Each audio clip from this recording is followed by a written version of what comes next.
Peace and love, everybody. Good to see everybody. Good to see every last one of y'all. How y'all doing today? I'm doing pretty good. Can't complain. Almost missed this mystery school because man, I was vibing out to some beats, you know. But you know, I could have just did another presentation about Saturn. I say, you know what? Let the people lead me again. Every now and then for Monday Mystery School, we do an open panel and we get deep, but we let the teachings be inspired by the people. So you know, sometimes I teach stuff that you guys may not be interested in or already know or whatever. This is the time to come up and share whatever you want to share, ask whatever you want to ask. And again, shout out to every last one of y'all. Inquisitive Bunny, I see you out there. To the people dropping emails in the chat room, you got to give me a minute. What I'm going to do, if I can't pull you up through the Hangout, I will personally email you the link.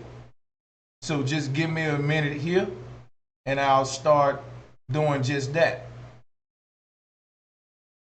Somebody sent me Debt's phone, whatever Debt's phone, that email doesn't work. Matrix Media, I'm gonna put you on the email list for a hangout. Y'all guys just wait a minute.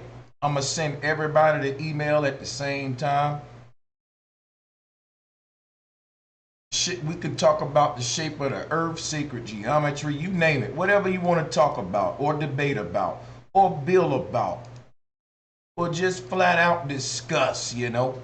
Happy Monday to y'all. I see all of the emails. I'm gonna let you know when to check your email. They haven't been sent yet. I want to send them all at one time. That way nobody get to, you know, beat you to the panel, because the panel gonna fill up pretty quick. The panel gonna fill up real quick. So what I do to be fair, I'm gonna send all of these people the link at the same time, and I'm gonna let them race. You're gonna race to the panel. So it'll be fair, like, you know, you buzz in, something like that, you know. Shout out to all my moderators, flat power to all my flat earthers, globe power to all my globe earthers, but we gotta do something about that, all right? We can't leave you stuck in the globe belief of indoctrination. Science ain't about belief. If you believe in the globe and you're here, why are you still believing in the globe? Ain't some of our smarts rubbed off on you yet? You want to come up and prove the globe to all of us flat earthers, you can do that too, respectfully. Now, what we're going to do right here, y'all, is go ahead and send the link. But wait a minute, let me get the link, because I got pretty much a lot of emails. Copying the link, and I am sending the link right now. Everyone that put your email in the chat room, go ahead and check your email right now. You will see a link to the panel show. Well, I will join you right here, as you can see. And we're going to get it popping. And we can talk about whatever you want to talk about. And you can start the topics off. I love open topic shows. Put a 1 in the chat room if you like open topics, open panels.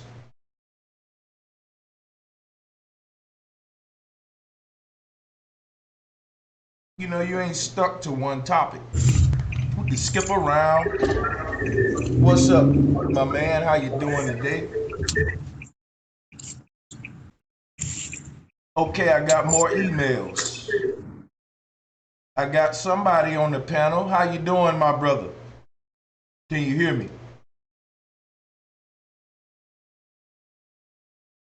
I got 2 more late emails from info at interfaith. Yes, go ahead, my brother. Go ahead. No, I was just saying peace, bro. It's foundation for life. Peace, my brother. Foundation. How you been doing? Doing good, man. Can't complain. Same here, my brother. Especially with all this truth we got, man. Exactly. It's been a while since I've been on with y'all. I'm glad you here, man, because we got a pretty diverse panel today, and we gonna just be, you know, like I said, open topic panels is the truth. Hopefully, we can get on the subject of the shape of the earth. Been a while since we, you know, got scientific with it on them. But I tell you what, welcome to the panel foundation, my brother Matrix Media, John. You guys want to introduce yourself? Hey, let's do one at a time. Everyone that's not talking, we just gonna mute our mics. Thanks everyone for joining. How's the mic? Mic check. Matrix, you sound loud and clear. How you doing, guys? Thank you for having me, bro. Thank you for joining us, Matrix Media. Tell us a little bit about your media. What kind of content do you produce over at Matrix Media? I haven't made content yet, but I'm really into the truth movement. Everything that has to do with truth, not just the shape of the earth, but the nature of our reality. Black power to that, man, because that's what it's about. Is more than just the shape of the earth. And let me give a shout out to the brother Imagine, the brother Key Norfolk. You guys want to introduce yourself? Go ahead. Go right ahead, brothers. What's going on, brother Sanchez? Can you hear me? Yeah, we can hear you loud and clear. How you doing, bro? Oh man, peace. I can't complain, brother. None of us can. I hear you. That's real. That's real. What's been going on in the world, guys? You know I live under a rock. Man, I just want to say peace to the panel. Peace to everybody in the chat room. I've been trying to get at you for a minute since I came across your teachings. And it's brought me down a long journey. Yeah, hey, not just you, me too, shit. We going down it together. Yes, sir. When you start when you start digging, man, everybody see that's the thing. The deeper I get, the more people dig me. Did you catch the metaphor with that?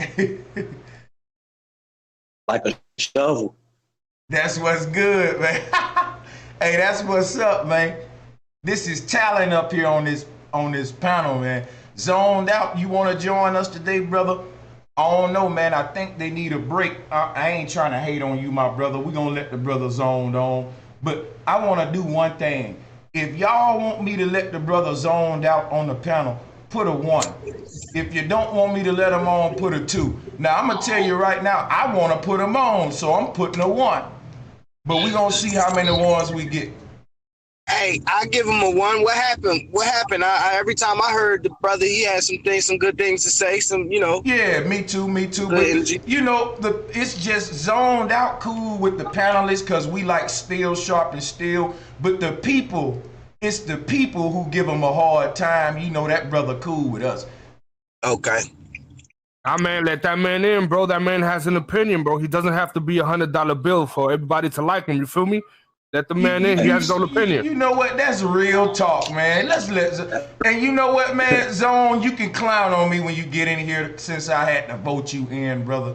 We're going to let you up here, brother. And my people, some real ones. I see a lot of ones out there. That's what's up, man. That let me know that's what's good. So, Zone, let me send you this thing, brother.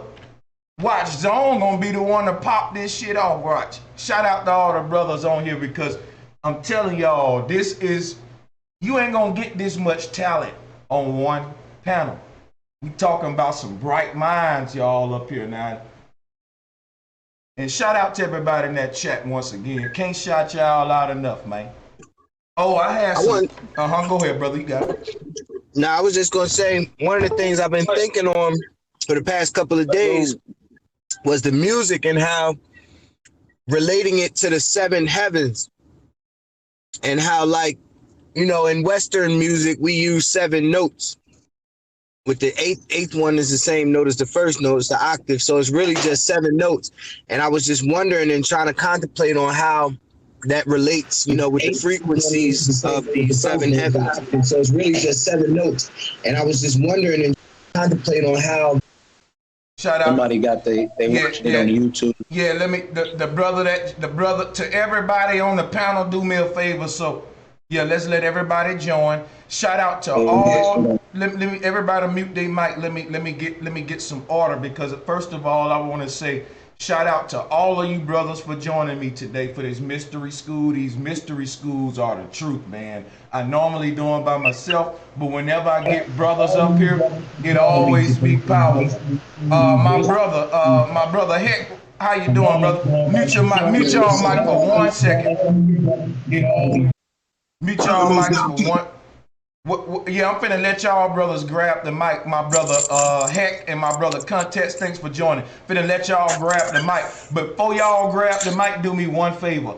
Cut the YouTube video off now that you part of the show. You can cut the YouTube video off. That way it don't mess your mic up, because I can hear it in your background. Everybody on the panel, cut your YouTube's video down or mute it. And if you got wine, sip up, because I see my brother Key Norfolk and I got mine too, man. I got some red wine myself. All right, brothers, I'm gonna mute my mic and let y'all introduce yourself. Go ahead. Let's start from the new brothers first. Y'all go ahead. Hey, man, hey, man, this Heck Nation from Chicago, man. Hey, man, I've been tuned in for a long time. This man waiting to get through, man. Salute you, bro. So basically, for all your bravery it takes to get on out here, you know what I'm saying? Take a real strong brother to get on out here and lay that out like that, man. I appreciate it, man. I'm telling you, like, you'll be surprised the little love I get takes me a long way compared to all the hate that I get for this shit. Now, y'all know the Masons been attacking me, but I ain't been responding. So I just appreciate all y'all real brothers that ain't took no oath, that know the truth, and goddamn it resonate with you. And shit, it ain't just me up here, man. I may have a platform, but I know you brothers out there on the front line talking to people face to face, dropping that shit. So I gotta salute y'all too, brother.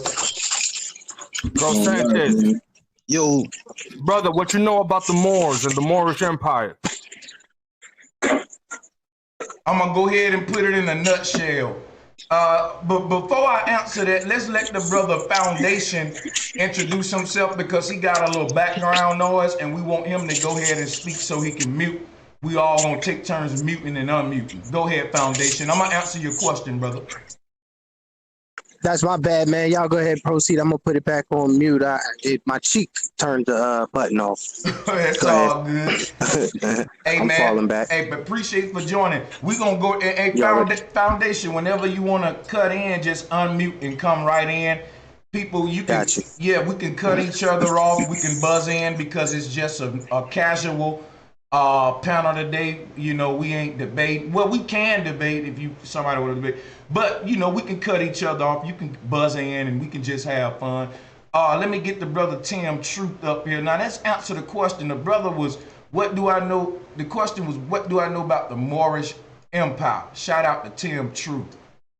I'm gonna have to send it directly to you, Tim.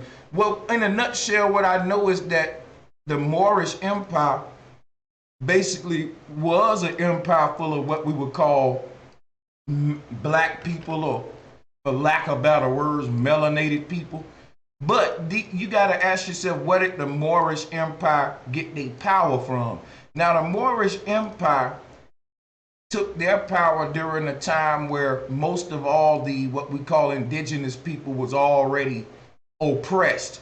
But what we talking about with the Moorish Empire, it was a diverse empire, meaning it had different skin tones in it, but the people that ruled it were dark-skinned people.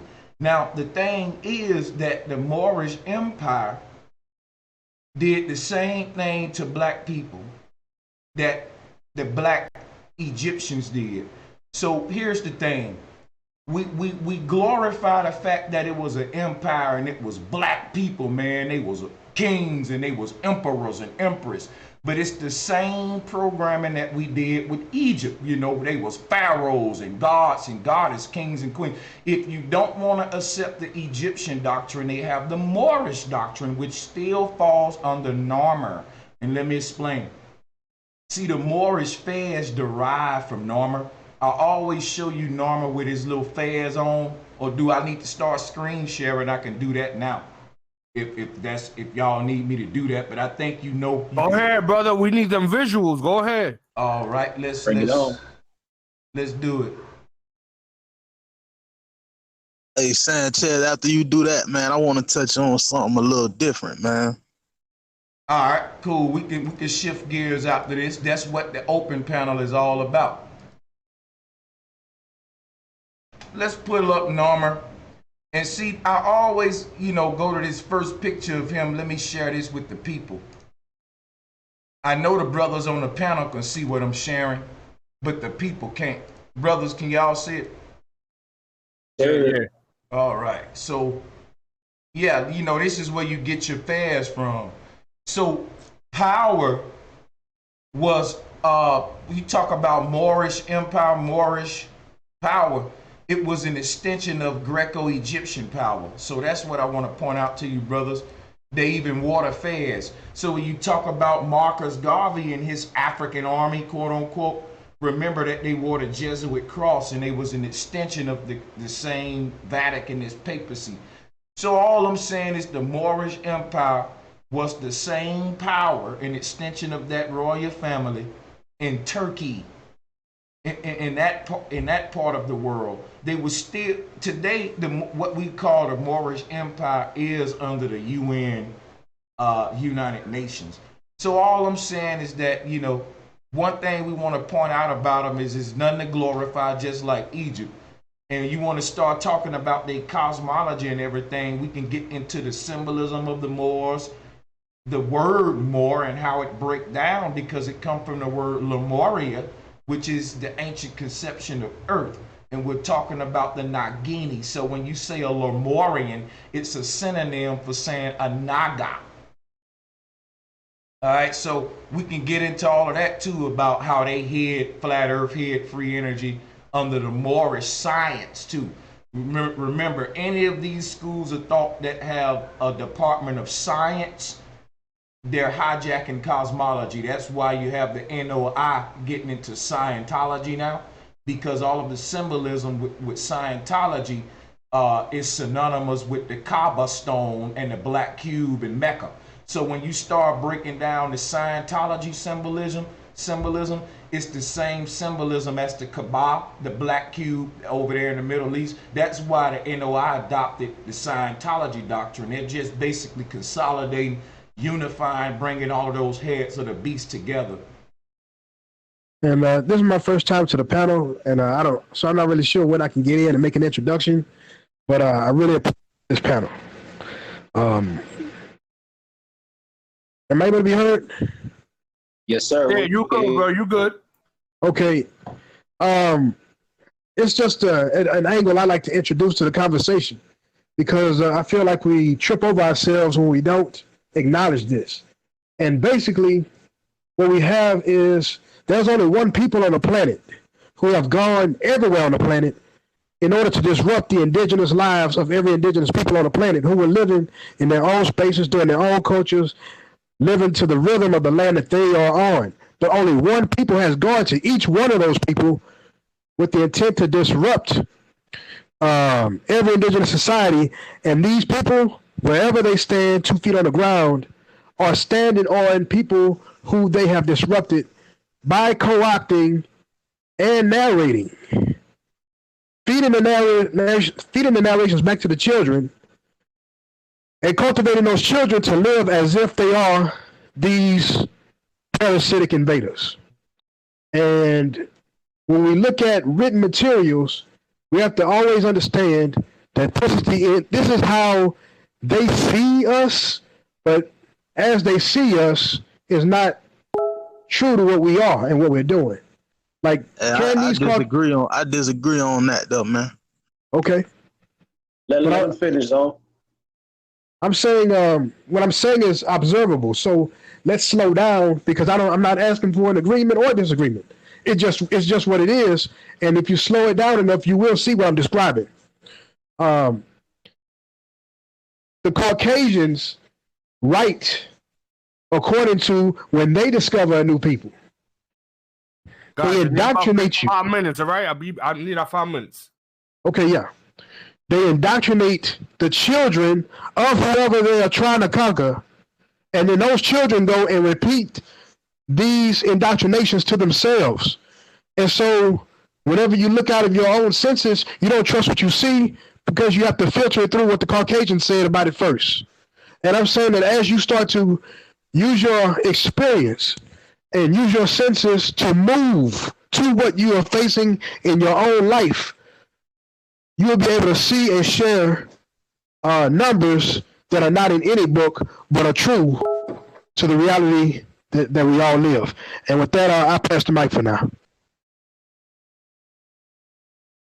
All right, all right. So one of the things that I wanted to talk about was, man, if y'all watch a lot of these movies, right?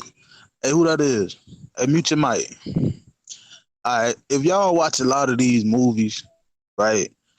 A lot of these movies are they're telling you who we are, right? Now, the reason I say that is because a lot of these things we talk about, Moors and Hebrew Israelites, we connect them with religion. And this is where we mess up at, because instead of understanding that these people were a civilization, we're saying is a religion. So we disconnect from these different things like Moors and Hebrew Israelites because we tie them to religion, right? Without really understanding these are real civilizations, right? Now, once you look at, if you look at spirituality, right? Spirituality pretty much plays on both sides of the fence. Okay, it's pretty much saying that I'm not part of no religion, but hey, I do believe in a creator, right? So it's like playing both sides.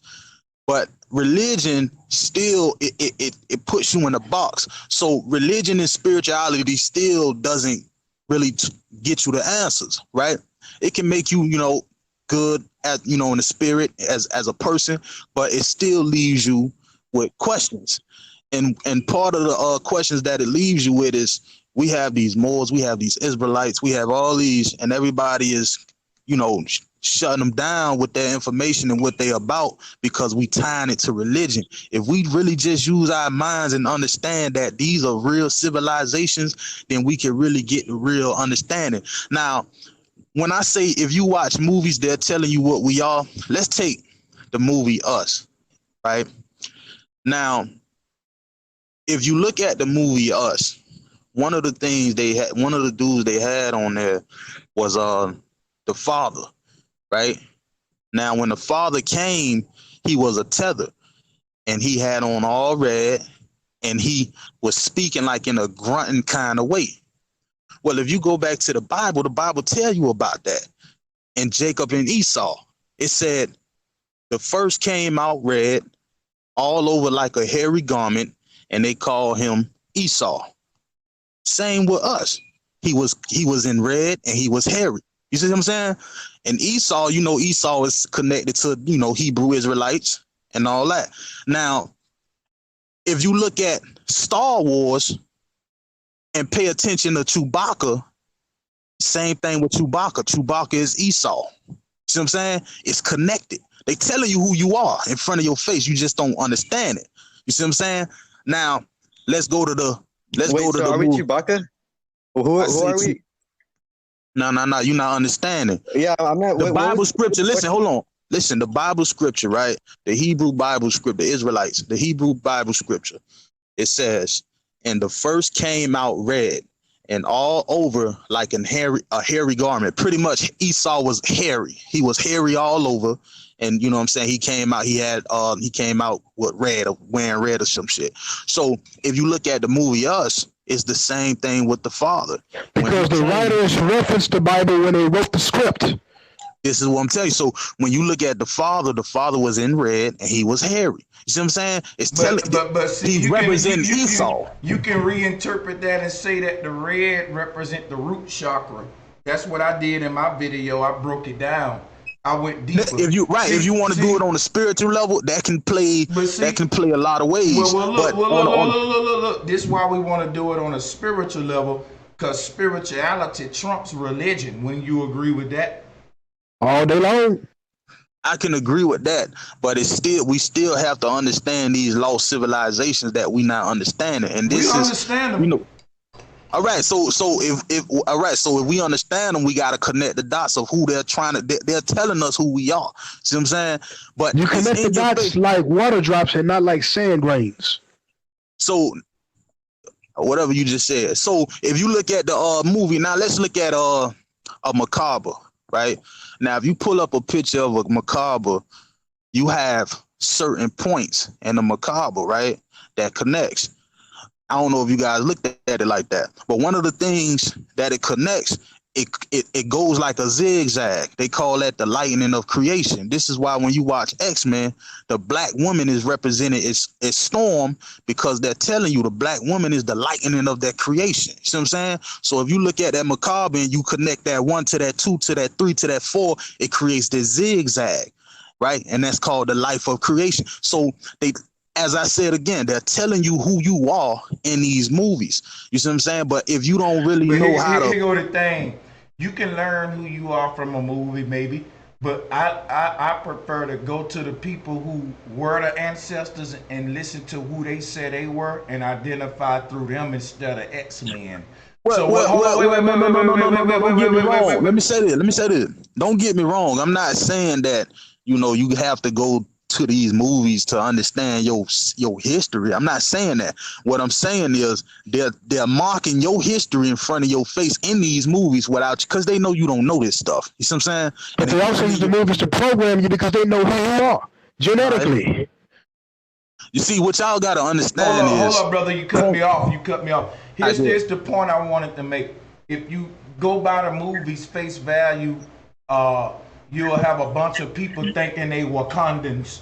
And when Black Panther came out, people thought they was Wakandans. That's why I'm breaking it down to a point where we can understand, because it's compatible with biblical scriptures. So I'm not just giving them the movie. I'm comparing it to what's really going on now. Now let me say this. If you look at chromosomes, right, you have to understand, right, what they did back in slavery time. Now, one of the things that they did is, see, they know we have some strong genes. It's something special about us. They know this. And one of the things they figured out was that through stress, the strongest genes within your body is activated through stress. See what I'm saying? And they study you. You see what I'm saying? They study you when you stressed and all this, because they know that through stress, the strongest part of you start to come out. See what I'm saying? So if you watch, I'm gonna go to the movies again. Now, understand what I'm saying. Now, let's use Superman. Let's use Hulk. Right now, this shit gonna sound funny. This shit. Hold on. Let's use this. Now, I'm about to make a point. Now, this shit gonna blow your mind. This shit gonna blow your mind. This shit gonna blow your mind. This shit gonna blow your mind. Now, listen. I haven't been blown yet. Now, if you look at, right, let's use Superman. Right, one of his powers come from the sun. Right, he pulled all his power from the sun, but one of his weaknesses comes from kryptonite, right? That green glowing shit, right? Now, if you look at the green glowing shit that Superman is weak, that's radiation. See what I'm saying? That green shit is radiation, and Superman is weak to that shit. Now, if you look at Hulk, he absorbed that radiation, so he know how to absorb it. You know what I'm saying? Hold on. Oh, come on, Sanchez, don't do that. Let me just say this.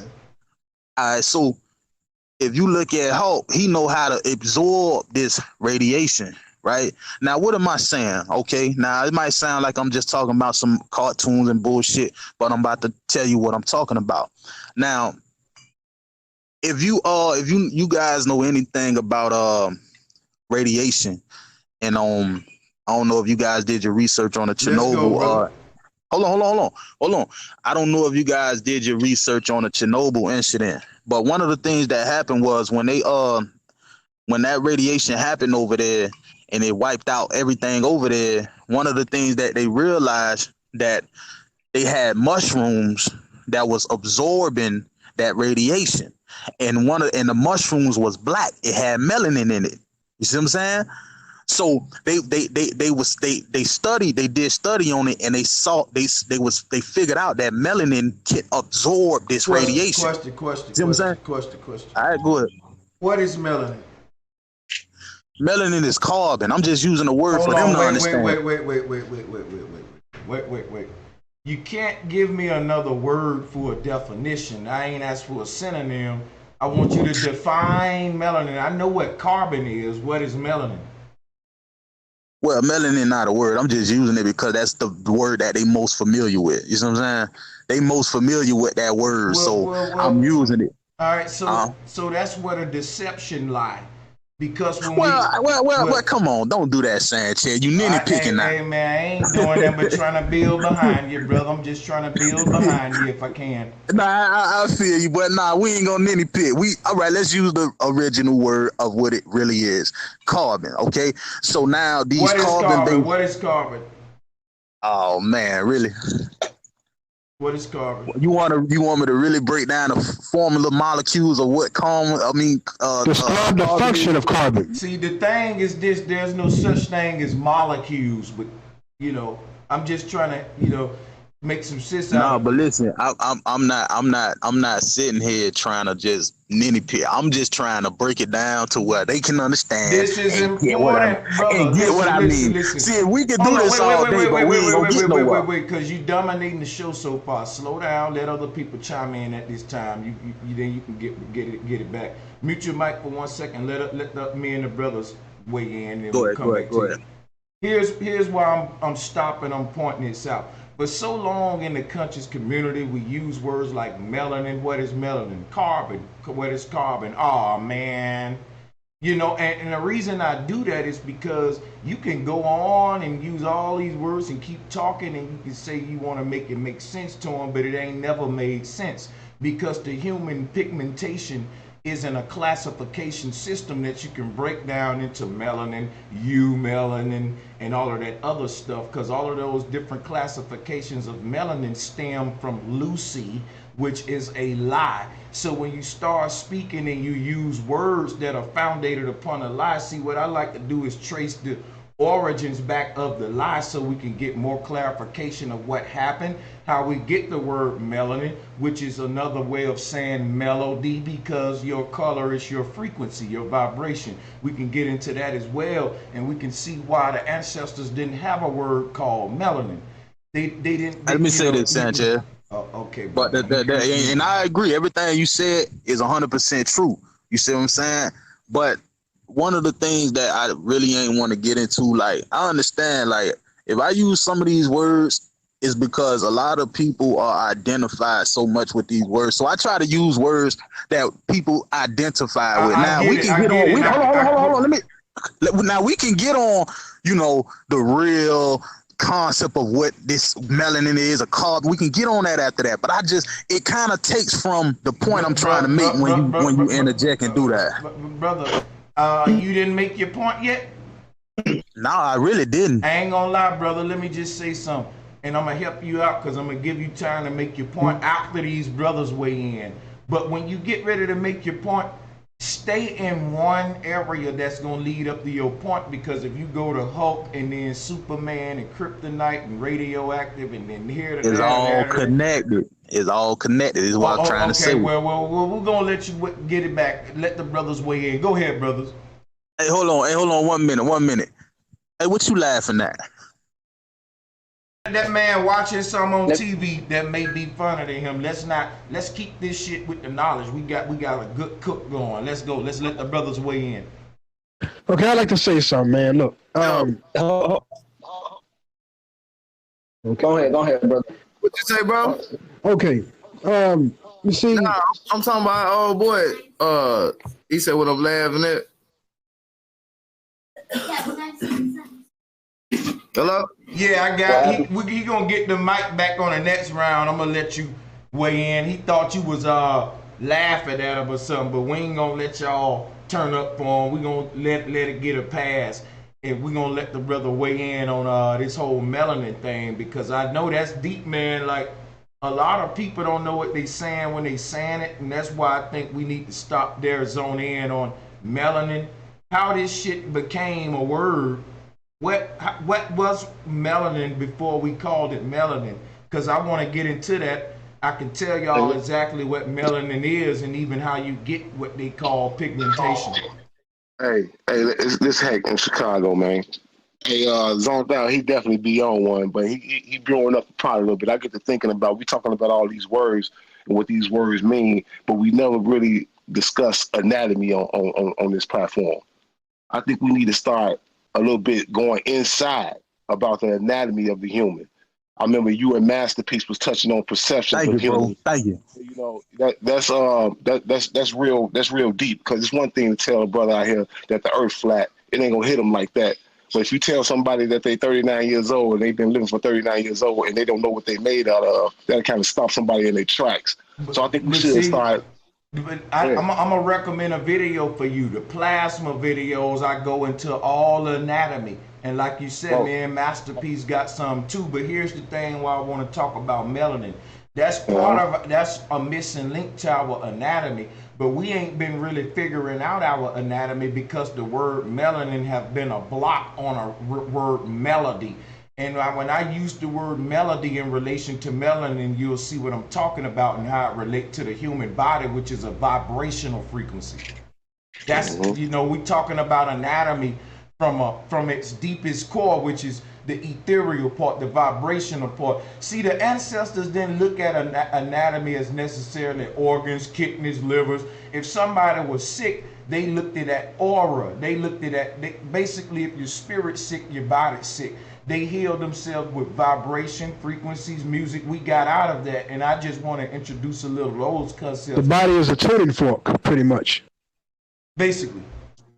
You know, and basically, if you got if your body is a static vibration that's holding a certain frequency, right? Like a channel. NBC 13 is holding a certain frequency within this static that we call TV. Or then you flip. Let me ask you something, Sanchez. Well, let me make this point. You know, you may flip the channel 68. That's a different frequency. Each of these different races or cultures are different channels that a soul can perceive this one reality through. So like you got one TV, but you can perceive different channels, and on each channel it'll be the same thing in a different way. It's going to be either people playing a sport or people having a talk show or people do. What I'm saying is each culture, you know, each channel is a different culture that express the one reality in its own vibration. And within that different channel, you got these different individuals expressing their own vibration within that channel. So you talk about healing, you know what I'm saying? There's different tones for different, what we would call races when we go to healing. That's why the music sound the same. But I'm gonna pass the mic right there and we'll get into melanin and melody after I let everybody else weigh in. I don't want to be too long-winded. All right. When I was 3 years old, I taught myself how to read English. So I knew how to read before going to school. And the way that they teach reading in school and the way you see reading when you teach yourself are two different things, especially in this society, because they don't care about your ability to precisely perceive your reality. They want you to repeat what they give you via so-called teaching you. And it creates a very dangerous mentality. Facts. And I taught myself how to read and write English when I was 3, but then when I was 25, I taught myself how to read, write, and speak Spanish fluently. When I was 35, I taught myself how to read, write, and speak Vietnamese fluently. Now, what brings me to this panel is what Sanchez has always been saying, is that there's one truth. There's one natural truth, yes. But you have to use your own vessel to perceive that truth, and the language to interact with it, and a language to describe it will come to you on its own. And it's all tonal. It's all vibrational. You know, it's like when you listen to music. When you really listen to music, right? There's a certain tenor that you can feel in your body, and if you're able to communicate with that feel, that's what creates fluency. So yeah. everything with black people, if you want to unlock our powers, you have to start with the music. It's not this trivial crap that the popular culture puts out there. Every other culture outside of this American paradigm is serious as hell about music. Here we're silly about what we need to be serious about, and we're serious about trivial things. Because trivia is what they reward you for, but you don't find joy in the trivial. But the society rewards you for the trivial and attempts to punish you for the real.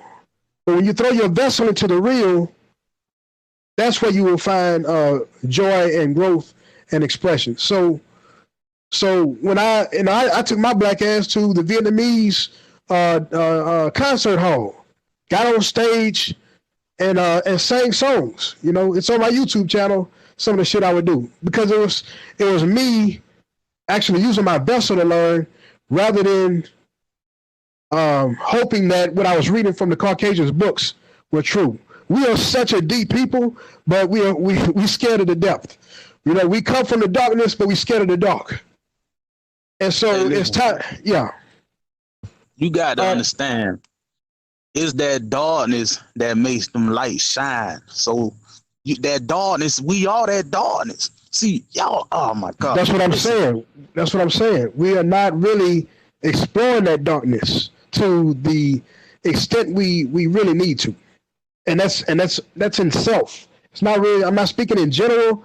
I'm speaking to the self. Each one of us doing it and then coming out and sharing what we experienced from having done it ourselves. Go ahead. Let me ask you a question, right? Now, we talk about a lot about the prison systems and everything like that. Now, what a lot of people really don't look at is these prison systems and these prisoners are they studying the behavior. Listen, these prisoners are some of the most brightest people when they use their time valuably, right? They come up with some of the best ideas, best inventions they make nothing out of something. But for some reason, when they outside of that prison, they don't know how to use that time valuably out here. They can't do the same thing in there as they do out here. And that goes back to what I was saying. Your strongest genes are activated through stress. But that stress does not have to be externally put on you, okay? We put that stress on ourselves when we're with each other, trying to one-up each other on how creative we can be. Nah, man, what I think the brother is saying is that there's something about stress and when you're going through shit, that it brings out something different in you. It makes it change. That's what I'm saying. I feel what y'all saying, but I'm not going to attribute our genius only or mainly being expressed through what they put on us. And let me tell you this way: it's the school system, it's the school system, it's the media, it's the society itself that we are led to move into with no protection on. We don't really consider how anti ourselves this society is wholly. If we left the house ready for war, they wouldn't be able to stress us out. We would put pressure, not stress, pressure. But we need that stress in order to know what we can. Whatever, however you want to word it. Pressure, stress. We don't need that stress, bro. That stress got us defeated, bro. It's the pressure. Without stress, you wouldn't know what energy is. Hold on. We keep loving this shit. That's all right. Let brosanchez get in. Hold on, we got to do one at a time, and I think where we need to go now. Hold on, brother. Come on, Zone. Now, I think where we need to go now is unnatural stress and natural stress.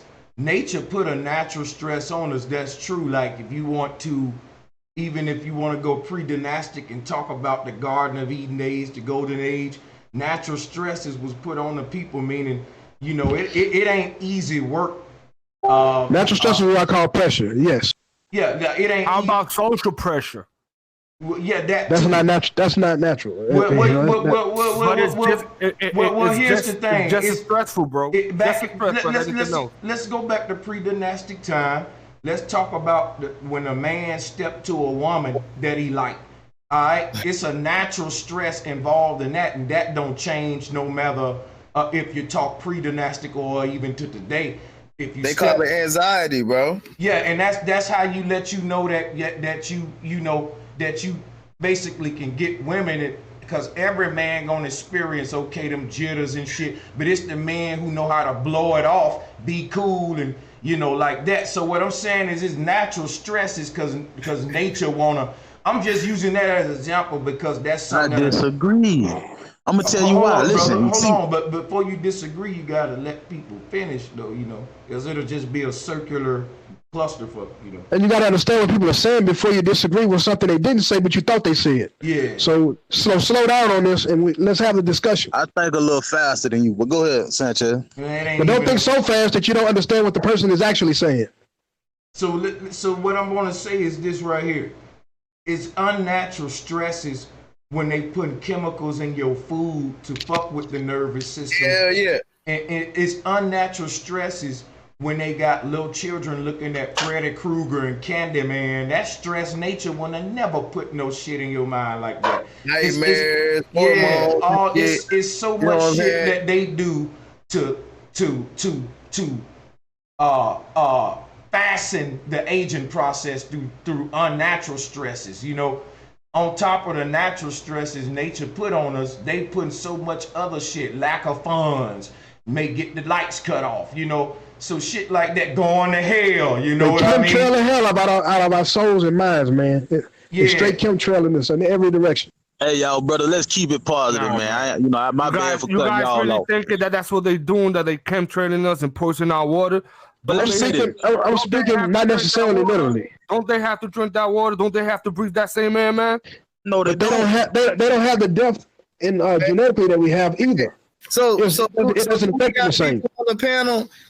I heard somebody talking about earlier about like white people and man, black people done held us down. It's about what group and what groups that trickle down from that group that's in a position of power. We defeated, bro, because we believe all this shit. We eat all this shit, bro. We defeated. Fuck who doing whatever. We fucking defeated. And mentally conquered, bro. We done. We done. So until we worry about what the fuck we doing, we ain't getting no motherfucking word. So fuck what everybody else Key, doing, let me say this, Key. I respect your opinion, bro. Let me say this real quick, Key. One of the things I want to respond to what Sanchez was saying. The reason I disagree, Sanchez, is because you got to understand the head is disconnected from the body, right? So the shit that we think that we want to do, sometimes our body just won't allow us to do it, right? So we already see we dealing with two of us inside of this one body. So now follow me what I'm saying. So when we talking about stress, the reason, this thing we call stress can only be managed if you know how to manage your mind. See what I'm saying? You gotta know how to manage your mind. You gotta know what I'm saying. You gotta know how to manage your fucking mind. It ain't the devil's fault. Here go the thing. It ain't a matter. The devil's just the excuse that people like to use. That's just fucking excuse. You gotta know how to manage your mind. You need to know how to heal yourself. You need to know how to feed yourself. You need to know how to love your brothers so y'all can protect. All this comes from the mind. But here go the point. No more white people shit.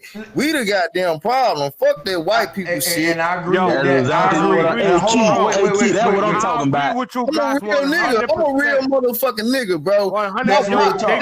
They gotta convince that we need to buy fucking Jordans every other fucking week. Man, so new we fucking iPhones, fucking $1,000 phones. What we gonna do? That's not. Hold on. That's not a crime to convince. That's not the crime is you actually falling into them convincing you. That's not a crime. But that's what I'm saying. Now most of us fall for the bullshit. Most of us fall for that shit. I ain't falling for no bullshit. Here's what we missing the point right here though.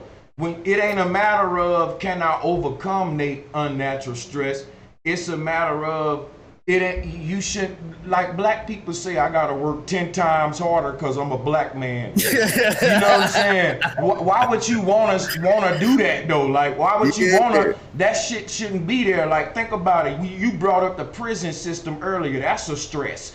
That shouldn't be there. Like, you know, child support, the way the system fucked up and built unfair, all of this shit. You know, these are stresses. Sanchez, hold on. Let me say this, y'all. I'm gonna say this real quick. Let me respond to Sanchez. It's not fucked up, bro. The system ain't fucked up. They got us fucked up. The system. He said, "Hey, I'm with Key, man. Hey, Key feeling where I'm coming from, man. Key feeling what I'm.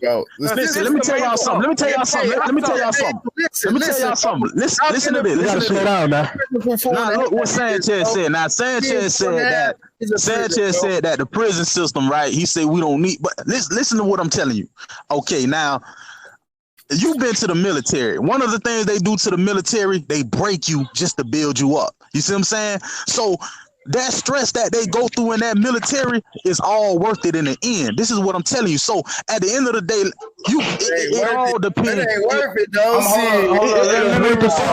Hold on. Let me respond about the military. See, because you right, brother. It's worth it. It make you strong, but it make you strong to go die for another motherfucker. Now check this out. This right. So let's apply that. Hold on. Wait. Another point we gotta make is it ain't about me overcoming my enemy's stress, because my enemy got a bunch of obstacles that's stressful, and I can overcome them. It's about me overcoming my enemy, though. Fuck overcoming his stress. Right. Let's overcome him, because I don't want to stress. I want to whoop his ass and stop the stress. And whoop his motherfucking you know what I'm saying? Instead of overcoming his stress. This what I'm saying. The enemy is inside of you. Do y'all not get that? Do y'all not understand that? The enemy is you. Listen, brother, let me tell you. Hold on, wait. The Rothschild ain't inside of me. Rockefeller ain't inside of me. Queen Elizabeth ain't inside of me. Listen what I'm saying. Hold on. Listen what I'm saying. Listen what I'm saying. You got people out here. If you look around, we killing each other. We polluting we killing each other. We messing up. What is the context of that killing? Hold on. Let me just say this. We are so ungrateful to nature. It's sad. You see what I'm saying? You want to know why? Hold on. The audacity for any one of y'all to sit here and act like. You want to know why? It ain't no why, dog. Because it ain't no why. No. Y'all unappreciative. Y'all act like nature is a gift. Don't listen to nobody, man. Dang. Because niggas is looking for financial liberation, educational liberation, and hardest nigga in the street liberation and all that stupid shit. That's watered down. That's not it. That's what take these lessons and really apply that shit and really know how to do what he teaching you, then that's the fucking weak links. And I mean, niggas is trying to learn and all that shit, but niggas, that shit's still in the way, bro. Because listen, pseudo shit. I understand that pseudo shit. Let me tell you something. I know homeless people, right, that are happy. See, y'all don't know what y'all listen. You gotta understand. Hold on. Y'all missing the point. Y'all so tied to this physical world. Everybody, searching for happiness on the outside. It doesn't matter. Hold on. You rather not go in the woods and live like we once lived, and say you just live in the woods to live on they fucking street corner and say you homeless and be happy about some shit. Oh man, you missing my point. When I say I need real thinkers. I need real thinkers. Everybody chill out. Real thinkers. We need doers and sheriffs, man. We got enough thinkers. I don't know. I need real thinkers. Everybody chill out. Everybody chill out. So we got to get some new people speaking. But let me say this before we pass it. You saying that it's homeless people that's happy? That's true. But let me say this to that. If a damn lion was chasing me, and the lion, was catching up to me, I would be happy if somebody shot that lion to save me, man. But listen to me. Though. I would be even happier if the lion wasn't even chasing me in the first damn place. So my point is, yeah, homeless people happy, but they'll be even fucking happier if they had what the rich man had. Okay, listen, that's all good. See, when a joke, see, you can't really see past what somebody's saying when you think it's a joke. Stop being. I know your stomach is tickly, but let's listen to what we saying. Now, this is what I want to say. Let's keep it positive, y'all, brothers. Hold on, who was talking that first? One of the things that I want to say is right. You said you the reason why you're scared that lion is catching up to you is because of the physical. You're attached. You're so attached to this physical world. See, they know the secret. The secret is you don't want to live. You don't want to leave here. That's the biggest fear of everybody on here. Your fear is you don't want to listen to anyone else. Y'all don't want to leave here. See what I'm saying? And they know this. Face our fears. They know attached to this world. Hey, one at a time. They know you attached to this world. So when the lion chasing your ass, I got you, Zone. Come on, hold up. man. I got you, Zone. I'm on a more deeper. Hold up. I'm about to let you get it. Everybody on the panel mute. Let Zone finish, and then y'all go ahead. Let the brother Key Norfolk go behind Zone, and then let the brother Context go next, and then we'll keep it moving from there. Go ahead. See, a lot of the things people are searching for, they searching for all this happiness and blissfulness on the outside, money, cars, jewelry, this, that, right? And they put so much significance, importance into the physical aspect of what life is, when life is not even a physical, a physical aspect. You see what I'm saying? Like all of the things that we think is a necessity is money, things that we need. We need it based on this industrialized world that we live in. I agree. Okay, cool. But we have people that have nothing and can be happy. If you look at a baby, you can learn this just watching a baby. A baby don't have no care in the world. And most of you guys might be like, well, yeah, baby don't have bills. No, that's not the case. That's not the case. See, the thing we're searching for, everything is about opposites. Attracting. So if we're suffering all this pain and suffering on the outside, then it's common sense to tell you all this joyfulness and blissfulness we looking for is on the inside. See, they know you feel. They know that you scared to leave here. They know you niggas don't want to leave this shit. You can speak all that flat earth and I'm spirit. Man, you niggas are tied to this shit here. You niggas love being here. And being that they know that, they will always win. You see what I'm saying? And until your time up, let somebody else go. I'm done. And I'm gonna say this too: you can't really say who wanna leave. All of that is just your opinion about us, which is I'm gonna just say this before we pass the mic, man, to the rest of the panelists. Drop jewels, not opinions about people, and then you'll get a lot of love from the chat. Go ahead. That's a jewel. All right, can I say something? Hello. Go ahead, bro. I want to be kind of on the fence on this whole conversation, and I want to say, I think it is true to a certain extent. Like we can have a paradise, but even then, there's still going to be people or manipulators wanting to manipulate others, because it's like, I don't know if it's human nature, or I think as long as we're human, we're always gonna have this sense of like wanting to benefit ourselves to a certain extent. Let me see, but I don't know what I wanted to say to Brother Sanchez that I feel like this is part of the exact problem that's wrong. Like when a leader comes around, there's always people who they're not even just a leader, just like people who are great. When greatness is around, there's always those that want to be around greatness, and they want, to take advantage of that, and they want attention. Somebody always wants something. If it's not attention, they want to be heard. They want to understand. They want to be, accepted. That's something that everybody wants. That's why everybody's here right now. Everyone's on this panel. Everyone's listening because they want something. And I think it is true that, to a certain extent, what he's saying, like we are our own problem, but that's just part of the human condition, and that's part of the things we need to learn. But I don't know, dude. X1, the way you speak, it's kind of like, even if it is true, you need to learn how to speak truth the right way, because the truth is like a rock, and when you're handling it, that, bro. yeah, when you're handling it a certain way and you're giving it to people, if you don't give it to them the right way, it's like you're hitting somebody in the face with a rock, you know? And I appreciate that, bro, and I respect that, you know. yeah, and I just want to say I want to hear some other people's opinions, because yeah, there's like 6 people on here right now, and I only heard it's only probably really been you so far, and one other person, bro Sanchez. I wanted to ask you one question before I pass the mic. Do you need to see in order to believe? You don't need the necessary. You got other senses besides sight that'll lead you to it, the facts.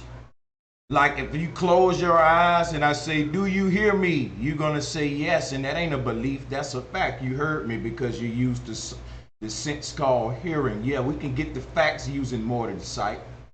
All right. So my one more question, the follow up. Are you able to perceive the truth when it's spoken to you? Because some people they okay, go ahead. Sorry. Well, you're able to resonate with the truth when it's spoken to you. Whether you necessarily accept it or not, that's up to you. A lot of people have what we call cognitive dissonance, even though the truth may resonate with them. But you don't really receive the truth until you understand what's being spoken. Go ahead. Yeah. Yeah, because it has to do with comprehension. You perceive something, but if you don't comprehend it, then you don't understand it. That has to do with knowledge. Knowledge is power, but understanding is the key. Yeah, right? Basically, if you can't reteach it, you don't understand it for real. Yeah, exactly. And there's a lot more I want to say, but I'm gonna let some other people jump in. I agree with a lot of what John had to say about the every time greatness come around. Look what happens. Look what happens to Jesus Christ, man. You know, it seems like the system is built to just destroy the positive and humanity. It just seems to want to feed like the robotic side of the human. You know what I'm saying? The no emotions. They just go to work, come back, go to your house. You know what I'm saying? Not really showing emotion. You know, like every time you get a ticket, it's because you did something wrong. Because you know your humanity failed or whatever. You know what I'm saying? They give you a ticket for that. So every time you act out of line or act human, they penalize you for that shit. So maybe that's why the people are acting more like NPCs, you know what I'm saying? Because maybe they have to. Maybe that's their defense mechanism. Yeah, I wanted to say too, with the whole like targeted individuals and the like the Illuminati stuff, that shit I have experienced stuff with that, and it's true, dude. It's just like people start acting like that because they have to, you know. You go to work, there's cops and shit that want to help people, but they're literally in a position where, you know, they try to do something right and everybody's against them.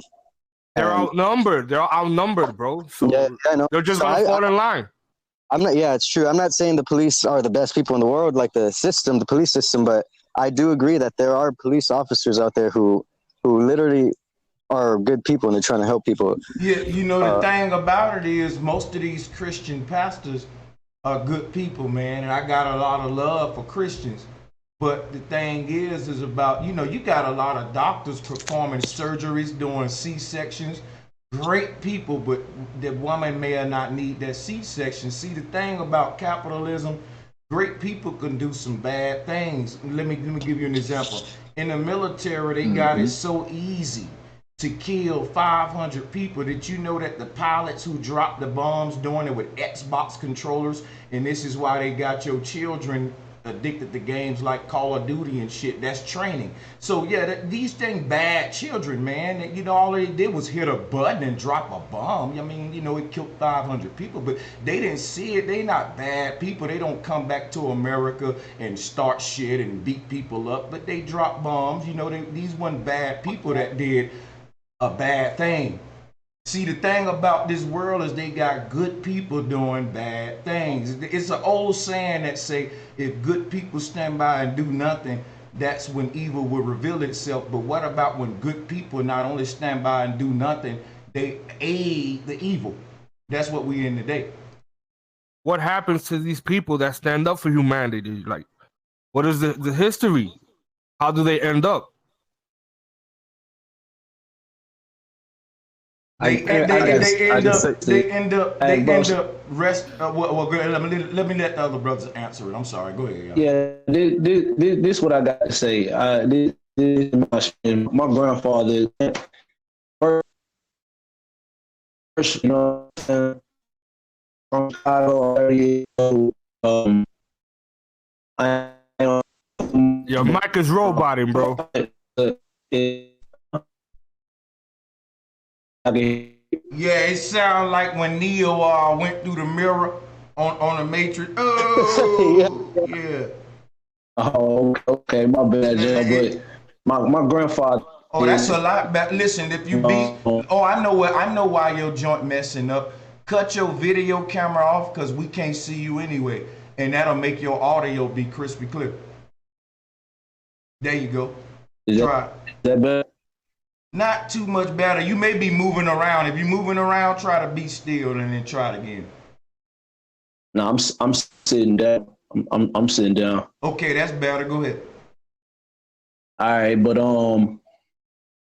I've been on a little journey since I was a child. You know what I mean? And I'm gonna just give y'all a little breakdown. My mother told me that the doctors wanted to basically force her to get an abortion with me.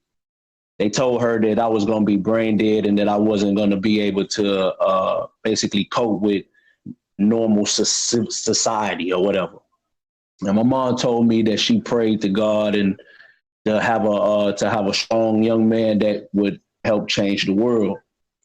And through my journey, my grandfather was a Christian, but he had a brand on his chest when I was younger. I saw it.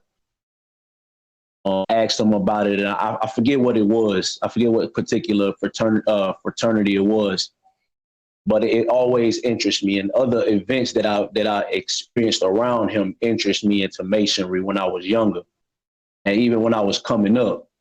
And but I came up Christian. I grew up in Chicago. I was born in Chicago, on the southeast side, near St. Jeffrey.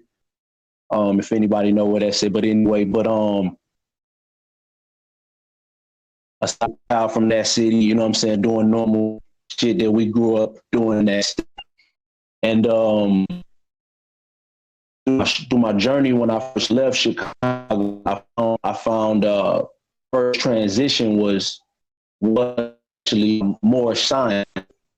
And when I was studying with the more science, I was looking at a brother. His name, he go by the name of Taj Tariq Bey, and the brother asked about the more science earlier. Let me give a big shout out to the honorable teacher Taj Tariq Bey. I learned a lot from him. Yep, salute to him. Facts.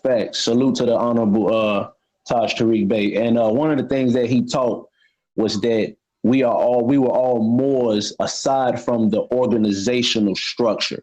And he was talking about the mother. He was talking about the goddess Moabitis and stuff like this. And I started studying that, and I found myself going to a Moor science temple one time with a couple of brothers that I also was bringing into what I was studying through Taj. And one of the things that when I went there, they kept saying that the only way you can become a Moor was through the Moor Science Temple of America.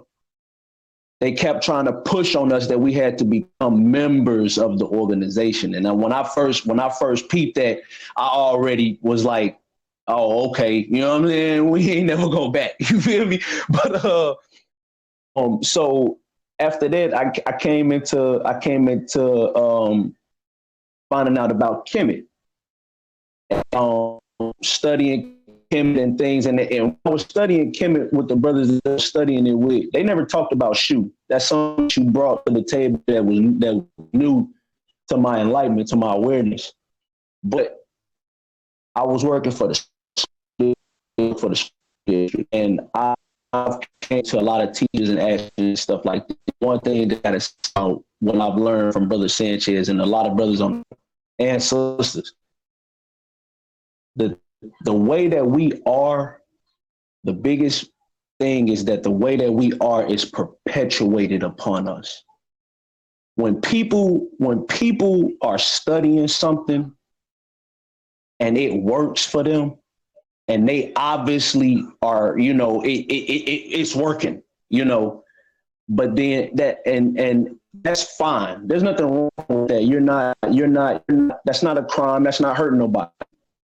But when you are presiding over people and you're coming out into the public and you're playing the fool, or you're perpetuating something that is not what you know is really what it is, that's a big problem. And like the brother Zone said, man, they do have us afraid to die, man.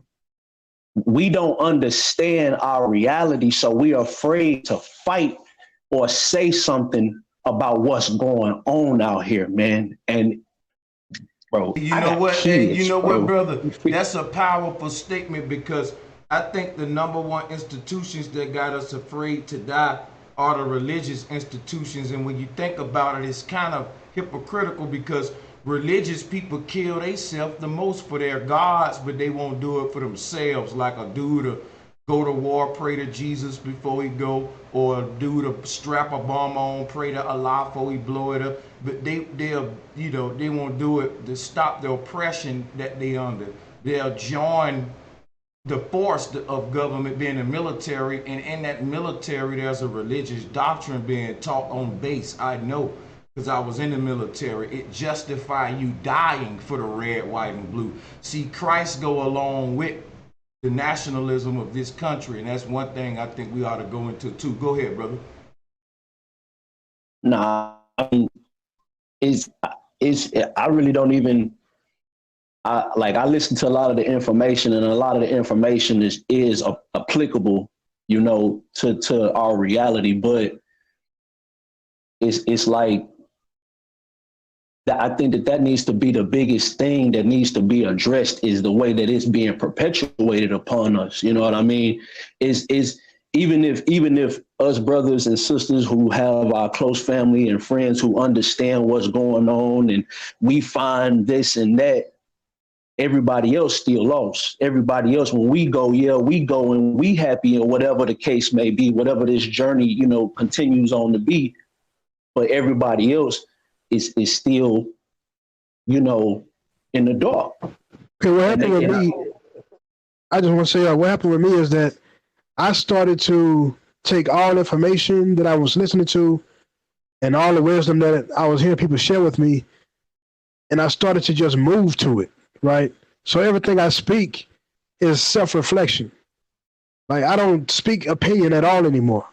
I don't lay my opinion on what I think someone else is saying at all anymore, because that's not how we really are supposed to be doing. Self-reflection is a very powerful thing. And if you look around in society, almost no one is self-reflective on purpose, because the number one highest lauded person in society is an actor, and an actor is a projector. Okay, it's about showing what I want you to see, but I don't want you to recognize what you are looking at. And I think that's the most damaging thing you can do to another person, is to obstruct their view of what they're really looking at. So the key is to move to what you see as true, because there's something about moving on the truth, and that truth reciprocates by moving to you. And your own personal, intimate relationship with truth is what you're here to cultivate. When we look at each other as a group, black people as a group, I feel that, because we are a group the same way that a body of water is a group of water drops, right? However, we are conquered by a people who are irritating us, while at the same time knowing that they themselves don't come together like water drops. They come together like sand grains. Yes.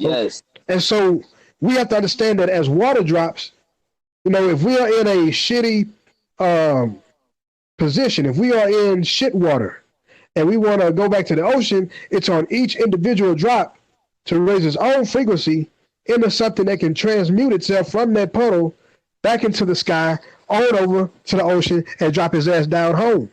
we always have that ability as what we are. I know I want to say black people so bad, but you know they put such a connotation on that because look, I don't know if y'all from the hood or been in the hood before, but of course y'all have. But the most brilliant people, most brilliant minds in this whole country are hood niggas. Now, when you think about it, they have to do something to us between being born and by the time we're teenagers to fuck up our cognitive genius. Because there's something about us that's able to weigh and measure real time like no one else can. So much so that even when reading bullshit, we know that. Hey, can I go after him?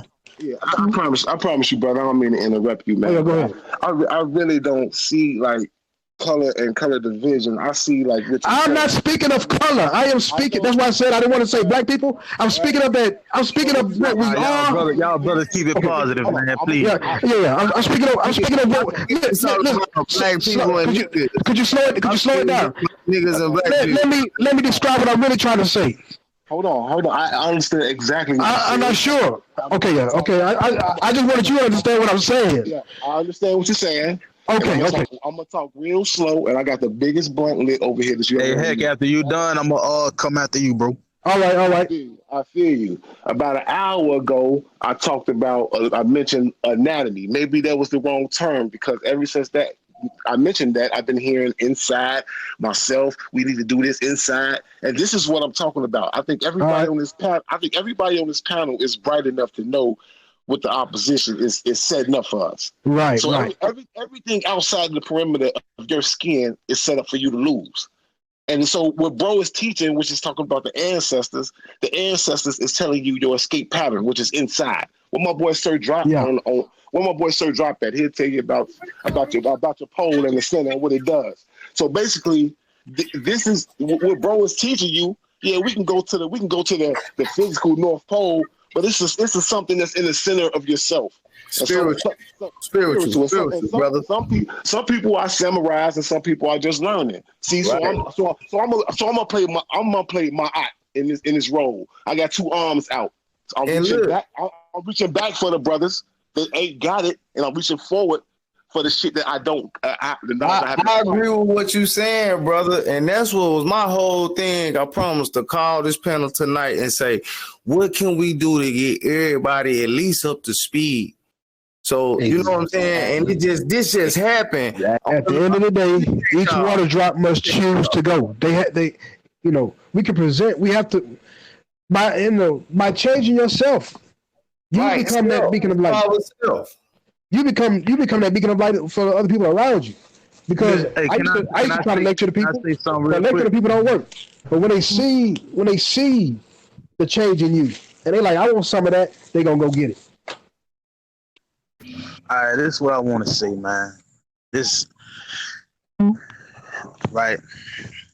What I want to say is we are some of the most hypocritical, unappreciative beings ever, right?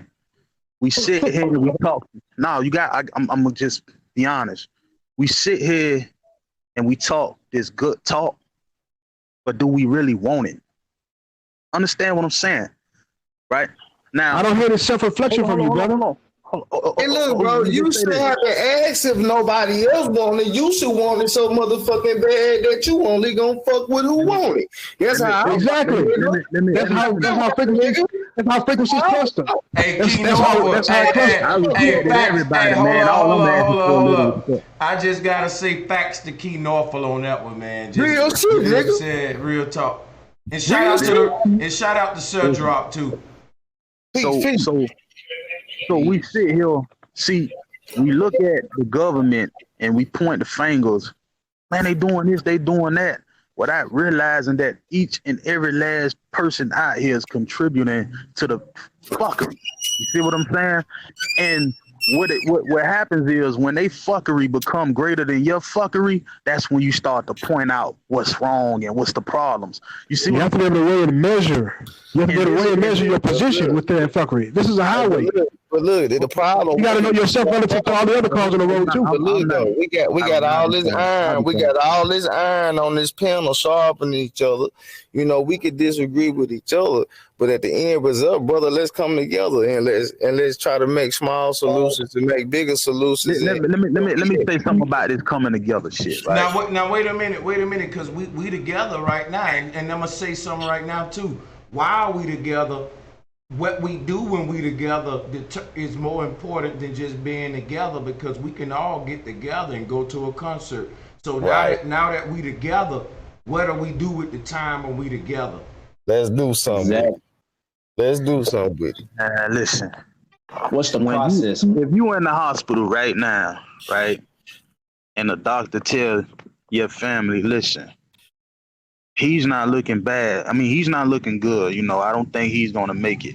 You know what they do? You know what your family will do? They'll get together, go in that room, and say, you know what, it's going to be all right. Knowing it's not. Yeah, so you see, it's even, hold on. It's even hypocritical in depth.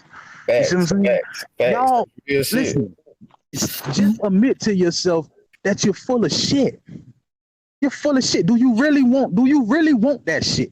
No, you really don't want that shit. Man, listen, y'all talk that. Nah, man, do you really want it? Because we can talk good on the panel and make stuff sound good because, you know, everybody. Oh, but bro, hold on. About yourself. Speak of yourself, Zone. Speak of yourself. Did you really want it, Zone? You know what? You know why I'm speaking. Did you really want it, Zone? Yourself, you know why I'm speaking. You know why I'm speaking. You know why I'm speaking for everybody. Because you gotta be a break to be a part of this. Let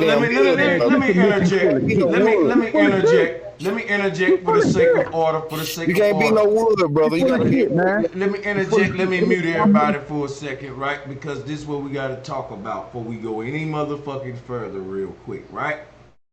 I can easily end the panel.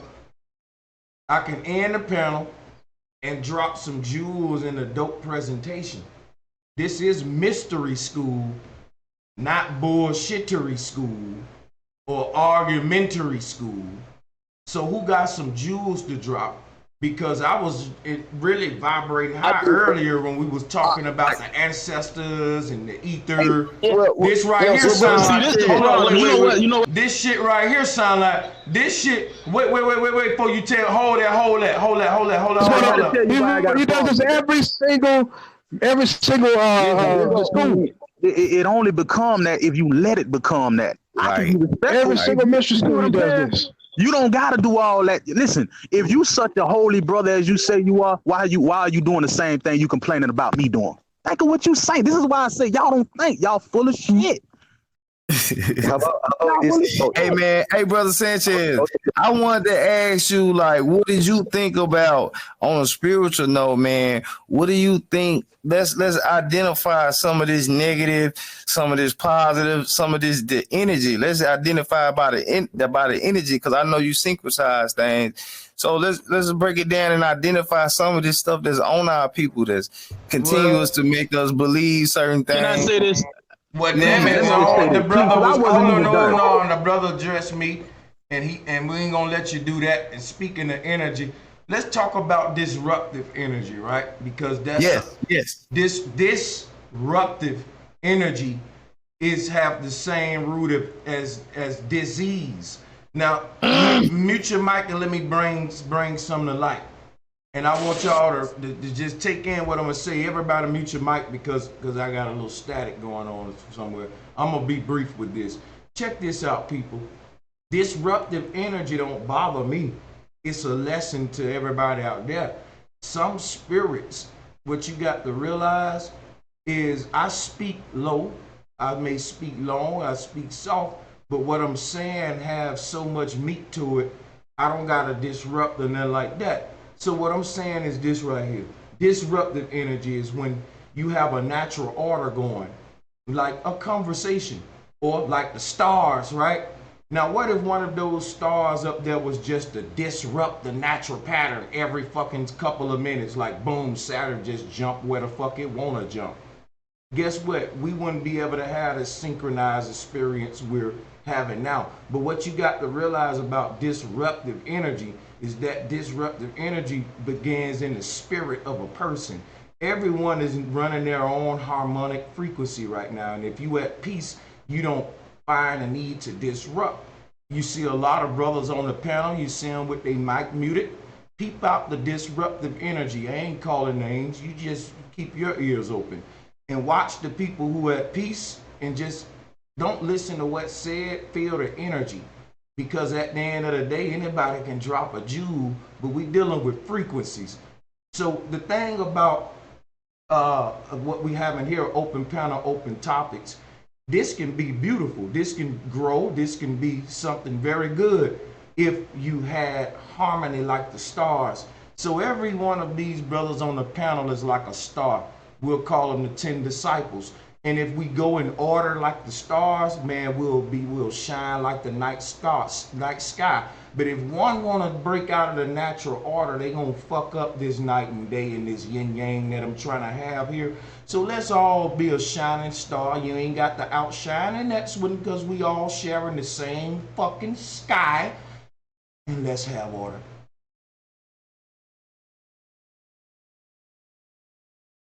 All right, can I let me go off on that. One of the things I was saying, and I don't mean to offend nobody when I say it, and you know, I don't want to speak as if I know you guys. I don't know you guys, okay? That's cool. But it's a lot, it's certain things I just know, man. And one of the things that I know is people are full of shit, man. You see what I'm saying? And we tend to put our bad on a back burner all the time. We tend to put the bad shit on a back burner. We tend to put, you know, the bad version of ourselves on the back burner because it does something to us. And if you don't want to hear the bad, then that's clarification that you're full of shit. You see what I'm saying? Because when you hear the bad about yourself, it's supposed to rub you the wrong way because it's the truth. You know, so we tend to always block out what's bad about ourselves. Let's hear the good. We need to acknowledge this bad because it's acknowledging this bad is what's going to give us liberation to this good. You understand? And what I'm saying is everyone, this shit is a big hypocritical asylum, even in death. Because you know your family can know you're dying and they'll come to your side and tell you everything is going to be all right. So it's even hypocritical in death. Brother, when you get done, can I please ask you a question? When you get done, I apologize. No problem. Interrupt you, brother. Let me know problem, when man. you're ready. All right. All right. And the thing that I want everybody to understand, man, everything is inside of everything is the same. It's heaven and hell. You understand? It's male and female. It's conscious, it's subconsciousness, and everything is the same. You understand? So when I say that, I say that to say this. You guys are searching for all this liberation and joy on the outside when that shit not gonna give you. Once you reach a burial, that's where's that joy gonna bring you? Look at rich people kill themselves every fucking day. So we already see that the money not bringing liberation, the money not really bringing happiness. You understand? Because we see what these liberation comes through our ability to solve. Hold. But this is what I'm saying. But you can only solve if you are going through stressful times. This is when your critical thinking kicks in because you can only know how to fix a problem if it's a fucking problem. This is what y'all failing to miss. You see what I'm saying? So why is it that, see, this is why people don't know how to handle their minds, because what happens is we so busy going throughout the day, blocking out all the bad thoughts, all the evil thoughts, to when you sit your ass down and they come back to hunt you, acknowledge shit make you go crazy.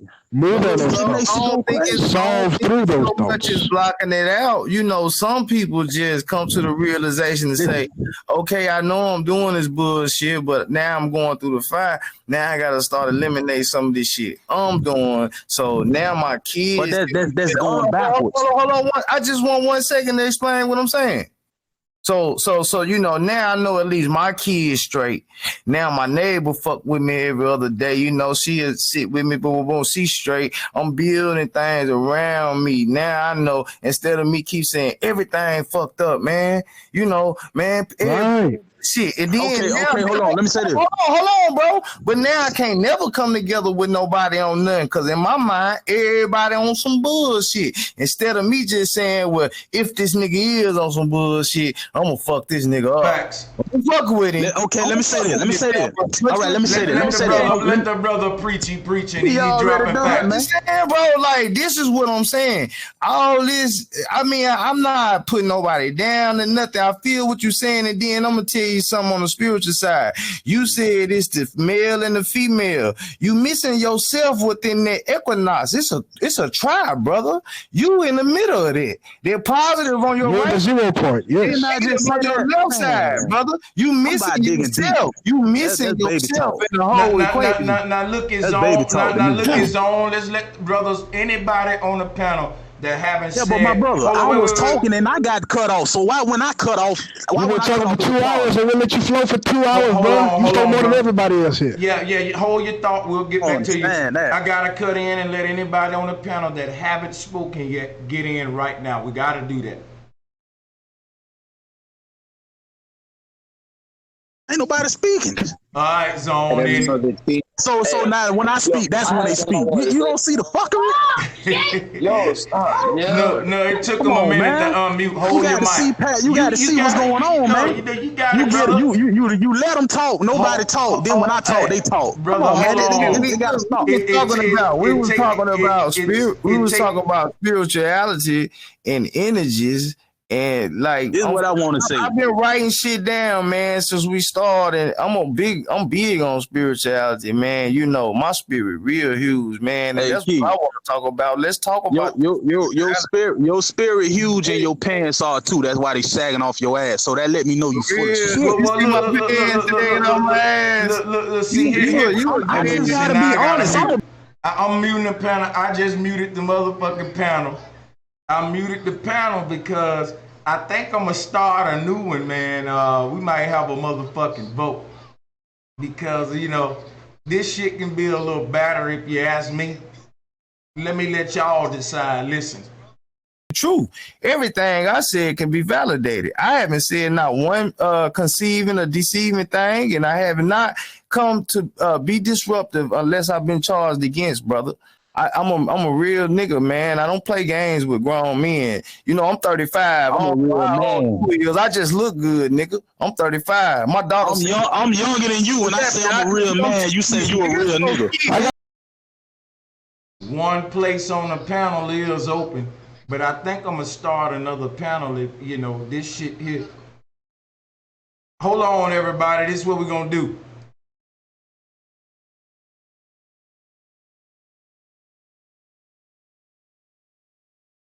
This is going to be a very strict rule. Let me lay it down right now. If we have any more disruptive moments like that where we talking over each other and we can't calm down and do this thing calm and in order like I explained, then we just going to boot the whole panel and start another panel and see how it go without zone. And we'll switch it around. I'm online, man. I told you I'm trying to get in the call on, man. So let's try this thing again, man. Hey, what up, man? Citizen Man just jumped on the panel, just letting y'all know. Yeah, salutes to you, Citizen Man. Thanks, man. I'm glad you got through. And to the brother Quentin, shout out to you. We're going to get you on as well, man. We're going to rotate. But what we're going to do is we're going to do what I said earlier. The brothers on the panel that was waiting to get in, Spirit, go ahead. You got the mic, brother. Change the vibe. Change the frequency on it. Word. Can y'all hear me? Yeah, we can hear you. Okay, all right, cool, man. Yo, so check this out. This is like totally shifting gears, and it's like on some science shit, though. This is some real shit, y'all. All right, check it.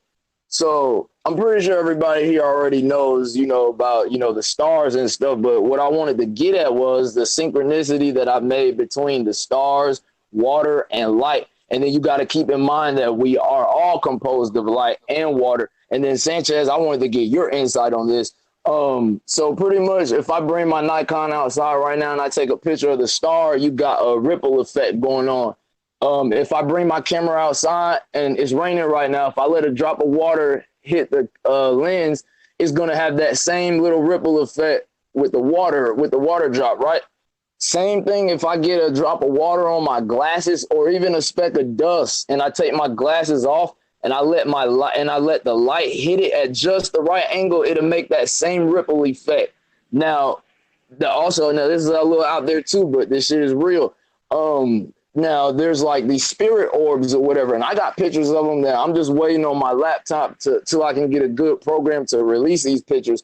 But I got pictures of these entities or whatever, what I believe to be light beings anyway, of the like same type of like ripple effect thing, man. Like there's some type of synchronicity between water, light, and like I said, you know, that's us, that's everything. You know what I'm saying? Like, yo, that shit's crazy, but like literally, like it's no way that, you know, I can just dream up this shit. Like, yo, I can literally show you if I get a drop of water on the camera or either on my glasses, that same ripple effect that the stars give off when you take a picture of the stars or whatever, excuse me.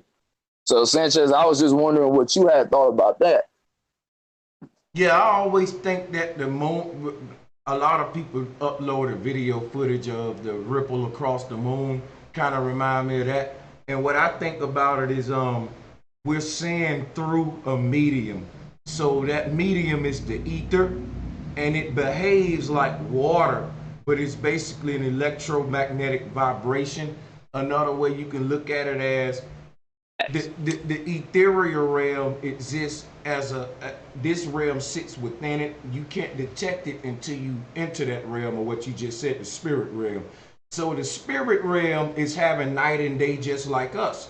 And the sun and moon is going around. These are these different seven heavens things. So what that stirring of the stirring of the world beyond this one creates a wave in our ocean. Each world powers the next. Another way you can look at this is what you're saying is that think of a fish in the water. A fish in the water is looking through the water at a fish miles away. So it can see the disturbance of the waves in between itself and that fish down there.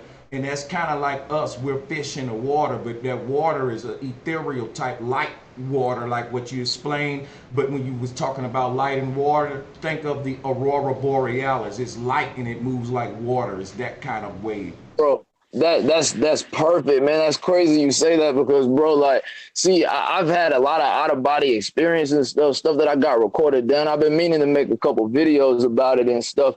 But like, bro, like, no bullshit, bro. Like, I'm not making this shit up, bro. Like, I can literally see my aura everywhere I go, bro. I can see a shade of green. It's like emerald, and I can see a shade of like violet around me everywhere I go, bro. And like, no bullshit, when I come outside at night, especially like on a clear night, like right now it's kind of cloudy, so it's a little harder to see, but I can literally see the torus feel of the earth, bro. I don't know if it's because, like, you know, I've been wearing glasses all my life or something that, like, you know, maybe it's something going on with my eyes. I know what that is. Hey, man, what you smoking over there, bro? Let me speak on that. Nah, I know what that is. What appears to be like an energy grid above us, bro. Nah, you see more of the physical world than the average person when you increase in consciousness. I'll give you an example. Right. I talked last night about a spiritual experience I had with seeing my great grandmother in a dream when I was 8 years old after she died and shit. And I actually got some new information about that. I talked to somebody that knows about that, so I can expound on that a little bit. But what's happening with you, bro? Word. It's the same thing that's happening with me because I did some work for a guy that was a construction guy, and he deals with all types of bricks all the time. And there was this one particular type of brick that he had, but when I looked at it in the sun, I could see the sparkles in it, but he couldn't.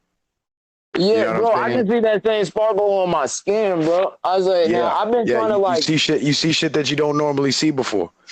Bro, I know what you mean. It's like yeah. No, you that's right, when your third bro. eye's open because you're observing observing the physical world with your two physical eyes, but then you're also seeing beyond that with your third eye. Nah, go ahead. You go. Yeah, my bad, bro. I didn't mean to cut you off. Damn, my phone's about to die, so I was trying to hurry up real quick and tell y'all this. Nah, go ahead. Oh, shit, bro. Like a damn fool. What was you just saying, bro? My bad, dog. I'm smacked, bro. I'm about to fucking forget that shit. Nah, you see more of the reality. When you increase in consciousness, you see more of the physical reality. Like, you almost see, like, a bit of the spirit world kind of poking out into the physical world. Yeah, it's bleeding into your Actually, right, bro. Bleeding, this is what I was gonna say.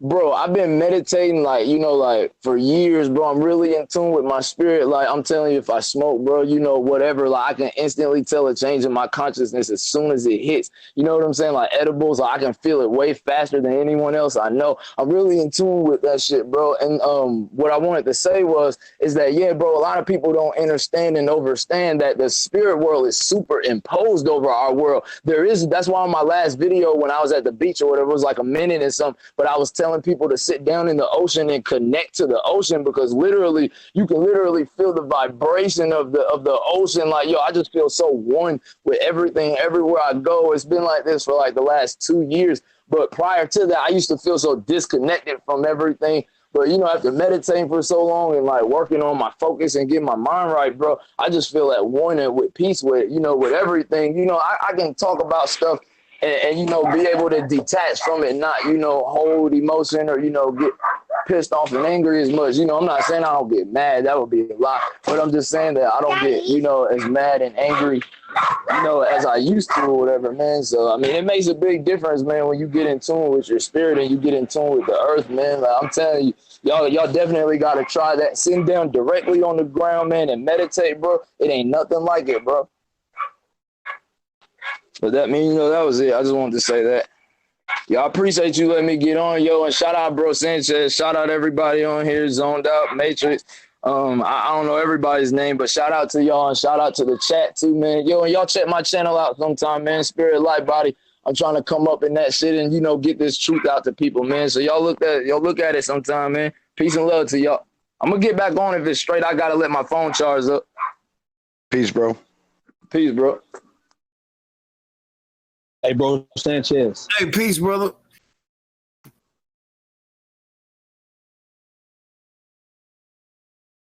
Hey, Bro Sanchez, I got a question for you, man. You on? You still there? Oh yeah, man. I was doing some stuff in the background. Shout out to the last brother. I was looking for some stuff. Go ahead, yeah. Shout out to that, brother. I was gonna ask you, do you know anything about a spiritual coat of arms? I don't think it's too much difference between a spiritual coat of arms and a physical one, other than the fact that you can interpret the physical coat of arms in a spiritual way. And I've done that. See, the coat of arms with the two swords going with an X across the shield is what the same thing they're giving you for skull and bones and all of that stuff. Okay, so the coat of arms includes two swords and a shield, correct? Mm-hmm.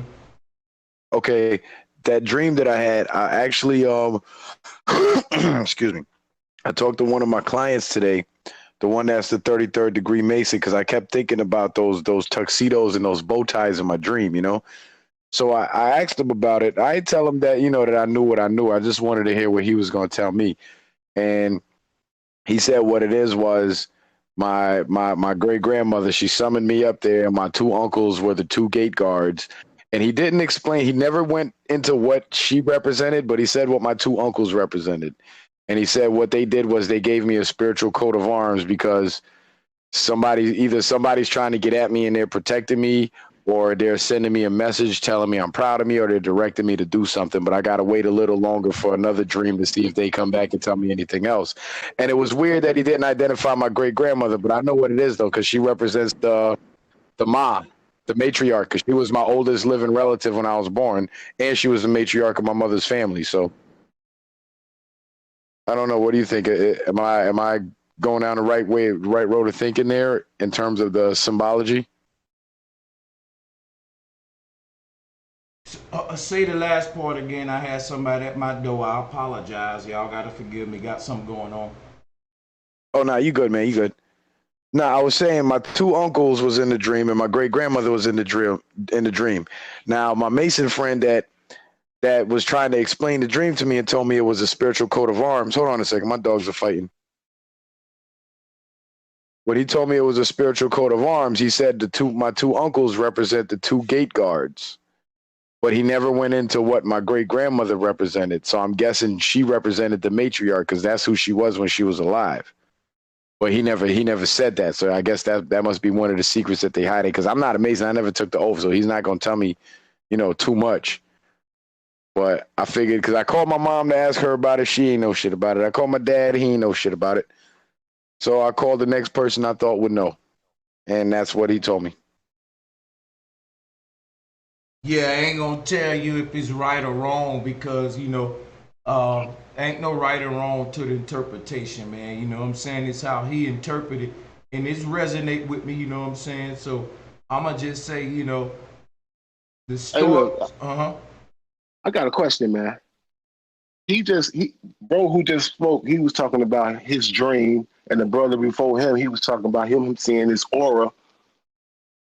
But we gotta agree that there's some kind of physical threshold between spirituality and our physical. Yeah, we call it. Yeah. Let me tie in. Call that. Well, I can tie. I had some physical events happen to go along with the dream too. But yeah, go ahead. I said that to say something. The threshold in which this lies, I don't think we explored this yet. Like, it's what I mean by that is that we talk about, bro, talk about the seven heavens. That's that's seven with. I mean, it's inward, but it's an outward thought. It's when you give the visual, it's like an outward thing or geographical. Yeah, at the same time, you gotta respect what other people mind being at though too, bro. Hold on, brother. I'm not saying what anybody's doing. I'm just saying something. Okay, follow me. Now, what I'm trying to get at is, what about from the skin layer inward? It's like a we don't know ourselves. Here's what I'm gonna say to you. What the science of what I do is called. Yeah, check this out real quick. The science of what I do is called as above, so below. I point out the macro so we can understand the micro. And another way you can look at that is this: if you wanted to see what you really look like, you would look at something that's outside of yourself to see within yourself, and it's called a mirror. So you'll use this device, and it's outside of you. It's called a mirror. But when you look into that mirror that's outside of you, you're gonna see everything inside. You're gonna be able to make adjustments to. You see what I'm saying? So that's kind of like what I do. Look, bro. I'm gonna be honest with you, bro. I'm very familiar with you. I know exactly what you do, and I understand that you're talking about the macro and the micro. But what? Now we can study. Now we can study the macro, but I think it's kind of. What's the thing is? Hold on. We don't study the macro. We study the macro and micro. Then we study the micro in relation to the macro. In other words, let me show you something. Right? Think of yourself holding a balloon in your hand. And you studying and you looking over this balloon and you looking at the outer surface. Then what if I tell you, now flip it inside out and let's see what the inner layer is. And then we flip it back outside and flip it inside. Now we're going from micro to macro. We talk about the germ world. Then we talk about the star world, and we talk about everything in between and how it all relates. I totally comprehend what you just said. Everything you just said. You talk about the macro and you talk about the micro. As far as I'm talking about you though, it's a lot of brothers on the panel. You can ask them how many bones they got in their body. They don't know how many teeth they got in their body. They don't know. 206 bones. But here's the thing. Here's the thing right here. I'm not saying guys. When I say guys, I know I shouldn't have said the panel, but you got to understand the common person. I think we can get people. See, I'm all about. Here's the thing, brother. Here's the thing I want you to do here. Tell us how many bones we got right now. Yeah, I know how many bones we got. 206, 207. Cool. Now you just talked that. Now you can start dropping more Jews about what you want to drop about the human body, and that's how you do that. What I'm telling you to do right now, instead of go on this tirade about what we don't got, be the light. Be that space filler right now, and you be the brother. Come on here and tell us about the skeleton and all. Go ahead. I'm gonna mute my mic. Hey, you know what? That's enough said. Mission. I got that message. I can dig that. I got a joke about bones. Women have 206 and men have 207 when they meet the woman. I knew that. Hey, when I gotta get that, man. Come on. We got it. But when I come on here, I'm gonna be ready. Hey, bro, that's some good shit though. Nah, go ahead. You wasn't done building, were you? Yeah, man. Any time, and you could just interject, drop them Jews, and we'll build on it. That's what we're Say about. no more. Say no more. I'm with the shit. Well, Bro I'm trying Sanchez, to. Oh, go ahead. Go ahead. this is on a little science and syncretism. As far as like with my grandfather being a Mason, and brother spoke on the what we call today melanin or whatever. And I was doing a little research about it, and they say the women's eggs are covered in what we call melanin, and also sperm is covered in melanin. And they was talking about how basically they're like memory. It's like they're like transmitted, like it transfers memories or just different things through the melanin. And one thing I wanted to see what you thought about is when my grandfather, I've asked him several questions, and of course I'm not a Mason, and there's things he won't say to me, of course, obviously, but I've asked him certain things, and he's told me that, you know, my middle name, both of them were also Masons, and that was my great great grandfather, and then my great grandfather. And he said that the reason that I've experienced certain things and have seen certain things and stuff is because I've had a glimpse. And I was wondering if it had something to do with because of the blood, you know, that we share, me being his grandchild, you know what I mean? Yeah, our DNA determines a lot of what we can and can't do, contrary to a lot of people's beliefs. The DNA is basically what the child is. The next generation is supposed to perfect the DNA.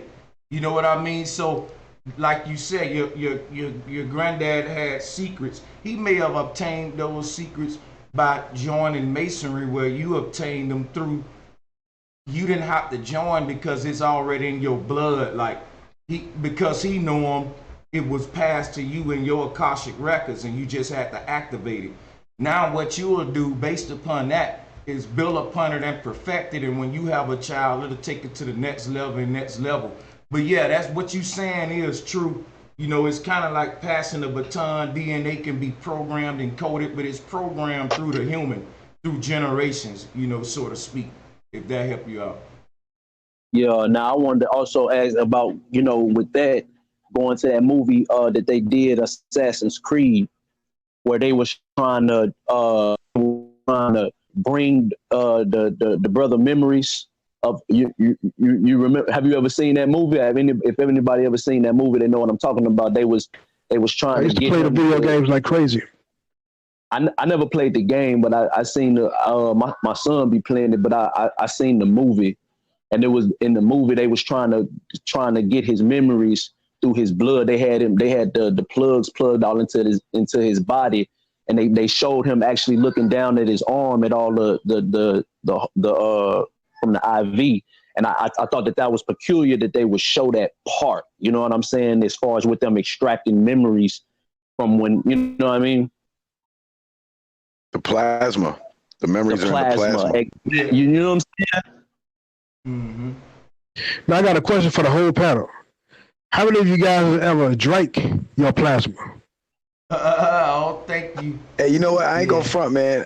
When I was a little kid, I had this weird habit. Like when I peel scabs off and they'll bleed and I get a little blood on my finger, I like taste it just to taste what it tastes like. Yeah, we all done that. I don't think I ever poured it in a glass and drank it though. I never did that. Yeah, but I was just gonna ask you that, Citizen. I was just gonna say we all done that. But have you ever poured it up? Yeah, glass. There's a more efficient way. There's a more efficient way to get your plasma, and there's a more way to drink it.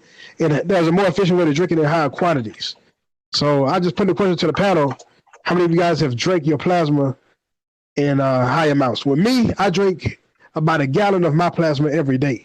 Oh, man, get the hell out of here, man. What is it? What are like the physical effects of it? Like apparently it's supposed to be. It has to be beneficial if you're still doing it. But no, so for the last 4 years. Wait. How do you get a gallon? How do you get a gallon? Yeah, hold on, wait. How do you get a gallon, man? Wait. That's dangerous. Hold on, that's dangerous. Hold on, that's self-vampirism. Hold on, wait. No, it's not. It's not vampirism, man. No, don't go there. Wait. If you bleed out a gallon of blood every day, man. I want to know why you ain't dead. Bleeding is caused by injury. Bleeding is caused by injury. Do you cut yourself? This is a whole different metabolic process, man. How do you attain because plasma? we get silly about it when we okay. Sanchez know the answer to this, but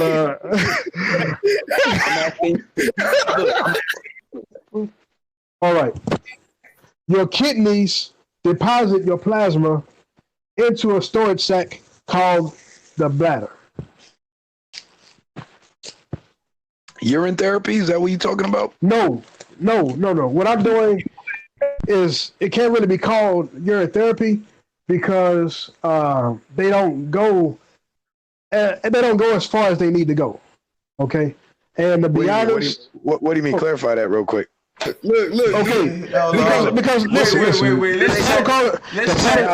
really want to listen. The protocol that they call urine therapy is put together by Caucasians, and Caucasians are allergic to the sun. They can't handle the electrical voltage that we are supposed to be in.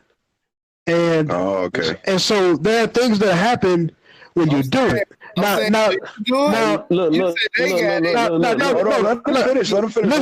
Listen.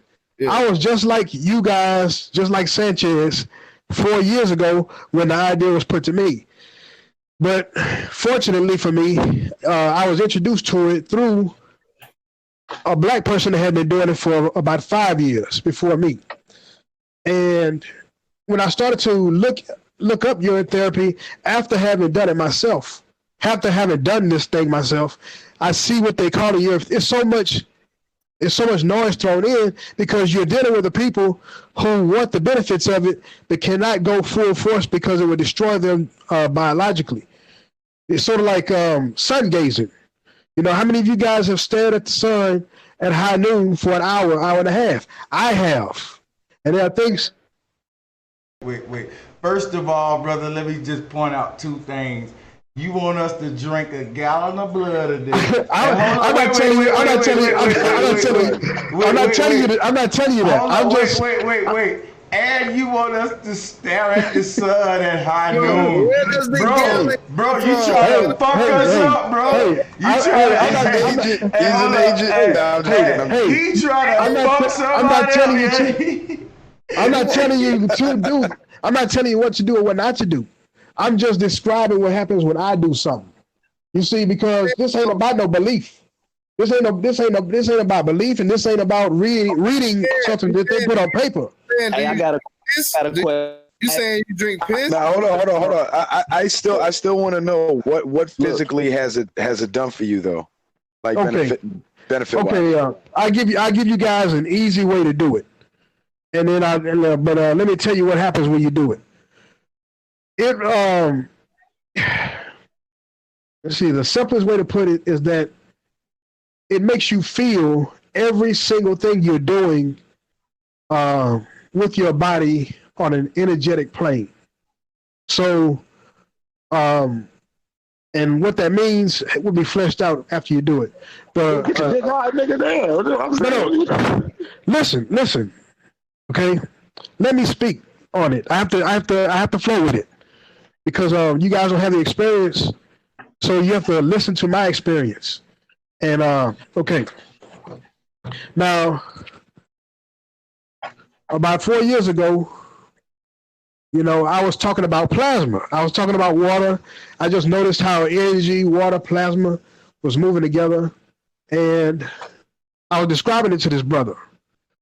And this particular brother that I know, it's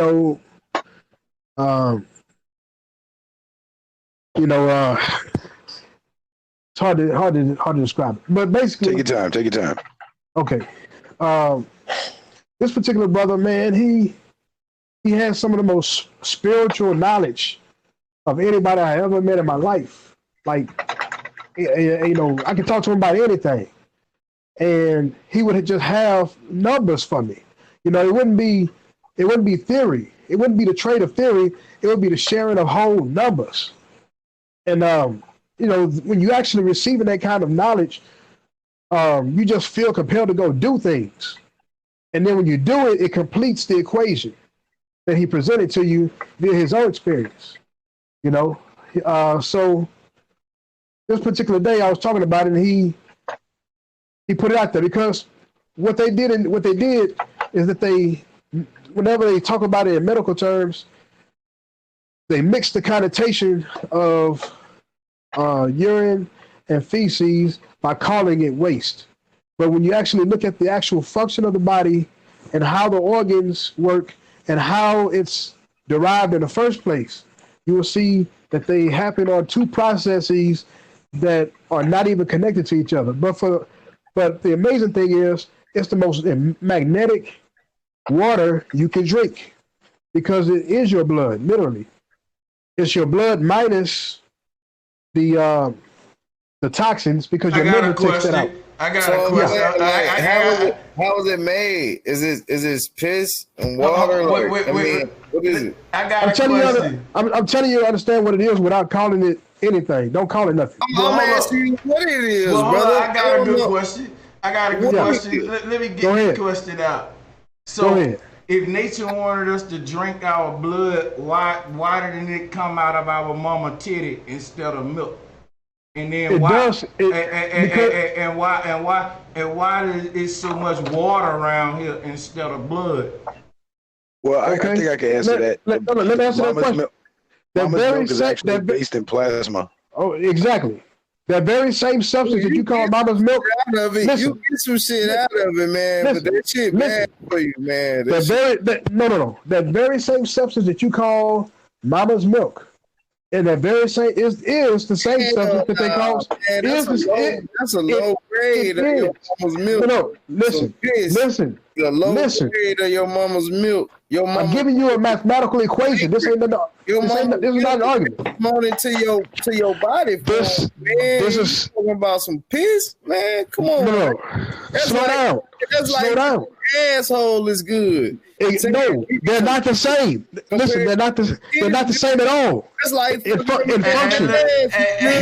Hold on. And guess what? Though I understand the confusion, but you can't learn by being silly. You can't learn by being silly, man. Calm down, context. I got you. Silly. You talking about drinking? No. Being silly. Calm down. Context. Hold up. Context. Yes. I got you. Hold on, because this, you know that what you talking about. It's a word. I know. Hold on, wait. They got a word for it.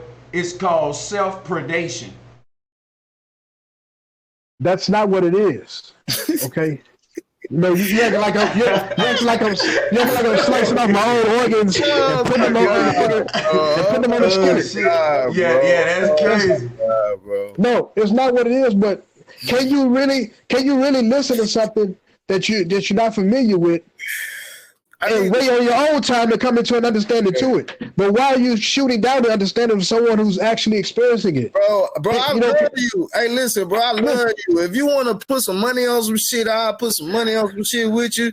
We can fuck some niggas up, all that. Hey, man. Shit. But that's ignorant as fuck. You talking about drinking some piss, man? You think I'm supposed to tell my kids? That's what I thought before I knew. The people, bro. You talking some sick shit, some weird shit. Hey, can I say this? Because I've been quiet the whole time. The only thing I want to say, listen, the only thing I want to say is what he's basically trying to get at.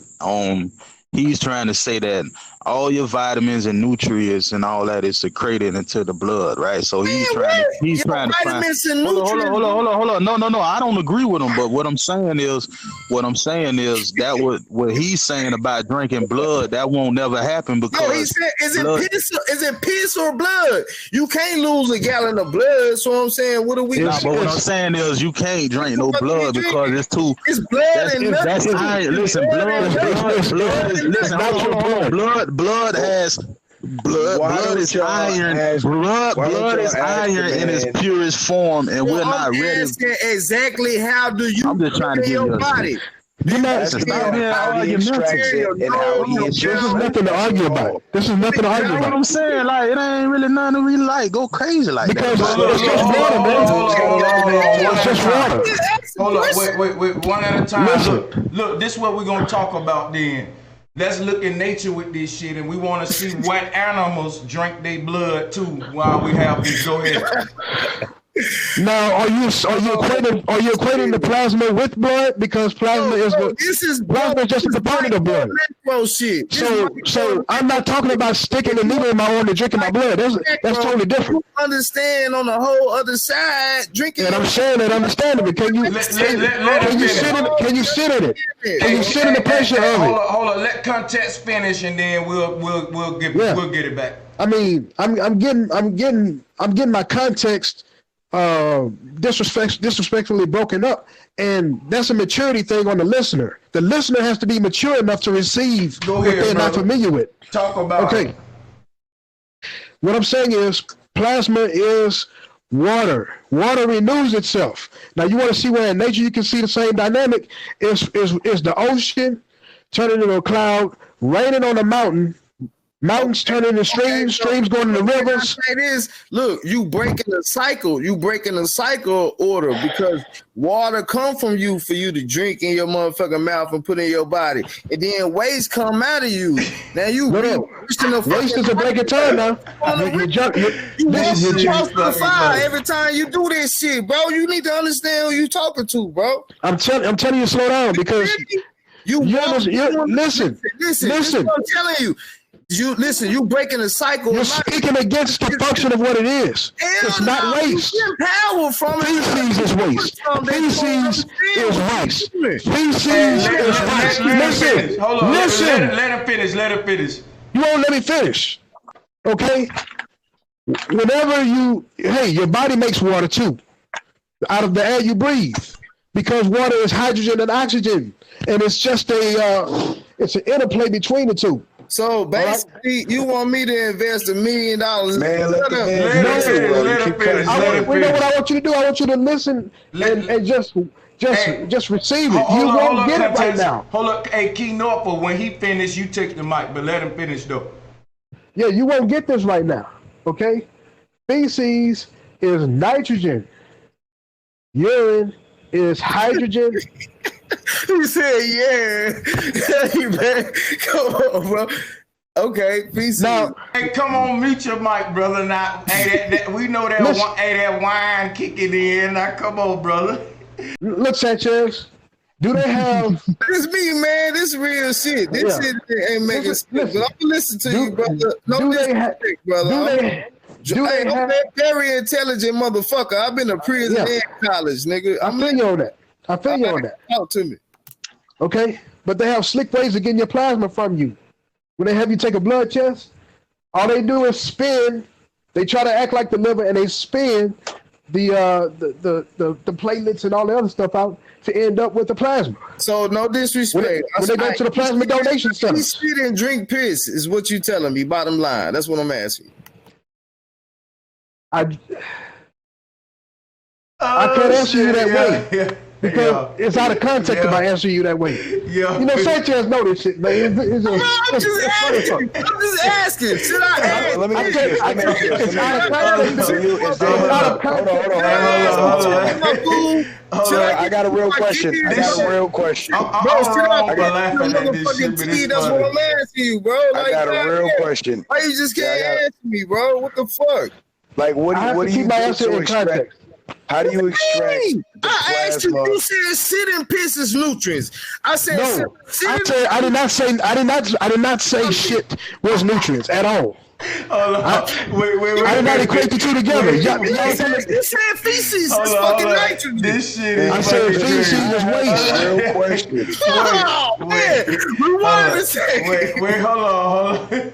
I don't think he's saying drink your piss and eat your shit, and that's what my question. That's not what I said. I know that's not what you're saying. Wait. I don't think he said it's nutritious. But I don't think he says nutritious. But hold on. But I'll keep going somewhere. Hold on, the people gonna get mad if he don't finish. They want him to finish. I don't want him to finish, quite frankly. But go ahead and finish, bro. Go ahead. Your body handles finish up. Your body handles waste. I can't believe y'all giving him all the time to really say this shit, man. Like, look, we supposed to be learning, man. Not talking about doodle and shit, man. Hey, thank y'all, man. Who dropping jewels, man? Thank y'all, man. Y'all. My grandfather, he say. Hold on, let me be respectful because I see a lot of people in the chat getting uptight. Let's let the brother context finally finish. We gonna now. If y'all want to rip that shit up, what he's saying, I ain't gonna stop you. But let him finish though. And I just want to ask him one real question. I'm gonna tell all. everybody in the chat why I'm doing this, why I'm not really feeling it. But go ahead, citizen. Go ahead, context. Go ahead. All right, context. My question is, you said there's plasma in urine, correct? And you said you drink the plasma from your urine. Is that what you said? Or am I misunderstanding you? Context, you hear me, bro? Yeah, I hear you. Yeah, you were saying earlier that there's plasma in your urine, correct? Do you know what plasma is? Yeah, no, I'm trying to make sure that we understand each other when I speak. Yeah, no, I know what the plasma is. I'm trying to understand. I don't want to be taken out of context here. That's what I'm saying. I'm trying to get the understanding of what you're exactly what you're trying to say. So that's why I started with that question. Like you say, you extract the plasma from your urine, right? Is that what you do? No, I am speaking in a way to describe what this is without using certain trigger words. So when you say you ingest a gallon of your own plasma every day, correct? How exactly do you physically do that?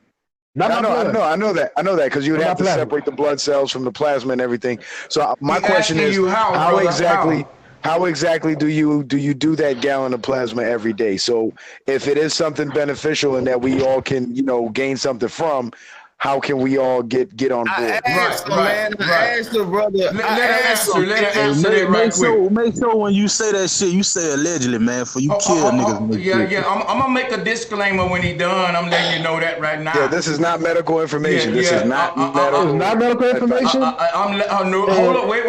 Let me, because I'm the host of this show. For legal purposes. Let me say this right motherfucking now. You goddamn right, this is Bro Sanchez Live, and I do not condone what he about to say, but we letting him say it out of respect because I don't want nobody practicing this shit. Now tell him how. The question was how, brother. Go ahead. Okay, which Brother Sanchez doesn't want you guys to practice is not what I'm speaking of. I'm speaking of something that's. Man, what the fuck, man? Hell no. You won't understand you won't understand. Hey, see, listen to this. You see this here? Listen. Key, mute your mic, Key. Mute your mic, bro. Yeah, Key. I'll let you go right after. Yeah, let me right after. Just let him bro. Just go ahead, bro. Go ahead, context. Yeah, okay.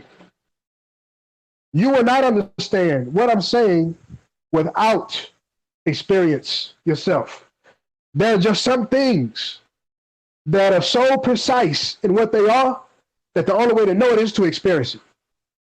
Now, to read of an extraction of it or to even hear me speak of it, I have to be wise enough to know that when I'm not being listened to in full context with maturity to understand what I'm saying, so I will not mislead anyone in the chat listening for what it is by speaking on it any further.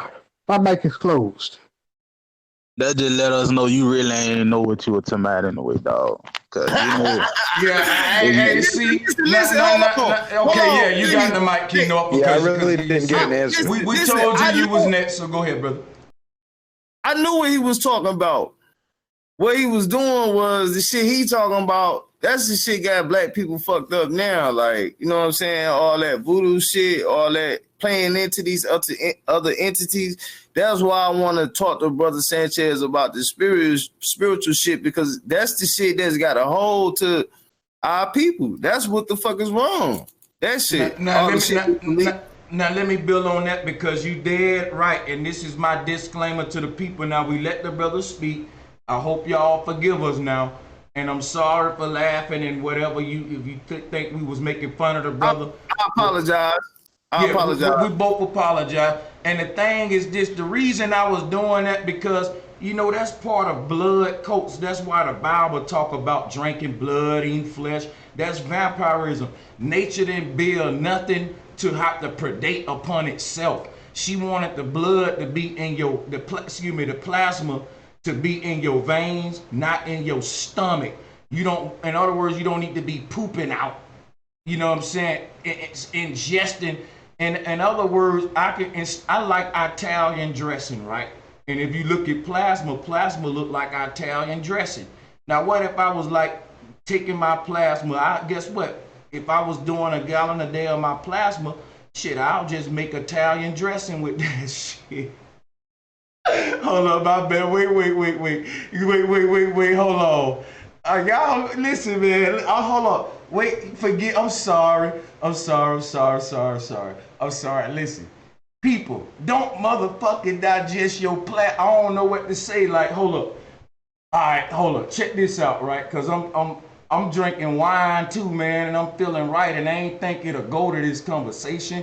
But I don't want no motherfucking body out there drinking a plasma. The brother, he didn't tell us how he was doing this shit, y'all. And I ain't making fun of him, but that's why Citizen said he didn't answer me. I'ma just mute my motherfucking mic, man, because I'm telling you, man, I'm done right now. Like, bro.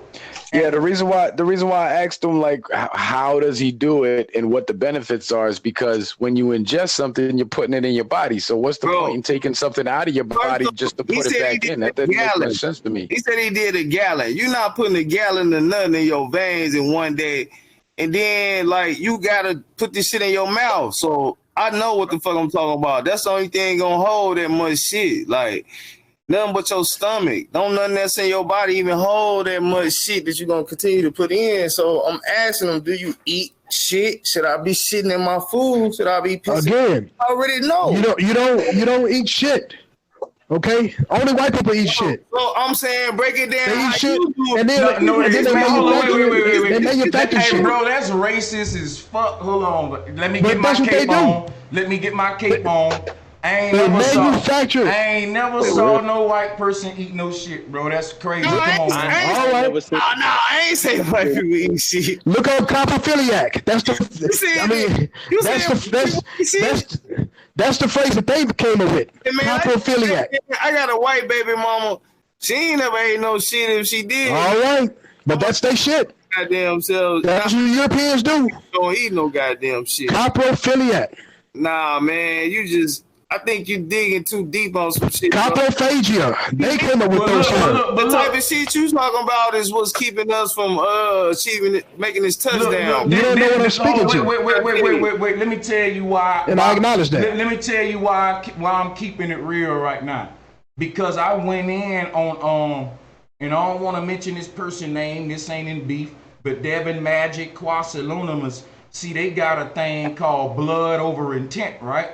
And what they do, they slice their motherfucking self open. That's not the same context, though, Sanchez. But hold up. But when you open the doorway for this shit, you can't start picking and choosing, brother. Now I'm just offering correction. That's all. Just offering correction. All I'm saying is the same shit. Is using your blood as a sacrifice for something. Where if you say, well, I'm gonna take some of my blood out of my veins and drink it, or whatever, or take my plasma, do this. I just told you, I don't slice myself and drink my blood. Hey, it's a sacrifice. And they're not the same thing. Now, no matter what you say. Listen, bro. Well, he keeps saying we keep saying what he doesn't do, but he's not saying what he does. He ain't telling us how he ingests this plasma. He ain't told us that. That's what I'm saying. That's what I'm saying. How the fuck do you get it? Do you pour it in your ass? Do you drink it? Do you put it in your nose? Do you put it in your ears? Do you get in the? I have to speak to ensure that what I say is not taken out of context. Go ahead. Let him tell us how, y'all. He gonna tell us how. Go ahead. Okay. Your bladder takes the extra plasma that is created from your breathing and from what you consume, the water in it, because water itself cannot be destroyed. See, I'm giving mathematical equations here. Nobody's understanding this shit. So, I guess I'm in the wrong audience with this conversation, man. So you talk about so just say you drink it, bro. That's what you want. I'm in the wrong audience. I'm in the wrong audience with this equation. So you fucking drink this shit, bro. I assumed much when I offered this. You know I can see. I can see shit, but I got a pupil. Bro, I got 16, 12 vision. Hold on, bro. I assumed too much, and I apologize. Let him tell us how, man. Let the man tell us how, bro. Let him tell us how, bro. Please, man. I'm on my knees, man. I'm on my knees, brother. Please tell me how, bro. I'm listening. Hey, mute your mic, bro. Don't so he can finish, so we can let everybody else build out to him. No, I was trying to build on this, but every time I try to, and somebody gets uncomfortable with the numbers, they start screaming and interrupting, and next thing you know, I have to reset the context of what I'm talking about. That's exhausting. So I just wait till there's a more mature room that can listen. Maybe tonight is the wrong night. Now that everybody mic muted, man, I think you this was like, go ahead, brother, go ahead. Hey, Key Norfolk ain't gonna unmute his mic and cut you off. He ain't gonna do it, man. He gonna let you go ahead and finish, and we're gonna pass the mic around. He got his mic muted now. Go ahead. Okay. What happens when you consume your plasma is that you are able to feel your body doing what it really does. Usually when we talk about our health, we know what we're taught from professionals, and we know we try to correlate with what we read in professional journals, but there's just there's a difference, a deep distinction between how different peoples handle energy. There's a deep distinction between people who are allergic to sun and those who deepen in the sun. Okay, there's a huge distinction between the two. And so even if you were to look up what I was telling you on Google, you won't find the whole equation. You have to actually be black and then do it. And then those two numbers put together will show you what the whole answer is. Now, when I say you will be able to feel what your body is doing, that means from the very first time you do it, it travels up, to the, you feel your brain start to vibrate higher. In my case, my mind was moving so fast that I stayed up all night writing, and then it took me 5 days for my body to catch up to the rate that my mind was going. And, so that experience is what made me continue to do it over the next 4 years and actually deepen it further from when I started. Now, if you guys want an easy way to get into it with no pain at all, and I can only have a deep conversation with people who are experiencing it because, like I said, there's a language that we come to speak from having done it due to recognizing what we're seeing as a result of having done it. And this is not a joke. This is not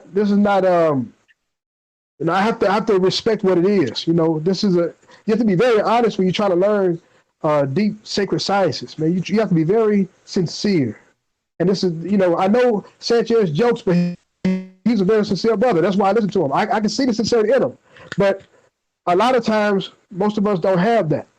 So the rest of this conversation will be had after you've done it. But if you want an easy way to do it, I end with this. Let me say this, brother. Okay, I guess you guys don't want that.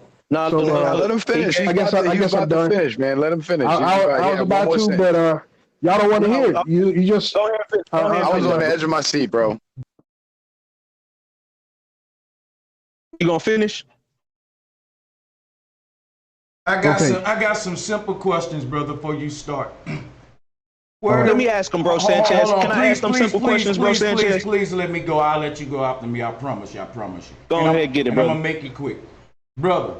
Where do I inject my needle to draw the plasma, and how do I consume it?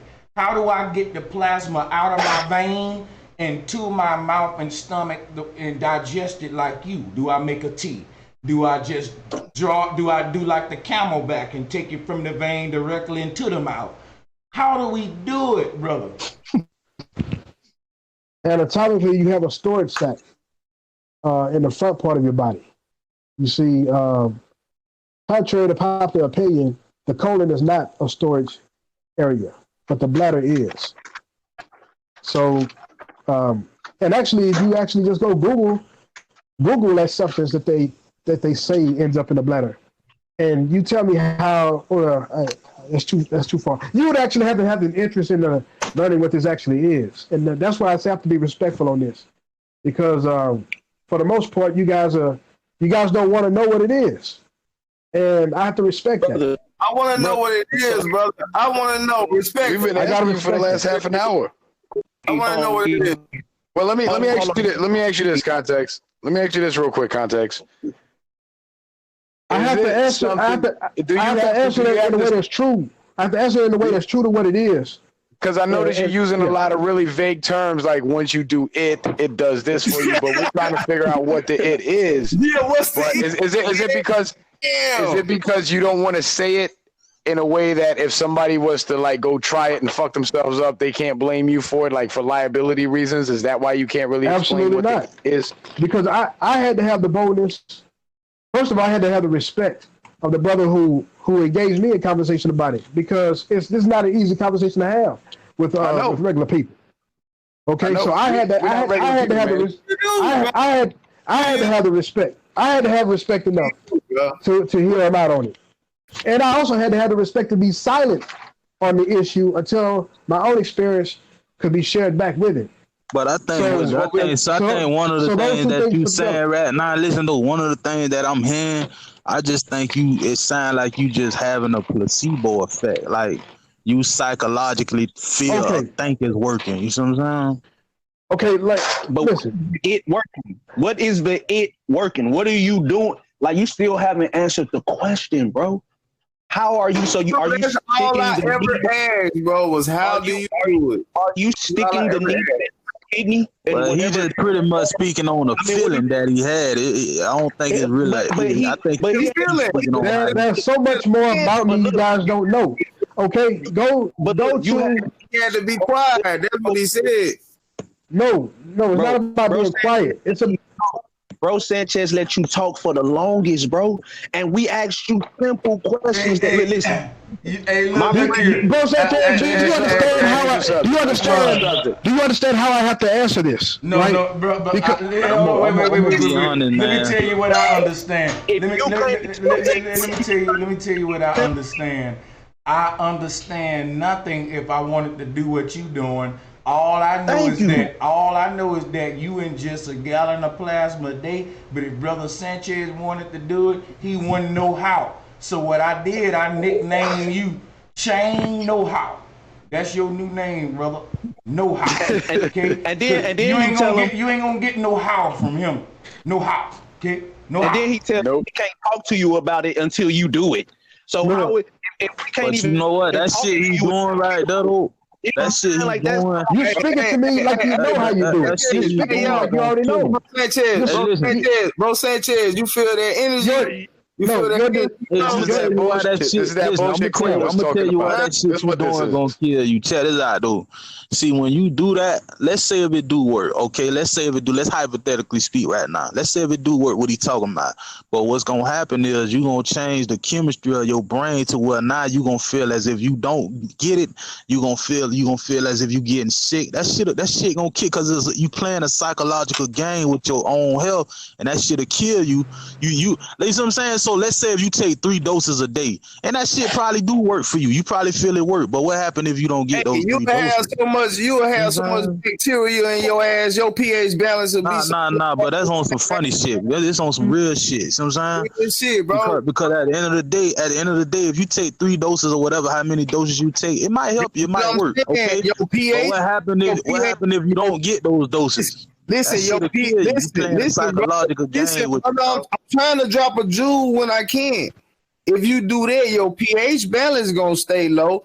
Just like a female got to keep. You guys are being very theoretical right now. Goddamn pH balance up. Y'all are being very theoretical right now. Hey, I'm gonna tell y'all. Hold on, wait. I'm gonna say this right now. I just told you guys we can't have the rest of this combo. Look, check this out. Look, the reason I'm having fun, because that's all I can do. Because let me make this disclaimer. The reason I'm asking him how is not because I want to try it. It's because I'm proving to everybody that if he can't tell us in detail how, for example, right? I went to the plasma center and they drew plasma for me. And if I want to go online and look up a detailed example of what went on during that plasma transfusion, I can look at it enough to be able to do one if I spend enough time on it, because they're put your plasma. No, wait, because they telling me how. Now you told us you drink a gallon of plasma a day, and all we wanted to know was how. And every chance you got to speak, we got no how. We got no how. No how. No how. All right, look. All right, fuck all that, man. Look, let me ask y'all a question, man. Yeah. How do we know? Let me ask y'all a question. How do you know? How do we know that we really are conscious of our consciousness? Yeah. How do we know? How do we know that we are really conscious of our consciousness? What test are you putting your consciousness through? Just the fact that we sitting here trying to contemplate whether we're No. conscious of it. Look, the problem. See, this the problem. Oh my God. I don't understand. Like, I ask a question. You know, usually when I ask a question, a smart person to kind of think about what I'm saying and then answer. This ain't a combo we can have here, man. Hey, bro. I was wrong. Hey, bro, if you believe I was wrong, y'all. if we My supposed to bad. be gods, if we supposed to be creating shit, This ain't a combo we can be having. I'm sorry. Hey, yo, you a mirror of your God. So whatever you believe in yourself, that's what your God is. Nah, but I don't like. I don't know, man. I think, you know what? I'm gonna agree with the vampire. I'm on the wrong panel. Y'all don't think too deep for me, man. Now look, let's do this. Let's do this. Let's do this. Wait. Let me get control of this shit. Let's talk about music. Let's talk about language. Let's talk about something else. Stop. This topic is over. Let's talk about something else. Stop. I'm gonna do that for you right now. I got you. Everybody mute their mic. Everybody mute their mic. Let's take a breath of fresh air. Everybody, come on. Breathe in. Come on. I'm gonna do it with you. Come on. Everybody together. Everybody, come on. 1, 2, 3, go. Come on. Come on, just breathe in. Vampire, don't do that. I won't smell that blood now. Oh man, come on. You can't be breathing and talking now. Come on. Now what we're gonna do at this time is this right here. My brother Quentin just joined. Shout out to him. Let's change frequencies. I agree with your context. By the way, we talked about, hold on, Zone, please hold on, brother. Spirit of disruption. Now check this out, guys. We talked about blood for the past hour. Not my cup of tea, so I made light of it and had fun with it. I'm one of those students in the class, when the teacher get on a subject that I'm not necessarily my cup of tea, I tend to joke around too, hell, I'm human. But, that was all I could do with that, because I just don't want to recommend no one doing that. Maybe he got some science to it, but we talked about it enough. It ain't none of us going to try. You ain't going to drink your plasma. So let's change speeds, and we're gonna let the brother Quentin. Welcome to the panel, brother. What's happening, bros? Welcome, Quentin. What up? Up to the panel. Not much. Just listening to everybody chiming in. I mean, the only thing I would say to conclude is I'm with everybody else. I just was trying to get the actual answer on how you ingest it, but since we ain't gonna get it, fuck it. Neither here nor there. One thing I wanted to address that y'all was talking about towards the beginning was the whole when we got to talking about melanin and how that's not a word and shit. Because I was going over that with some people on Hangouts last night who was talking about the Aboriginal shit, and I was just trying to explain to them the context of the word they use. Like we were saying, these words that don't come from your people or your languages don't always have truth in them, because some of them just made up to support lies. Melanin being one of them, and another being what's another one that I was from the name? Oh yeah, the whole Aboriginal thing. When they put the ab in front of it, and they had a real problem with the fact that I was trying to tell them the etymology of the word is absent of originality. Because my thing is for them to try to equate Aboriginal to original, it's contradictory in itself, because if the word original is a synonym for Aboriginal, why the fuck you need to add something to it? If it ain't broke, don't fix it. So why have to put an AB on original if original already mean what it mean? And they were trying to tell me that AB has something to do with meaning with land. It's the same way they play us by getting us to call ourselves black when black really means blank and blank means no identity. Right. That's it's what I the was trying to trick. explain to them. It's really just a play on law. And I was trying to tell them, if you go over to these people talking about I'm the Aboriginal people of these lands, they're not going to hold you in the same regard as originals simply because of the wordplay. Yeah, they're going to laugh at you. Kind of like when you go to court and the judge asks you if you understand, and in court, understand means I stand under and concur, meaning I stand under your jurisdiction and I agree with this bullshit that you're telling me. It's the same thing. It's just using words to get us to, like, they give us these words and assign these meanings that they say mean one thing, but the word itself and the etymology actually means the opposite. So they get us to identify with the antithesis of ourselves. See, when we talk about topics like that, that's something that we really ain't gonna really know, man.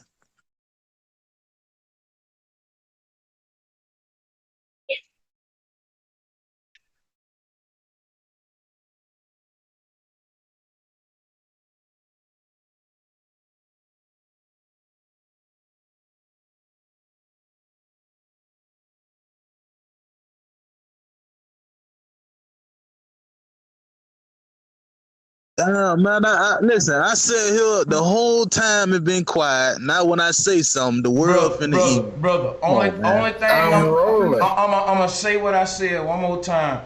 If you ain't gonna interject and add to the bill, and you gonna go to with your opinion talking about what I've been trying to add the whole time. See, like now, I'm trying to build like with all this shit here. Like you cut in and you talk. See, man, what we don't know. Just tell us what the fuck you do know instead of telling us what you think another motherfucker don't know. Okay, man. Can I tell you? Can I tell you? Well, I was finna interject next because we talking about melanin, brother. And if you ain't talking about melanin in relation to what he just said, then I'm finna respond with some science of melanin versus melody, like I said earlier.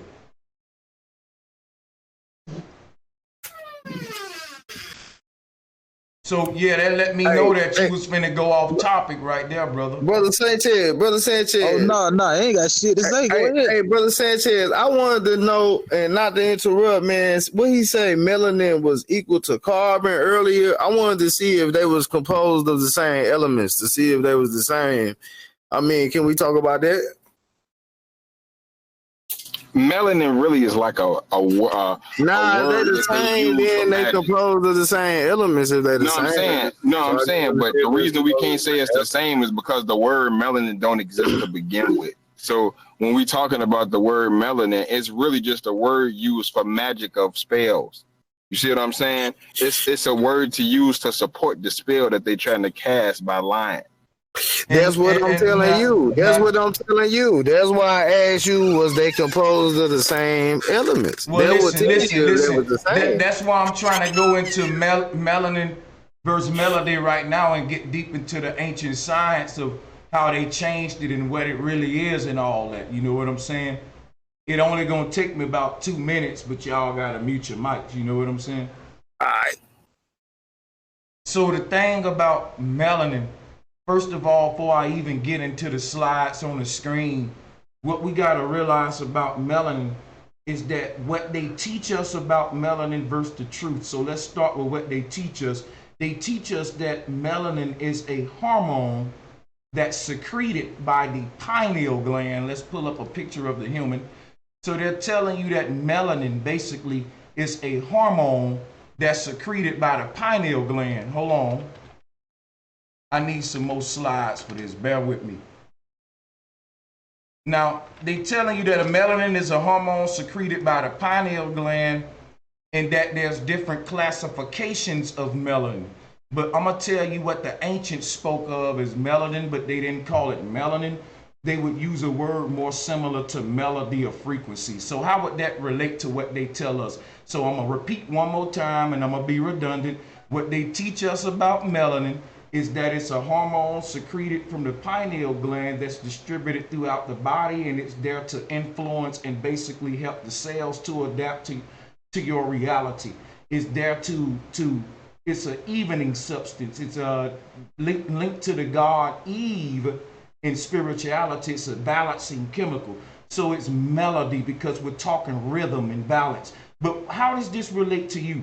Melody is not a substance. Melanin is ethereal light being pulled into a black hole that they call the pineal gland. So if you look at this energy right now and just pay attention to what I'm telling you, we'll talk about the one in the top right in a minute. Just look at the human.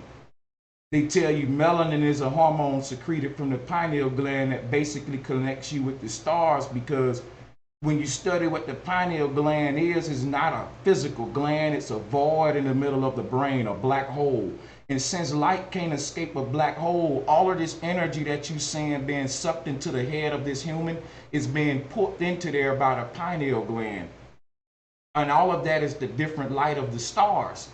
So the crown chakra looked like a crown with a bunch of colors in it, because each star in the sky has a different color, and they all being put in from a different degree around this 360 crown.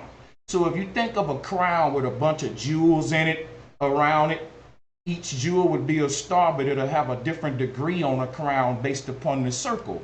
And this is what the stars is doing to you. You're pulling in the light of the stars, and it's being braided into your, by the time it reaches your heart, it's a full braid. It's tangled up and it exits out in reverse. But it's put in first through that black hole that they call the pineal gland. Now, how does this relate to melanin and melody? Well, what you're looking at is a human bioelectric energy field. And we all pull in the starlight at a different speed and frequency, and we braid it up differently. And they call that the classifications of melanin or melody. See, each one of us is pulling in the same starlight, but it's influencing our beings differently. So, because the frequency about which you're pulling it into the crown is different per human, and they call that your melanin. That's associated with your melanin count. You know, how some of us can pull in that light at more rates than others, and we call those enlightened beings. They have the shiniest crowns, right? If you were looking at this aura from a spiritual perspective, they would look like kings for real. You know, they're able to pull in so much of this, like a big drain, right? You got little tornadoes, you got big tornadoes. Bro Sanchez is one of those big ass drains. I can pull in a lot of this water and interpret it and braid it up and syncretize it and spit it back out to you into knowledge. And when I do that, I'm practicing this same energy field of this whole cosmos. See how it pulls in the light and spits it back out as something new? Some people pull in the light and it go back out as a fucking smoke trail. It ain't nothing brighter. See, some of y'all amplify the light. And what I'm teaching you here is a bunch of things of the chakra system, the amplification of one's aura, their ability to express themselves to crowds and resonate with what's in their soul and get it in others by using parables and words like Jesus did. Otherwise, you wasted your life. You're going to be reincarnating. I didn't mean to start preaching, but that's why I got the picture in the top right corner, because this is the mystery of Saturn. Satellites pull in energy, and when you say satellite, you're saying Saturn's lights. And Saturn is the conception of Earth, like I've been showing y'all in plenty of motherfucking images with the seven heavens. All of us are individual satellites, but some of us ain't really pulling in a frequency. Some of us got some fucked up antennas. The stars trying to talk to you, but your shit bent. You know, some satellites can't pick it up like others. You go over a folks' house and the game keep breaking up and shit. You're a knucklehead. Your shit closed. Talk. Listen. I know what's causing that, bro, Sanchez. So yeah, stop me before I go off on a damn tangent. Go ahead. Well, as far the pineal gland, they say, is like your antenna that connects you to the subconscious or the spiritual world. Kind of like your antenna on your car gets you a connection to the radio station so you can get your music. But with the fluoride in the water and the other chemicals in the food and the shit they're spraying in the sky, along with the vaccines, the combination of these things, it causes a calcification around the pineal gland, or in the physical terms, around the inner lining of that void that we call the pineal gland. And what that does is it's kind of like in the wintertime when ice gathers on your car antenna and your radio signal gets weaker. So as our pineal glands get more and more calcified from all this toxicity that we're taking in, the signal that we get from the spiritual world gets cut off. So we have like less vivid dreams, or some people don't have any dreams at all. We have less empathy, less sympathy. You know what I mean? Like there was a time when people would have kids and when the baby was crying, they could look at the baby and sense what's wrong with the baby and immediately address it. But now like people see their babies crying, their own kids, and don't know what to do. You know what I mean? Because we've been cut off from that spiritual world and our antennas. Just like that's what triggered me when you said antennas, because that's exactly what it is. Yeah, and you know what? Another thing that affects it all too is the fact that we got the ether or the space around us filled with so many Wi-Fi signals and webs of that shit of unnatural ether that we not really getting the same amount of fuel from the ether around us that we normally be getting because that signal is being disrupted. That's why, you know, like Delbert Blair would always talk about them diodes.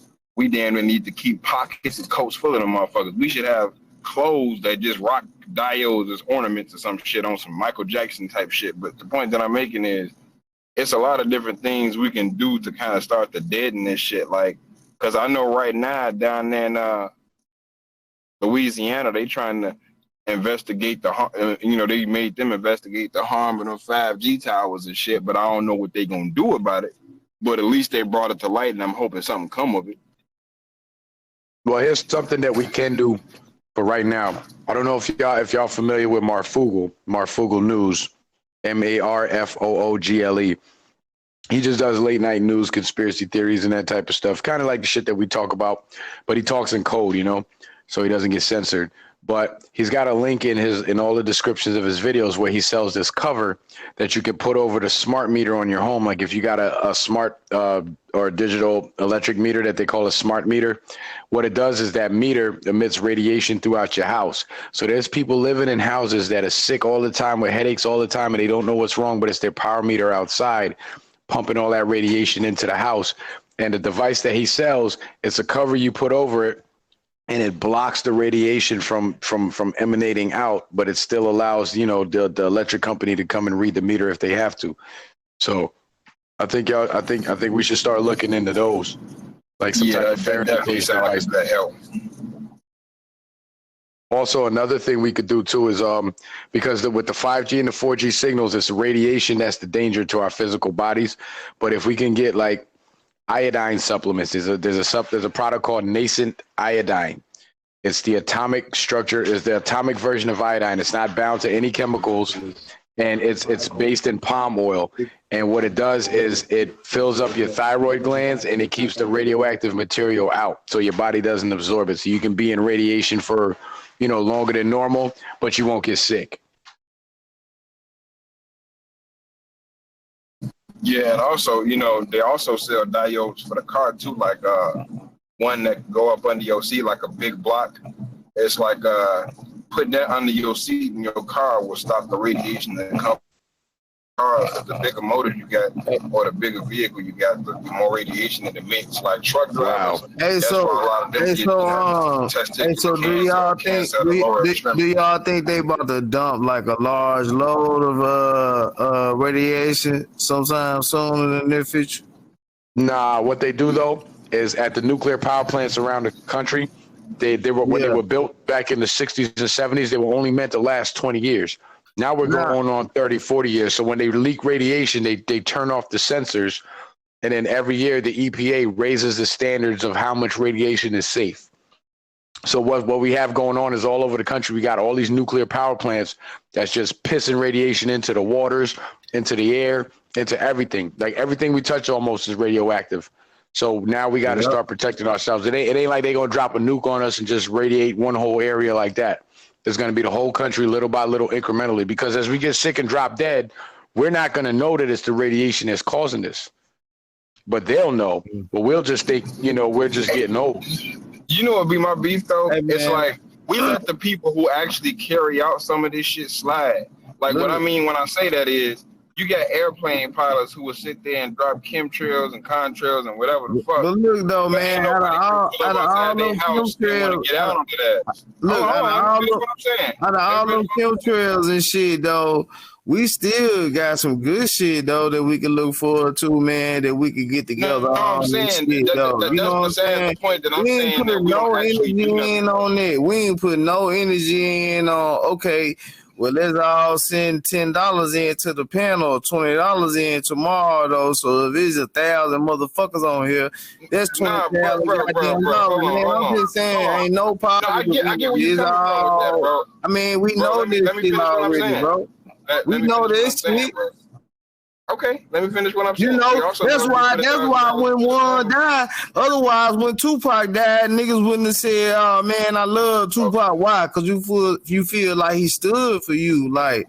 You know, that was some real shit. Like, you feel what the fuck I'm saying, man? Like, I do, but man. Hold on, wait, come on, bro. Yo, let Quentin finish. Let Quentin finish. Let him build. Let him build. Let Quentin finish. Then I got to make an announcement.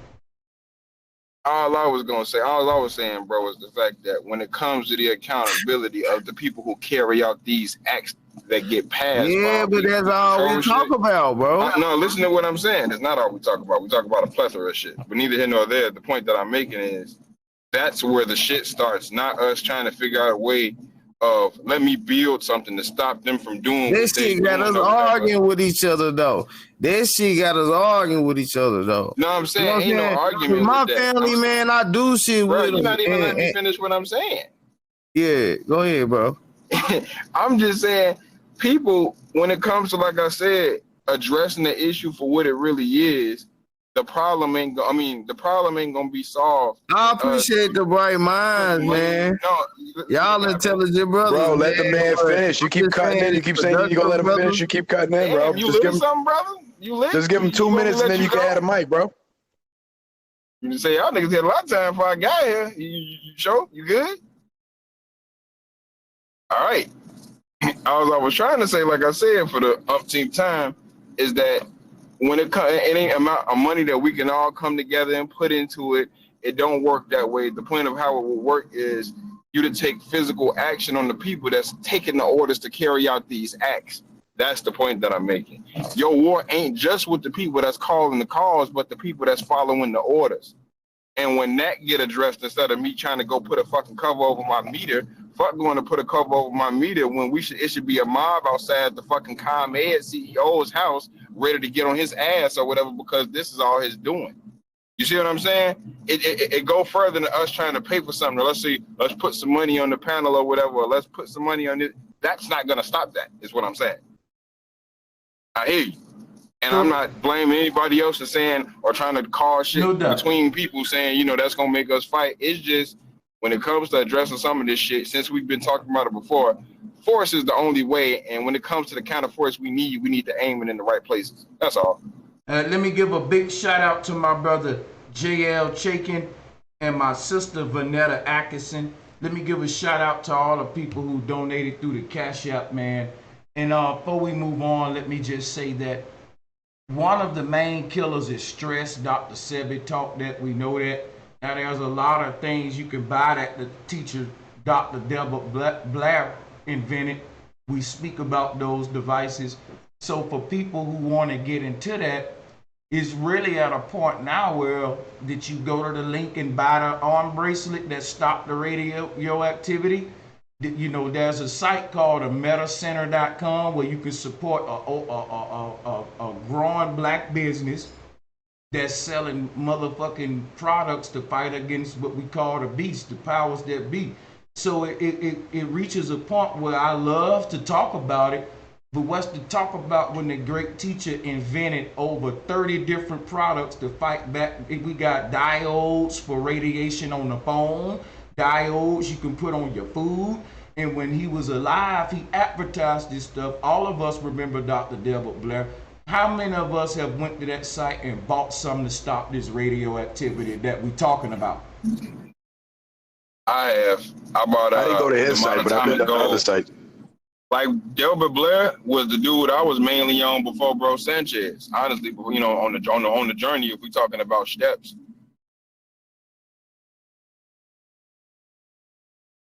And you know, the reason I put that out there is because we don't have an excuse of where's the technology to do this or that or to combat that. You know what I'm saying? It's out there. Metacenter.com. Plenty more sites. The brothers name other sites, you know. So it's out there. Yeah. You know what I'm saying? Yeah, they got charged crystals, like you said, that the all of the different canadiodes and sizes, and they also got like I said, the monatomic gold is something I tried that I like that was really good. Put it like this: if you're having trouble with your dreams and getting your sleep patterns back right, that's definitely when I had a vivid ass dream or whatever when I took the monatomic gold. Because at first I was just taking little scoops and little scoops. But then I'm like, fuck it, man. I'm just going to down this shit. And I just smack the whole rest of the thing or whatever. Man, when I say I got some of the best sleep of my life. But I will say, under the recommendation side of it, you should probably, what I tried to do, should probably try to be, you know, go through a cleanse or fast yourself, or make sure you're eating right when you use to get the full effect. You know, I ain't the greatest nigga when it comes to diet, but nonetheless, I know what's right. It was right. I know a little something when it comes to diet. Before you decide to change your diet, like if you're going from meat eater to vegan or anything like that, or you want to start taking supplements or anything, first thing you have to do is do a serious ass bowel cleanse. Like probably a week-long bowel cleanse with something organic like neem or green tea or some type of organic laxative. Because what you want to do is you want to clear all that crap out of your bowels. So when you start taking in the good shit, you want your bowels to be able to absorb it. You know what I mean? Facts.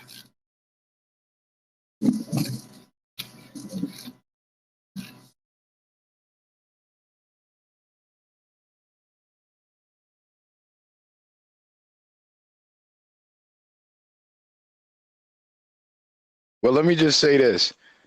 Since the whole point of this conversation, or all these conversations actually, is how do we the people fight against this machine that we call the beast, which is the ruling class that's been oppressing us. The number one thing that they depend on, aside from the loyalty of the sellouts among us, is our money. So we have to vote with our dollars. And I know y'all don't really like Alex Jones, but this is a valuable piece of information that I learned from him. You vote with your dollars, because where you spend your money counts. If you go to Walmart and buy your groceries, stop. Go to the small grocery stores. Go to the mom and pop stores. Go to the black-owned stores. Go to the bodegas. When you're shopping online, try to shop with the little guys. Like maybe if you got a good YouTuber that's got a Shopify store that you like or something, go shop at their Shopify store. Pay the extra 10 cents, extra 20 cents on the price instead of going to Amazon so they can eat. When you donate into your favorite YouTubers, YouTube takes what is it, bro Sanchez? Like 60% of the super chat money, 30 or something like that. 30%, and then whatever state you in, they take taxes out too. My state is a non-tax state here in. Okay, mine is too. But when you're donating, instead of giving that 30% to YouTube by going the easy route, donating to Super Chat, click that PayPal link, click that Cash App link, let Bro Sanchez get all that money. You know what I mean? Because YouTube is getting their money. Yeah, that's so true. when we start voting with our dollars, we're gonna slowly, because the money, when we spend our money, that's the fuel for the machine. I remember I was listening to a stream you did like a year ago, Bro Sanchez. Hold on a second, I gotta holler at my dog. Hold on, give me a second. Anyway, so there was a dude on the stream. I think his name was Harry. I can't remember, but it was a dude from New York. And he was getting on you about wearing an academics hat or something. And he was like, it's 2019. Why are you wearing that? But y'all had just went through a whole couple of hours of like some deep conversations. And then he ends it by saying something so superficial like that about fashion trends. You know what I mean? And that just showed, and you kind of went off on him. And I kind of understood where you came from. Because in my mind, I was listening to it. And I'm like, what the fuck is he talking about? 2019, you know? But that's the type of shit we got to get our minds off of. We got to stop worrying about what's the newest hot shit. You know what I'm saying? Like when you want to buy a car, you get your tax return money, you get a couple thousand back. Instead of taking $1,500 and going to the dealership and getting that 2015, you know what I'm saying? Go buy something cash, pay it off so it's yours. Keep the little extra money. If something go wrong with it, go get that shit fixed. Fuck ride and fly. Just ride. You know what I mean? Vote with your dollar. So that way you retain more resources for yourself instead of wasting it all on, you know, keeping up with the Joneses and following the trends, because those trends are set there to sucker you into spending all your own money. I always used to say this: if you give a 20-year-old black boy $10,000 and a 20-year-old white boy $10,000, You know what I'm saying? That black boy is gonna go buy a car, but then he's gonna put rims on it. Then he's gonna put a system in it. Then he's gonna get a gold chain. Then he's gonna get gold teeth because he's got to be like the rappers. And then the white boy, he'll look at his dad and see what his dad's doing. He'll buy a little car. He'll go get a job. He'll use his car to go to work. He'll put his money in the stock market. Just put his money in the savings account. You know what I mean? Because it all depends on what we teach our children. And our parents didn't really do the best job at teaching us because they taught us to buy into the system. They told us go to college. They told us, look nice, dress nice, wear this, wear that. You know what I'm saying? Instead of telling us, be a thinker, think for yourself, think freely. They always used to tell us, how many of y'all got disciplined like this? Oh, why can't you be like their kids? How many of y'all heard that shit? That's I hate what you're saying. Yeah.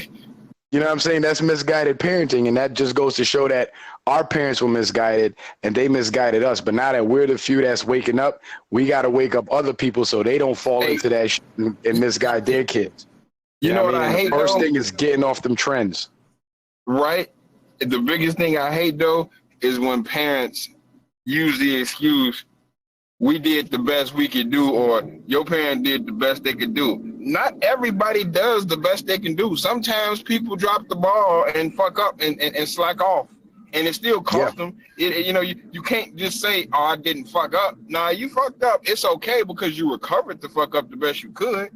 But nonetheless, unless our parents is teaching us the type of shit that gets us from this life into the next, they damn near missing something. You feel me? That's why I feel like that shit is so important. Like the shit that I'm learning from Bro Sanchez, everybody's parents should be teaching their children this. You feel what I'm saying? But everybody's parent don't know that because of the generational cycling of losing this shit. Exactly. Us losing all of this shit based on the condition of the world. I just hate when people try to lump black people in the category by themselves, like all white people is at the top of the world running it when we know the rainbow is running the top and the rainbow is living on the bottom. It's poor people of every race and it's rich people of every race. And the point being, it's sellouts of every race. So when we point at the top and say, oh, it's white people's fault, but then we skip over all of the other sellouts of all the other race, we look like fucking fools. That's why I feel like when these people be going over with this we first shit and all of that, talking about, well, it's back in melanin, it's DNA, and the RH factor and the blood and shit like that. One, you ain't never seen none of that shit on a microscope for yourself to even tell. Here we go with they fake sciences and shit based on that magic shit. It's when you don't know how they doing what they doing because you can't see it. You just got to take their word for it. And because I don't know, I'm not taking that word for it because from what I can see every day, like I try to tell all the prideful black people who try to stress that black people first and this and that shit and white people came from us. If these is all of the cases, one, you don't see no fucking monkeys and shit transforming into Neanderthals, then transforming into people. Then the fact that everybody can donate blood to one another and it won't be no difference across the races. Because I remember I was talking last night to some people. She tried to use the fact that people have that old blood type or whatever, that type that they can donate to everybody else, but can't nobody donate to them. I'm like, that still don't make black people special because it's other people of other races with that same blood type. So you're not fucking special. The Most High don't choose favorites. So it'd be nice if people get the fucking effect out of their head that the Most High ain't capable of doing or creating multiple things at once and would choose the chosen people over another. That's like a parent picking favorites. That's all the divisionism to keep us divided and conquered. That's all that is. Hey, I got a question. I'm wondering about the fact that, let me ask this, do we feel like, I definitely don't feel like the way things are around me are the way it's supposed to be. You know what I'm saying? And it's like, I think that certain people that I have conversations with, they seem like they just feel like this is how it's supposed to be. And there's supposed to be this miraculous change, but we was talking about nature. And there was this movie that I had saw called The Happening. And in the movie, he had explained about a plant that basically over time, it developed a pheromone to attract an insect that would eat the insect that was eating it before it pollinated. Now, I say that to say this. Plants don't got no hands. They don't got no feet like we do. They They move. Every nature is all the same, but it's different, and they don't have the means to defend themselves and maintain surviving like we do in a way. Why would you say that? You know, plants been outliving humans, man. They older than us. If we kill ourselves, the plants will still be here. They very smart. They got defense mechanisms. Facts. They got Absolutely. hands, feet, and all of that, brother. Yeah, I'm just happy. Yeah. But what I mean, and you absolutely right, bro. Sanchez, I misworded myself. But what I'm saying is, if it knows that it has to fight back, do something to maintain its survival. You know, it has to be something that we got to do something to maintain that too. And like the bro Quentin said, we got to direct that in the right direction. We got to figure out, how can we really attack this thing? You know what I'm saying? Because let me explain something to everybody on the panel real quick. Mute your mic for a second. Everybody keep bringing up movies. Now let's bring up X-Men. Think of each of the X-Men heroes. One of them control fire, one control water, one control the mind, one know what they can fucking do, and they do what they can do best to help X-Men. But here's the thing. None of the X-Men show up and say, man, we got to do this or we got to do that. And here's the point that I'm making. I'm doing what I am using my super gift of decoding syncretism to awaken people. That's a form of magnetism. Let's compare it to a plant. A plant don't have to move. You know why? A plant move things. Now let's talk about Magneto. Magneto stands still, close his eyes, and move shit around him with his mind. That's what I do on these panels when I teach. See, a plant stands still and it gives off certain scents, and it make all the fucking insects come around and do what it wanted to do. So it uses those insects as its hands, because what it's its hands is really its mind, which is I can get things done by making it come to me. So I don't even need no motherfucking feet because I'm more advanced than a primitive human. That's how a plant think. A plant ain't got to do nothing but be still, and it brings its world to it. That's like the boss. See, the kingpin don't do nothing, but the foot soldier is called a foot soldier because he always on his feet, because he ain't found himself. What you got to do is unlock the superhero in you, and we got to stop saying what we're gonna do, because if everybody look what I did, I ain't sit around saying what we gonna do. I went in the closet, locked the fucking door, started studying, becoming one with the ancestors, and didn't come back out until I had something to offer the goddamn world. And that's what these superheroes do. They go in the closet, they unlock their super motherfucking power, and they come out and use it for good. Why can't we get that it's just that simple? And if you don't do that, you're going to keep reincarnating. You're going to keep reincarnating saying, man, what we going to do? Because you was born by your goddamn self and there wasn't no we. You know what the problem is? Yeah. People are brainwashed into thinking that the truth is on the paper in those books, when the truth is etched in stone and the lies are printed in the books. And I give you an example how I figured that out. I was doing one of my last live stream, and I was talking about, the different beliefs of reincarnation, how some ideologies believe you die and then you automatically reincarnate and relive your karma, or, your karma is you get to stay in heaven or you're forced to come back or whatever.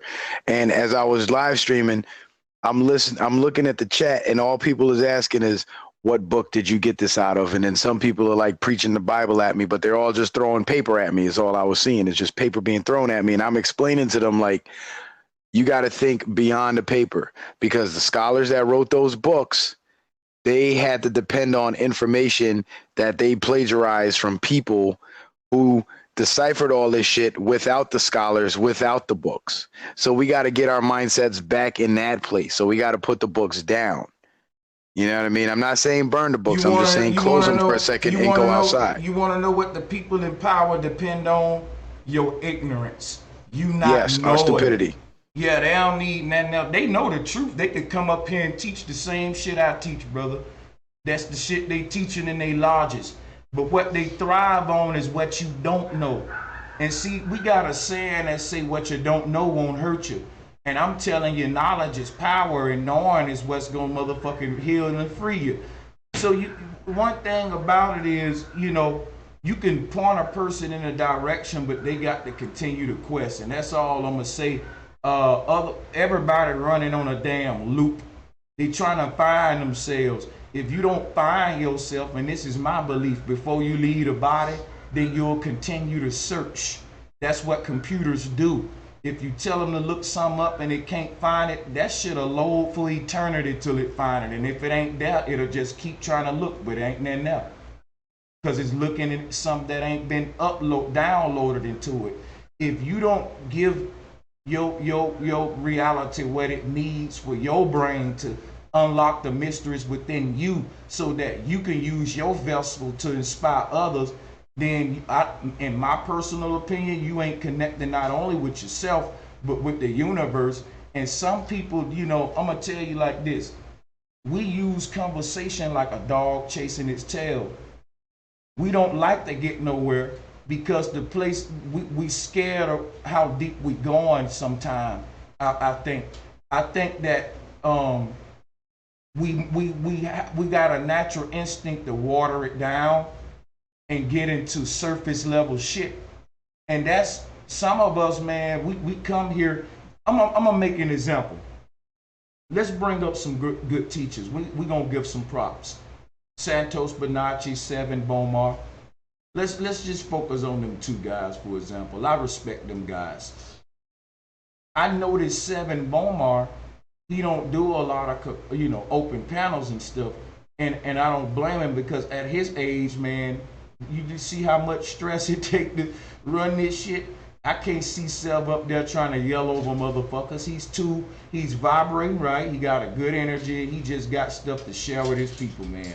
Now, I could be the same way, but at times I like to be challenged and have these. But what I'm saying is, when I realize that the people around me ain't really being, and this is my opinion, ain't really being brought to higher levels in the way they interpret the information, meaning that you're going to keep saying, what can we do, if you can't teach?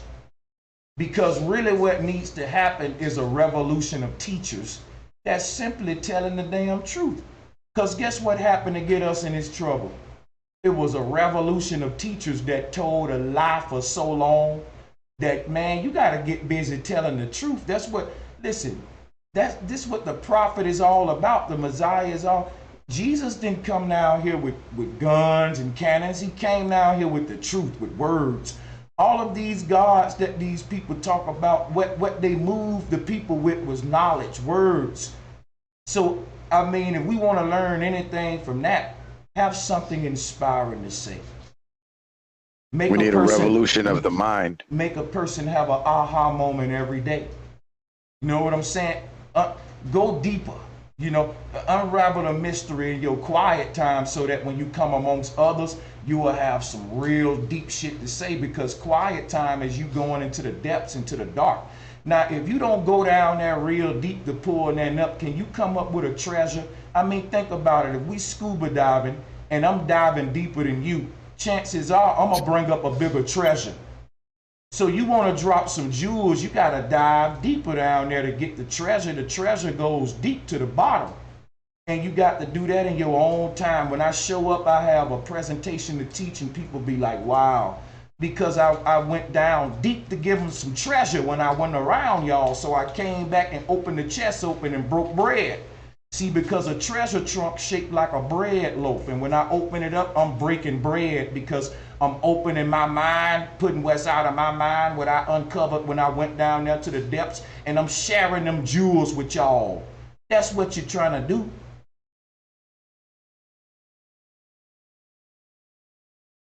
Bro Sanchez, I definitely share a lot of your information on my Instagram.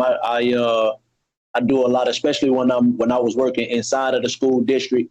I did a lot of speaking to the youth as I was doing my daily duties and stuff. I definitely been doing talking to a lot of people just in my growth, in my journey period, as I've been coming from each awareness level to each awareness level. I definitely gave back and tried to share with as many people as I could who would receive it, you know, what I was learning that I was able to apply to myself that was actually applicable. So I definitely understand you for that. I definitely respect that constructive criticism. And you know what? I'm glad everybody here is the brave type to stand on their shit, no matter how they look to the people who don't understand. Because it been many days where I've been alive and stock of the room or the eyeball out because I'm the flat earther. I'm the one with the knowledge and the truth, and everybody else don't understand, pointing and thinking, okay, this motherfucker tripping. I stand strong on that shit, and it don't phase me. My skin too tough for that shit. I don't even get mad and get a temper with it. You either know or you get it or you don't. You know, Facts. I ain't here to change everybody's world and move everybody, but the people that get it, and the people that don't. Like Bro Sanchez said, at the end of the day, you can't complete nobody else's journey and take their test for them. Exactly. So if they don't study for the test and turn in all of their homework, motherfuckers not graduate. It's that simple. Everybody walking around with their GPA like they don't need to get this shit in tune by time graduation time comes, because graduation time is coming for everybody, whether it's now or later. Some people graduate early, or some people fail early. You know, it's all about finding yourself. You know what? Truth tellers always get ridiculed at first. You know what I mean? Because there's so many people bought into the lie. Like Bro Sanchez, you went through that shit with the Globe Earth. I'm sure when you first started, you know, talking about it on your channel, you was getting lots of trolls. You know what I mean? People calling you crazy, and Globe Earth is trying to debate you, but they can't debate with nothing but science, stupid Neil deGrasse Tyson. That's all they can say. But if you just keep telling the truth and just allow the naysayers to say what they want to say, in the end, they're going to be the ones looking stupid. You know what I'm saying? Because you had the same message, you know, from day one, and they've been trying shot after shot after shot, and nothing's been landing. When you've been throwing the same jab and now you win in the fight.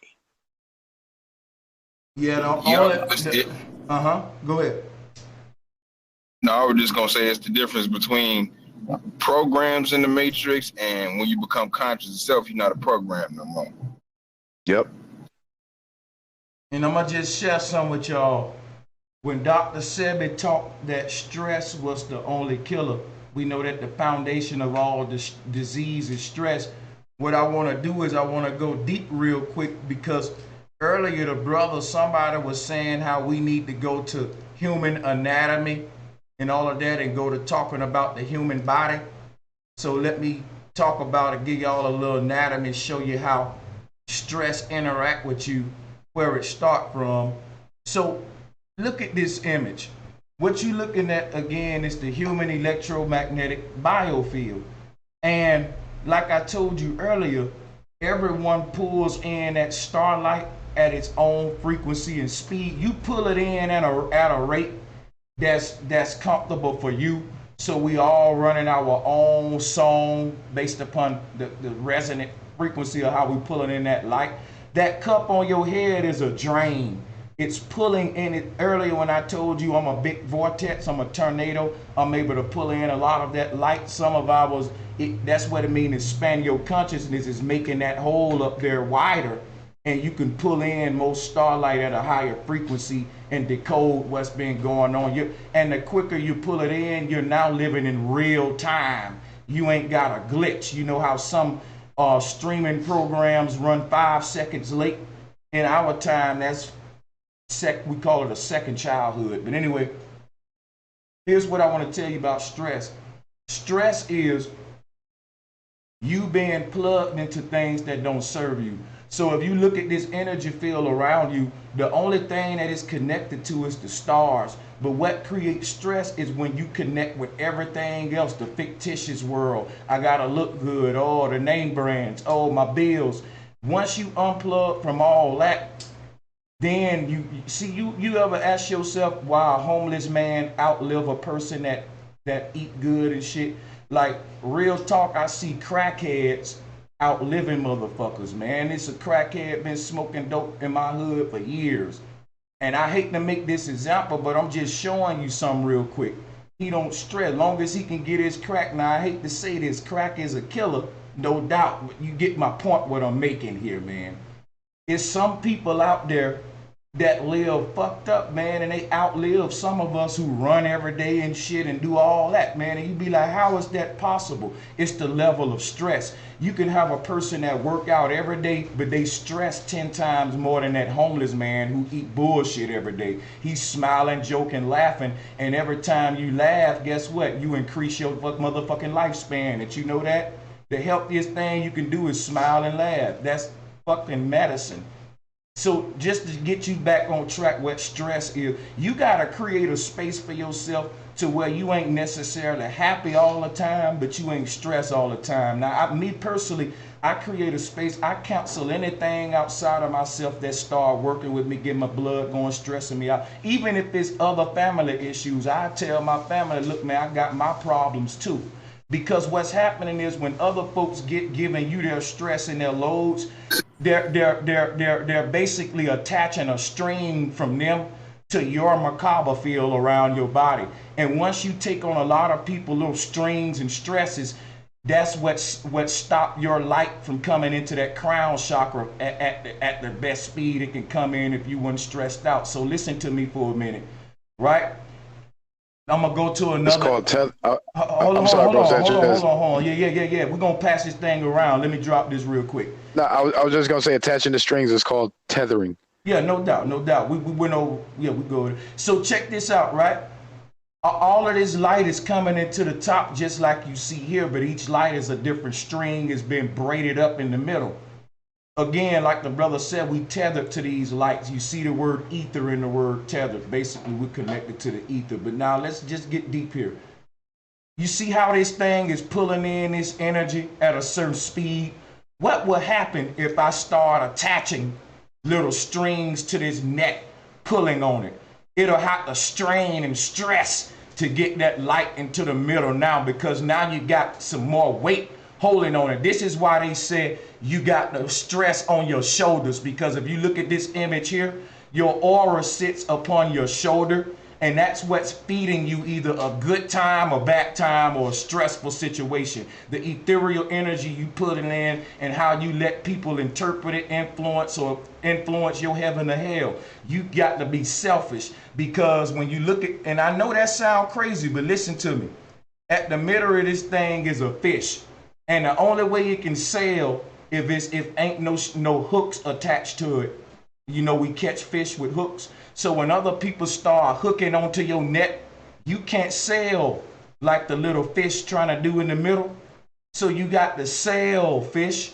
That's what I mean about being selfish, because if you look at this image of the Buddha, ain't nobody inside of that thing but him. And out of one thing you get to control is what's inside of you, what's inside of that snake, which is your macro body. And if you let somebody start putting water out of they sinking ship into your ship, guess what's going to happen? Stress. Your ship ain't going to be able to sail properly. So it ain't good to let nobody lean on your shoulder. You know, we got a song called Lean On Me. If a person lean on you, that's going to cause a domino effect, and all the dominoes going to start leaning on each other, and they all going to fall. So the proper thing, what the ancestors did, they didn't say you can lean on me. They say, I'm going to take my two hands and stand your ass upright so you can stand on your own, and you ain't got to lean on nobody. That's better than just letting you lean on me. So don't let people stress you out. Give them knowledge, because that'll help them out their situation, other than you being a fucking crutch. And that's just gonna weigh your ass down, because what's happening is energy around you that's trying to give you the best experience. And when you take on experiences of negative motherfuckers in your aura, then you take on their hell, and it start to stress you out and age you quicker. Because what's creating your time is this body around you, and we all on our own clocks based upon the way we're pulling in that light. And when you decide not to pull it no more, that's when you say, hey, that's death. Whenever nature pulled a plug. But and what can speed that process up is stress, because stress is when this thing got to pull stronger than it really has to pull, because you're attaching shit to it from the outside, and it's on your shoulders weighing you down. So you build people up. You don't be no damn crutch and no lean on me shit around here. That's what we do around here. So I'm going to mute my mic, and that's what we need to heal humanity. That was real shit. Like that was a damn good Jew. That's a mic drop. Yeah, I only cut in with the tether part because you sounded like you were like trying to find a word, man. That's all. I wasn't trying to cut you off, bro. No, the thing is, I'm just a country boy. I come from the Bible Belt. When the pastor get up there and get in that spirit, what they call it, how I was just then, you don't do nothing. You know what I'm saying? Yeah. I know how it is. I know how it is. Hey, pastor got damn sweating, he got the hanky out. Hey, deacon them get back there, and the only thing they, so, but no, I'm just bullshitting, no, but I'm just making a joke. You know it's all good, brother. I appreciate that because you was right. Tether is the right word. You right, brother.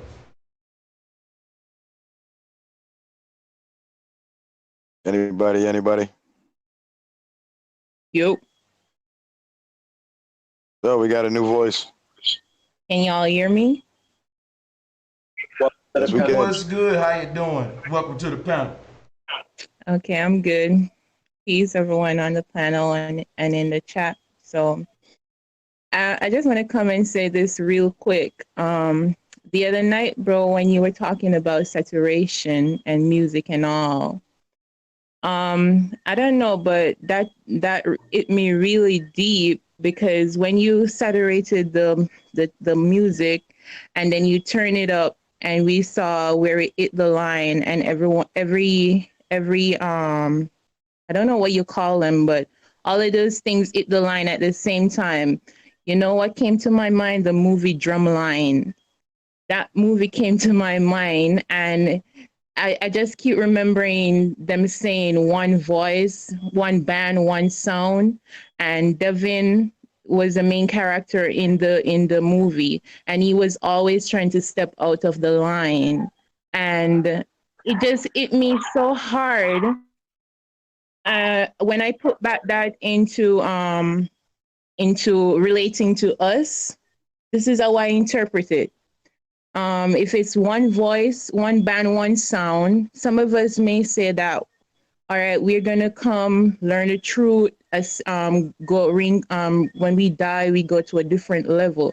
But this is how I look at it. If we're all existing on different plane at the same time, every level we go, there are gonna be some of us who is still unconscious because some of us is still conscious in this realm. We haven't woke up in this realm yet, so we don't get there. We are not there on that level as yet. So when we go there, it's gonna be us. It's gonna be the conscious one, which is a very few, against the unconscious, who's there just the same. So I think, when you say when they say one voice, one sound, I think if we're not all on the same page, it's going to be the same exact thing on every realm that we ascend to. It's going to be the same thing until we all ascend together. Here's how I look at it, right? Every person that exists in this realm do exist on every realm beyond this one and higher realms and all of that. But their consciousness may not be there, just like you were saying. So I'm gonna just explain it for you for a minute. I ain't disagreeing with what you're saying. It's just a good concept. Let me mute you for a second if you can, because it get a little echo going. Because that's a good point she brought up, right? What I believe is that, just say a person is stuck in this realm, they still in that higher realm carrying out the life that they would carry out if they was awake. But they're not experiencing it because their actual consciousness is in this avatar. So what I believe is that though we exist across all of these different planes, for some reason right now we can only experience in a consciousness and one at a time. So when we dream, we go to some of them other bodies. So I think like people who die and they're not awakened to those other bodies, they just keep coming back and reborn here where they consciousness know how to make a body at in this low realm. But people who move on, they don't make another body here. They move on to the world beyond and make a new better that would be appropriate for that better world. Like the Bible says, you get new bodies in heaven. But the thing is, you can do things in a dream you can't do here.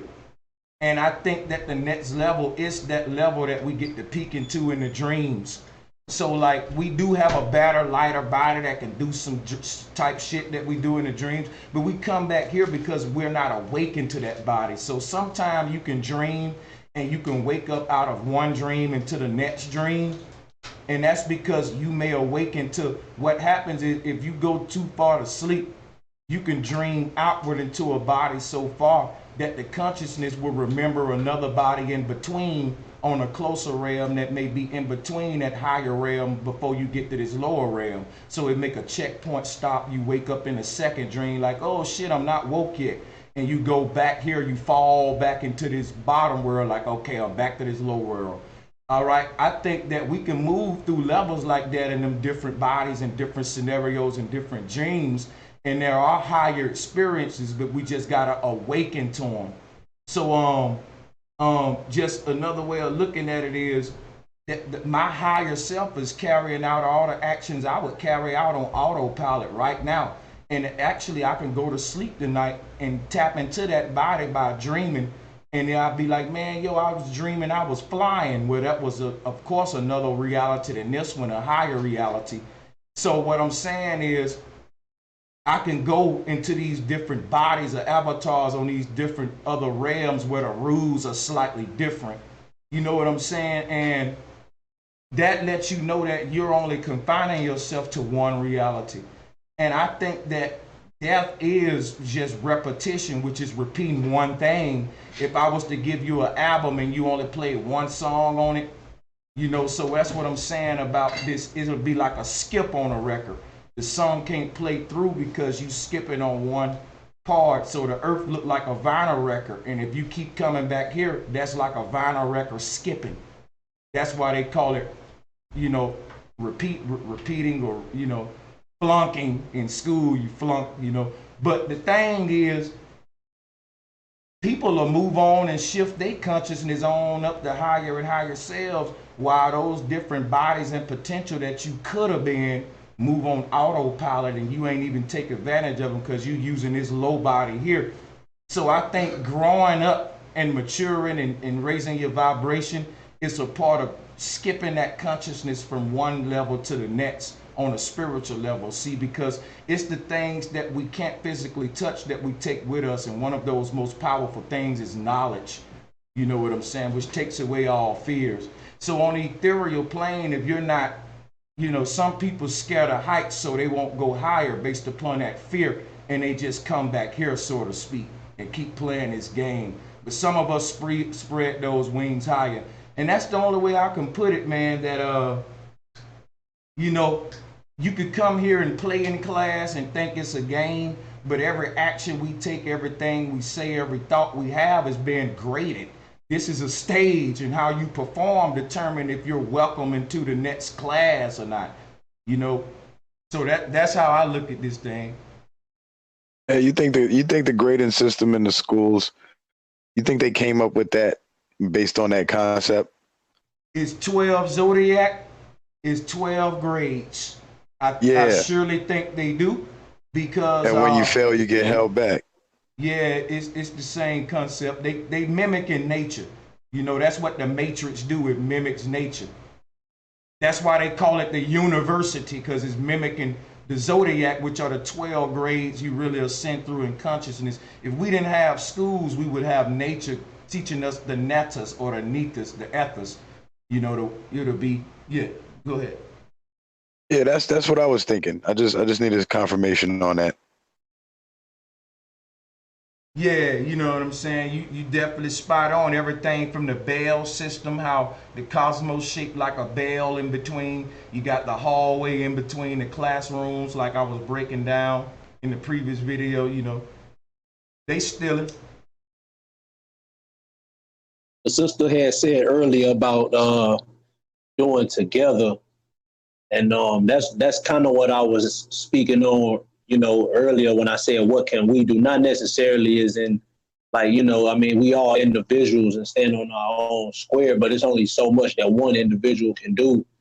And I believe that in the past, I remember you saying when you was teaching about the genie, you was giving a little etymology with that, and you was teaching about how even back when the ancestors, that children had this certain awarenesses that that we should have, you know, not should, I'm not gonna say should, but you know, back then this was a information and a knowledge that even children and were comprehensive of, you know. And today it's like it's like even before I came into flat earth, you know, when I came into the Moorish and I'm trying to teach some of the, you know, just people about the whole black and nationality thing. I mean, you know,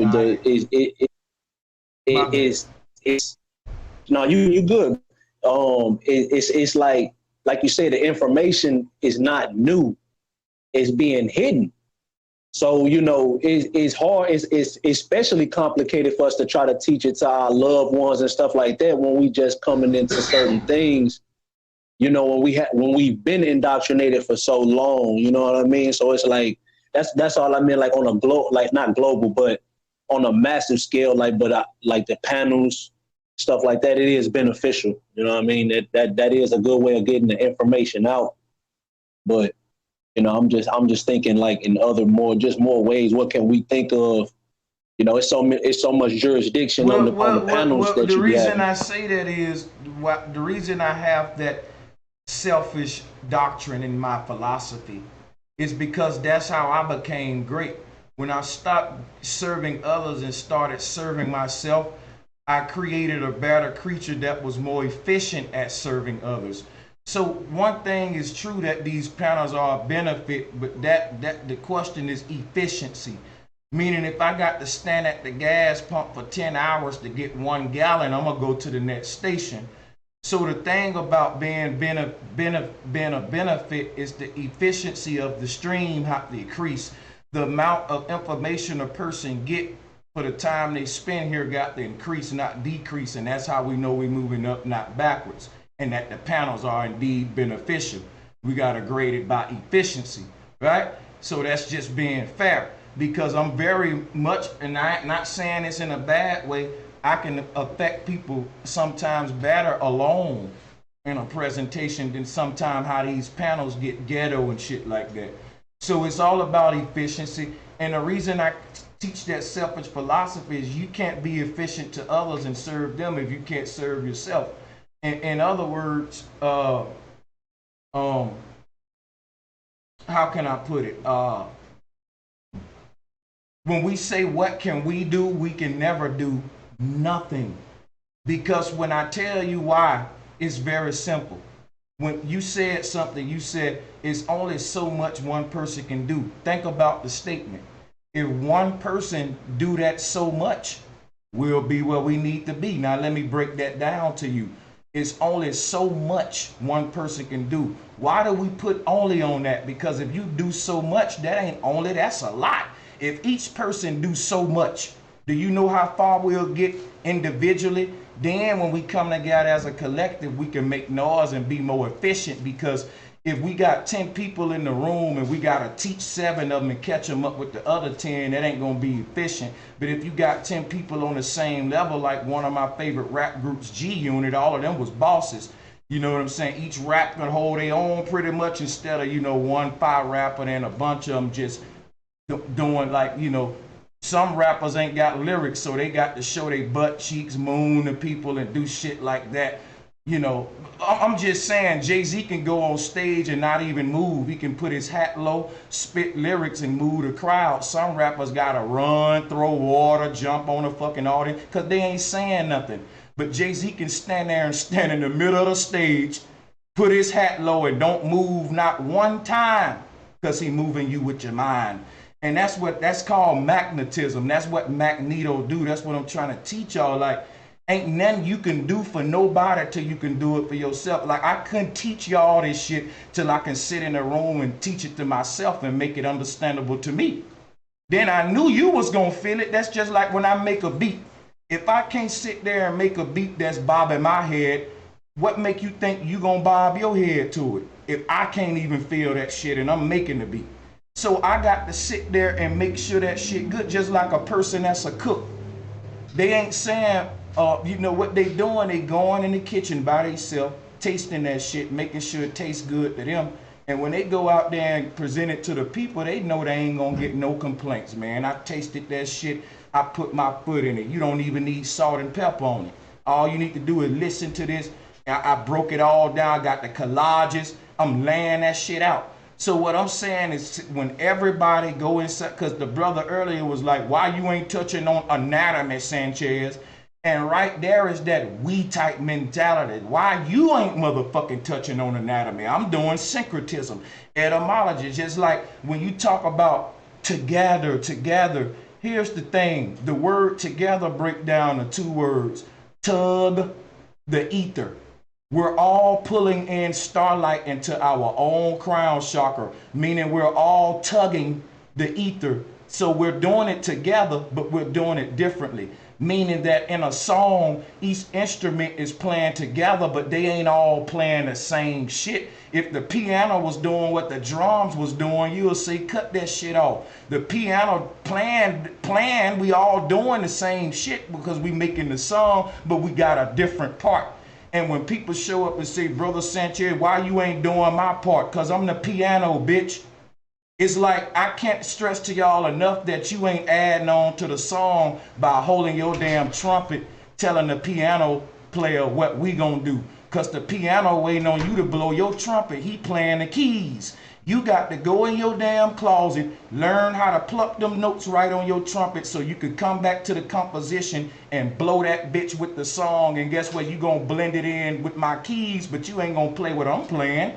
You gonna play a different trumpet pattern with your trumpet over my keys, but we gonna play on the same song at the same time. But if everybody want the piano player to do what the trumpet doing, the violin is doing, this shit ain't gonna motherfucking be a beautiful song. And that's what these panels been. I'm trying to be a good composer, and I'm trying to tell my violinist, hey man, cut your violin down a little, blend it in with his trumpet and let him get a little bit more light, and stop playing the same keys as him. That's his lane. You're a trumpet. Why are you playing a snare pattern?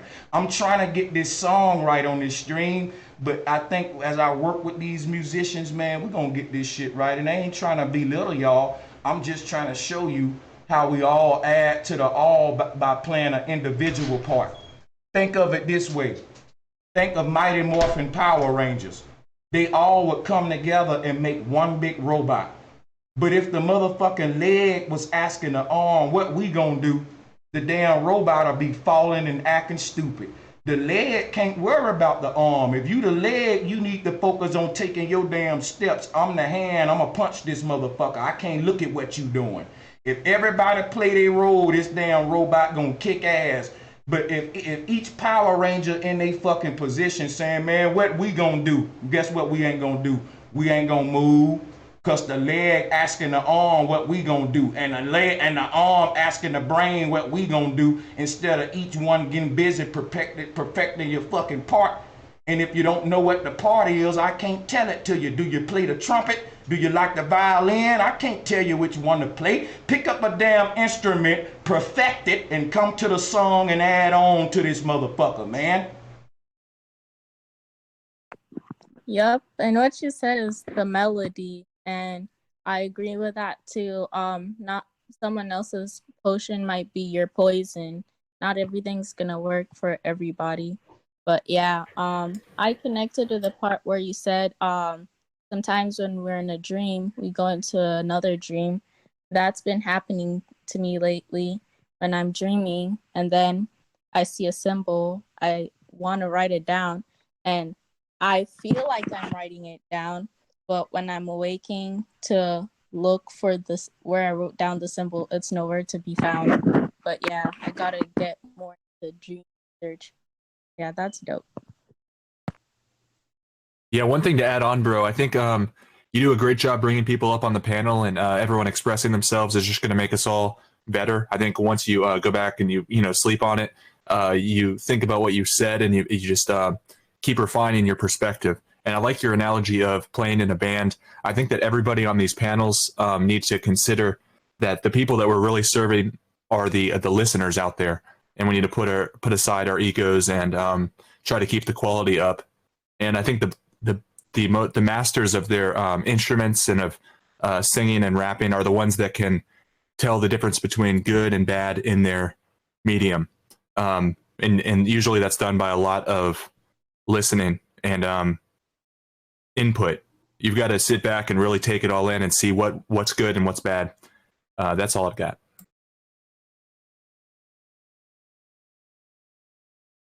Facts. Excellent point, Tim.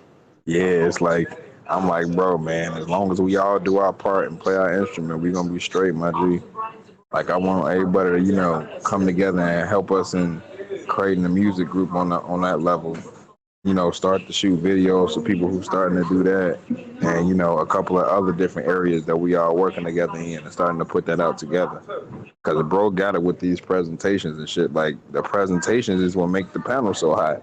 Because if it wasn't for the information presented in that presentation format, the way we get stuff in the panel wouldn't be the same as direct, because the panel sometimes have people cutting each other off. But when bro get them presentations, it's straight. You know, you got music to go along with it that soothe and help the message. It's like, you know what I'm saying? It's a hell of a frequency, my G. And like I said, as long as everybody keep that up, it'll be straight. And speak on, I'm gonna just speak on this. As far as like us doing our part, I was in the process when I was coming through my journeys. I was in the process. I was going to start a non-profit organization, but then I started learning about the whole 501c3 and how it connects to this, and you know. So when I'm saying it's like I understand what you're saying about telling the truth. You know what I mean, and putting that out there. I definitely think that's what I do. You know, I try to give, as I said. But you said something about the music. That's what I mean. Like, what can we do? And that's what I mean. Y'all doing the music thing. I used to rap, but I had stopped rapping because it's like it's like, I don't know, but. That's something, like you said, that's something that we can bring to the table. And see, I don't know what everybody brings to the table. I know my skills and my crafts as far as something that's building, you know what I mean, for future, you know what I mean, for future generations, you know what I mean, that can see that beacon that we shining, you know, like you got that fam that you finna start, you know what I mean, that you talked about on Facebook, and that's powerful. You know, that's kind of like what I'm put together as well. And we're just trying to better ourselves and master ourselves and our reality, and do better as far as what we can bring that is applicable for bettering our living statuses.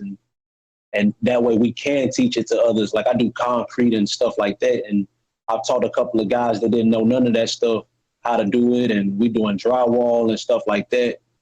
You know, so I definitely teach my trades that I've learned since I left Chicago to my brothers and sisters that I do know that can learn the things that I do know. You know, but that's all I was just asking. Like, what can we bring to the table? What's the process? What we need to really progress on a major level, come together on a major level.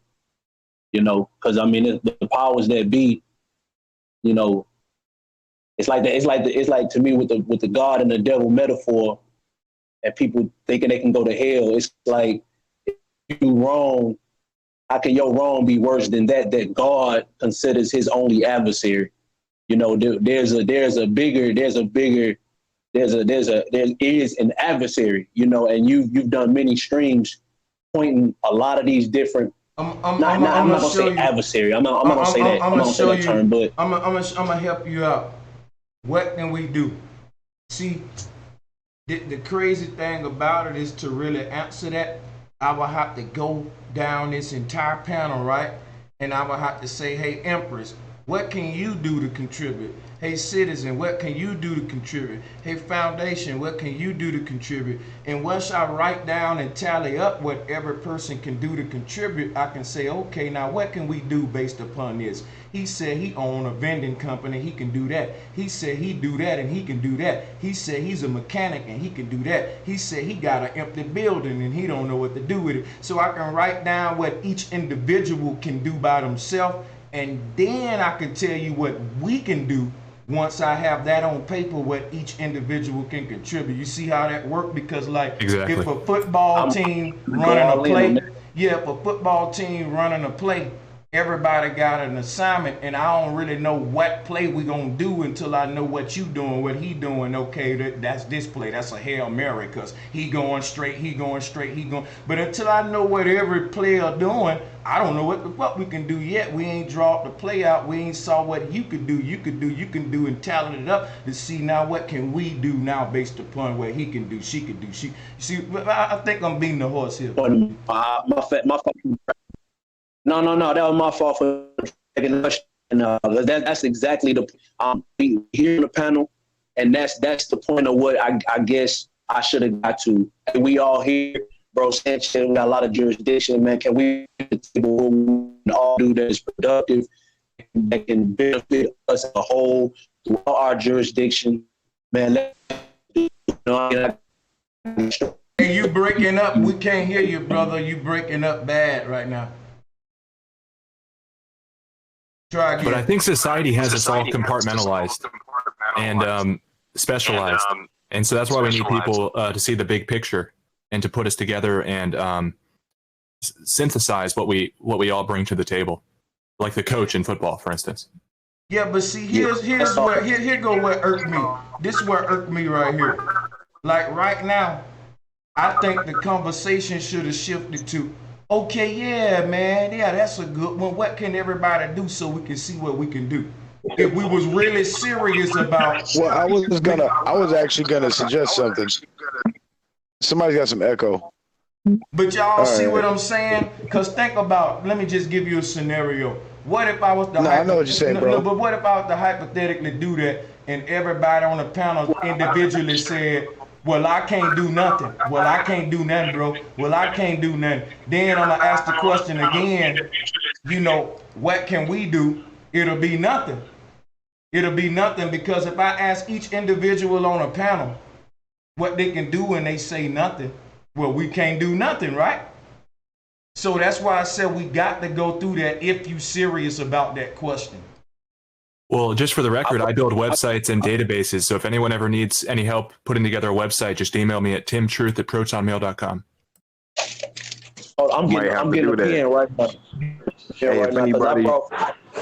If anybody want to get into the entertainment aspect too, as well as the music, we do the music as far as making beats, because I do Fruity Loops. I just got my laptop back, so I've been going in, and then on the rap side, that too, and then also, if y'all want to do skits and shit like that. And I also wanted to come out with different stories, novels and shit like that, as far as like little short stories and cartoons and shit like that.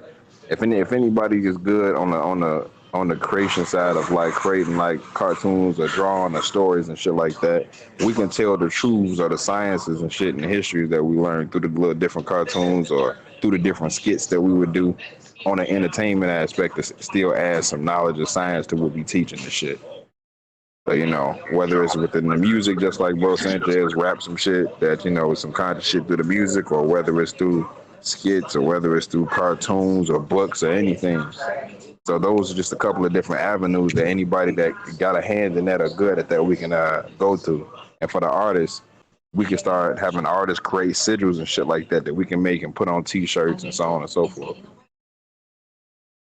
Hey. Well, go ahead. I could tell you one of the first things we can all do, both on the panel and in the chat. We can stop doubting ourselves. I think we doubt ourselves a lot because, Brother Sanchez, you talk about cognitive dissonance.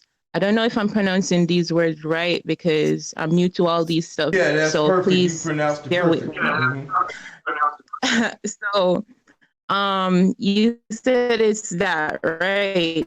So, most of us, we know the truth, and we're still suffering from that word, because look around.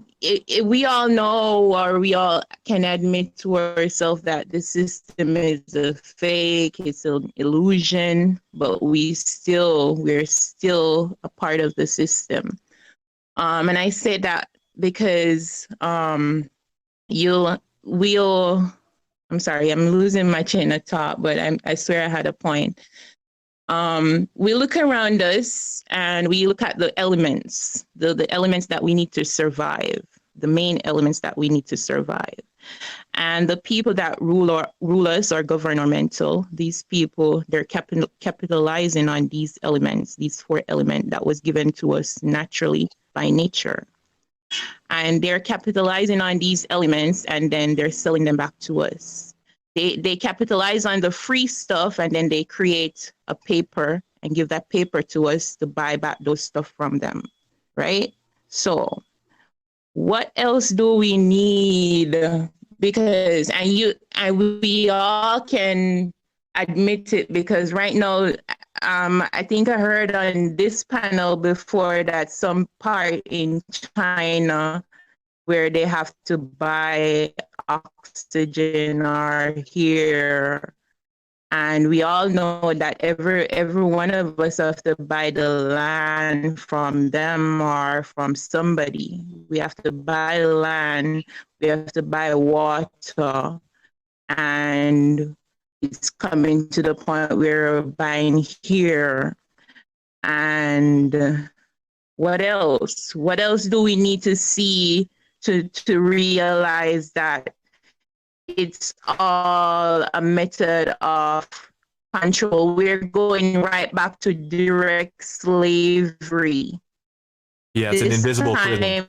It's only that this time we're gonna be more agreeing with it.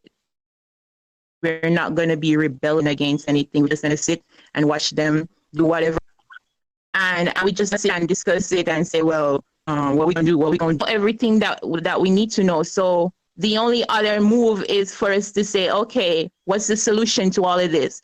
What we all share the same earth. We are all standing on the same ground. We are all breathing the same air. We are all under the same sun. All of that. So what do you mean? What we gonna do? Isn't it clear enough what we need to do? We need to take back what is ours and give them back what is theirs. It's simple. It's common sense. Brother Sanchez, you talk about that a lot. It's common sense. And they know we're not using our common sense. We're just thinking out. We're just trying to think smart. We're trying to think like whatever. I don't know what word to put in it, but we're just trying to overthink ourselves because we know the answers, but we're afraid to die. I think that's the trick of the Matrix. We're so afraid to die. I mean, right now, that's exactly what it is. Go ahead. Right now, I'm starting to think we're afraid to live because because check this out. Niggas will die, man. If you step on their shoes, they'll die for that shit. So niggas will die for some of the stupid shit. You know what I'm saying? Like, you looked at me wrong, nigga. We ended up shooting it out and shit. Like, but we scared to live for something and get laughed at for it and take a stand up for something. You know what I'm saying? We got to stop being afraid of failure. Too many people, so how many times we came up with great ideas, laying in bed or in the shower or sitting on the toilet taking a dump or whatever, and then we just decide nah, I'm not going to do it, because exactly what you said, bro Sanchez, because we're afraid of getting laughed at. We're afraid of failing. We're afraid of feeling like we can't do it. And we got to get over that shit, because think about the people who invented the seatbelt. They must have failed 50 million times trying to invent that seatbelt. But the one time they succeeded was the one time that erased every failure, and that's the only time they counted. And now we use them in our cars every day. You know what I mean? So we got to get out of that. We got to get out of that failure is the end of the road mindset. Like, failure is just another turn. Yeah, failure is a cynical term that we should replace with a learning. Let me ask y'all a question. A lesson, right? We living, but are we alive? Right. That's a good question. I think Nicki Minaj have that line in one of her song, and they be putting the truth in their music. They be, but Sanchez, you said you're a symbolism person, and that's why I dig you so much, because that's me, man. Because I used to see the symbols in the movies, in the music videos, but I just never knew what they meant until I met you. So I have to give you, give you all the ratings, bro. I just want to say appreciate you, my sister. I'm glad I can open your eyes to that. Somebody had to open my eyes to it, and this is a good bill. I'm gonna let you keep the mic because we don't have a lot of sisters on. Shout out to the sister Rula as well. Somebody else can have it. When the thoughts come out, I'll put them out. Nobody answered my question from earlier, right? The question that I asked y'all earlier was, are we truly conscious of our consciousness? A lot of us not, though. Not all of us. Yeah, that's what I was gonna say. That's not a hard question. Tell the people. No, it's definitely hard. Cause tell the people why not. I mean, a lot of us don't even trust our own senses, man. A lot of us a lot of people are not aware of, like, the flat earth is something, a lot of people are indoctrinated and don't even trust their own senses and really, truly, wholeheartedly believe that they are on a globe, bro. And they will argue that shit with you to the death, bro, like religion, bro. But elaborate. Elaborate. Let him go deeper. Let him go deeper on what he mean by trust your own senses. Go deeper into that. Well, go ahead, brother.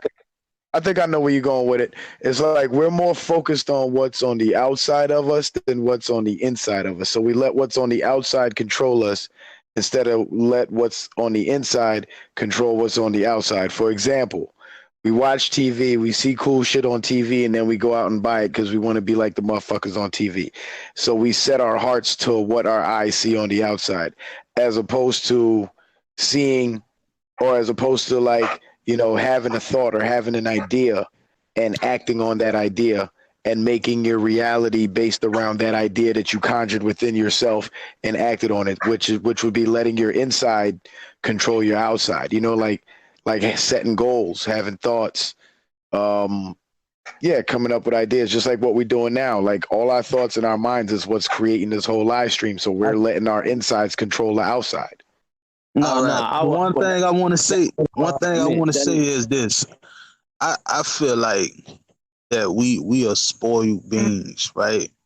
Now the reason I feel like that is because we are so automatic to where we don't take the conscious effort to realize that all this shit is a privilege. You see what I'm saying?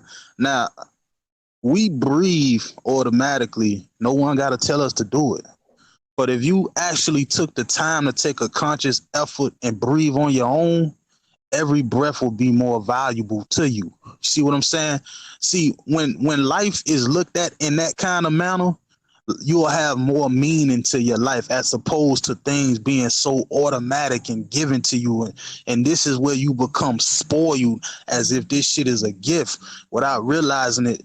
This is a privilege. You see what I'm saying?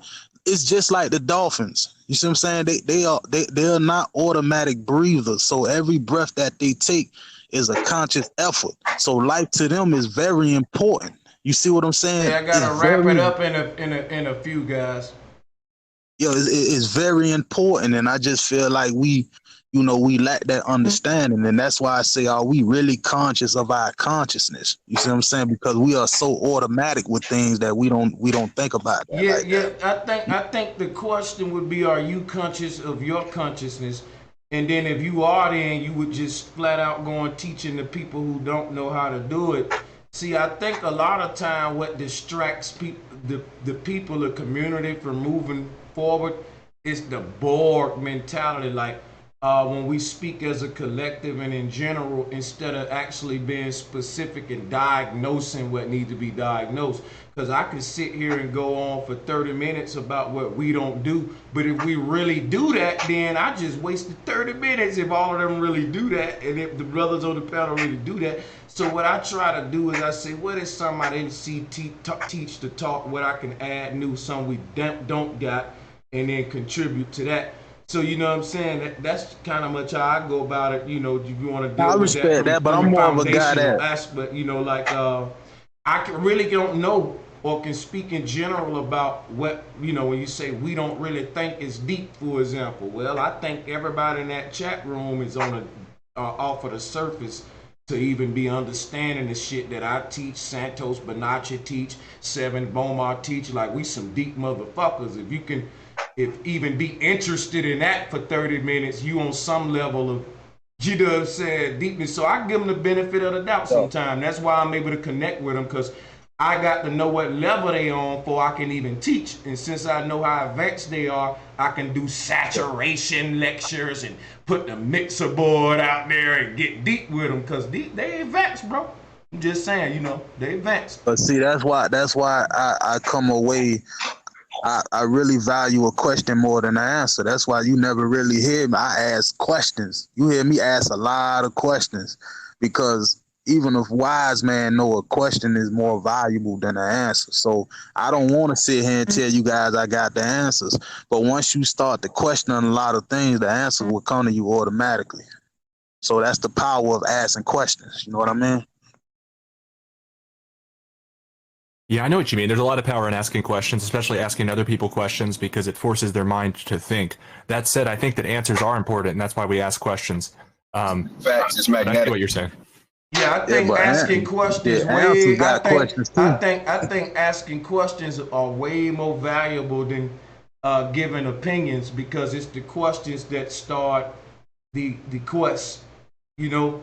And once you, it ain't, because, you know, once you get an answer, that's it. But if the answer lead to a next question, once you know something, you got to know something else, and it's going to lead to another question. But once you think you know everything, you don't ask any more questions, you stop the quest. But the thing is, once we get into anything other than questions, we stray away from ascension, in my opinion, because I think a question mark is just one half of the light bulb. When you bring them together, question and answer, that's where you get the full circle. But the thing is this right here. It's because it's give and receive, question and answer, and that's the law of the universe. But if you don't start from the question, because that come before the answer, you ain't got an answer before the question. Hey, actually, not to cut you off, bro, Sanchez, which is funny. When you ask two questions and you put two of them question marks together with an exclamation point in the middle, they all got the dot on the bottom, but that line that go up in the middle was created from that trinity. The two questions and the one answer. It looked like a light bulb in another sense, in the sense that when you look at a light bulb round, it's those lines in the middle. So I see what you're saying. And also, when you start the quest with a preconceived answer, that answer is actually a belief, because you don't have you haven't asked the question. So any answer you come up with will be an assumption. Yeah, exactly. And there's so many questions we don't have the answer to, and we have to come to terms with that. Keep working at it, but just come to terms with that. It's some questions that the creator don't want us to have the answers to, because the creator don't want the quest to never end. So the reason why we'll never have all the answers is because the moment you get them all, you stop living, you stop having what's to live. You're only here because the spirit asked the questions about this place, and it put on an avatar here and say, oh, the waterfalls, that's what it do. This is what this is. And that's what you've been doing ever since you was born, asking questions. But so we are space travelers. That's what they tell you the astronauts do. They just go into these different worlds and exploring in their avatar. And it's the questions of the spirit that led the body here to answer that. So I think that the moment that you stop your quest, man, you basically delete yourself from the goddamn quest, which is that's what drives the system, is the question marks that the creator put there. And we'll never get all the answers, because the creator ain't never intend for it to ever stop. So It's just gonna become deeper and deeper questions that lead us higher and higher up the mountain. But the sad thing is that people want an answer But so that's what I'm badly saying. Could they'll that accept lose you? anything. Could you get lost in that? Could you get lost in trying to find out, all the questions that you gotta ask? Could you get lost in trying to find out all these answers? Because, like I say, let even me the ask you answers that. got questions. Well, the thing is this, if you lost, obviously you got questions like, where do I go? Where am I at? So these questions is what's going to get you unlost. So I think you need to rephrase it, kind of see it from But that perspective. sometimes the answer can get you lost too. This is what That's I'm all asking. right, because if I'm lost in Detroit and I don't know where the fuck I'm at, and I ask one of these winos, hey man, where I'm at, and he say you on such and such street, but he was drunk as fuck. He just led me to another location for me to ask somebody else who probably do know. So if I don't ask nobody, I'm gonna stay there and look stupid or run around in circles and just try to guess some shit. So ain't nothing wrong with asking. The creator did that on purpose. That's what I'm saying. Could you get lost in that? Because you might got one group of person might telling you this one thing and another person telling you this one thing. So what does it totally boil down to? Does it totally boil down to your own? Hold on, I'm asking Sanchez, mute your mic. So does it totally boil down to what you feel is right, or you know what I mean? What does it boil down to? It's a numbers game. Basically, if I was stuck in Detroit and just say 10 people was telling me bullshit, you better believe out of 20 somebody gonna give me leads. It's gonna be one of them motherfuckers that like, oh yeah, for sure, man. Let me tell you what to do. You don't wanna go down here. Let me tell you something about questions. I done been lost real talk in my life in plenty of different neighborhoods trying to see girls and shit. When I was young and shit go. Try to find your way out there. You do get to run around sometime. You do, but if you don't ask nobody, you're gonna run out of gas for you motherfucking try to figure it out yourself. I'd rather take my numbers game and keep asking motherfuckers till I get that right person, because it's always gonna be that one motherfucker, unless you just a bad luck motherfucker, So if 10 people telling me all the wrong shit, you telling me that I supposed to feel like it's right because 10 people telling me? No. I think gonna break it down for you, man. Okay. Well, if you want, you can let Citizen answer. I'll try to. Every answer, what it boils down to is every answer leads to another question. Because once you ask the question and you find the answer, then you got a question: is this the correct answer? And you'll either find yes, it is the correct answer, or no, it's not the correct answer. And most times you'll find out that no, it's not the correct answer. Then you ask another question, or you'll find part of the answer. So what if you find out the other part? What if you find out that the question is right? Now you got to find out why the question is right. What do you mean, the answer? You mean? The answer, right? When you find out the answer, you got to question the answer and say, well, why? How to get this answer?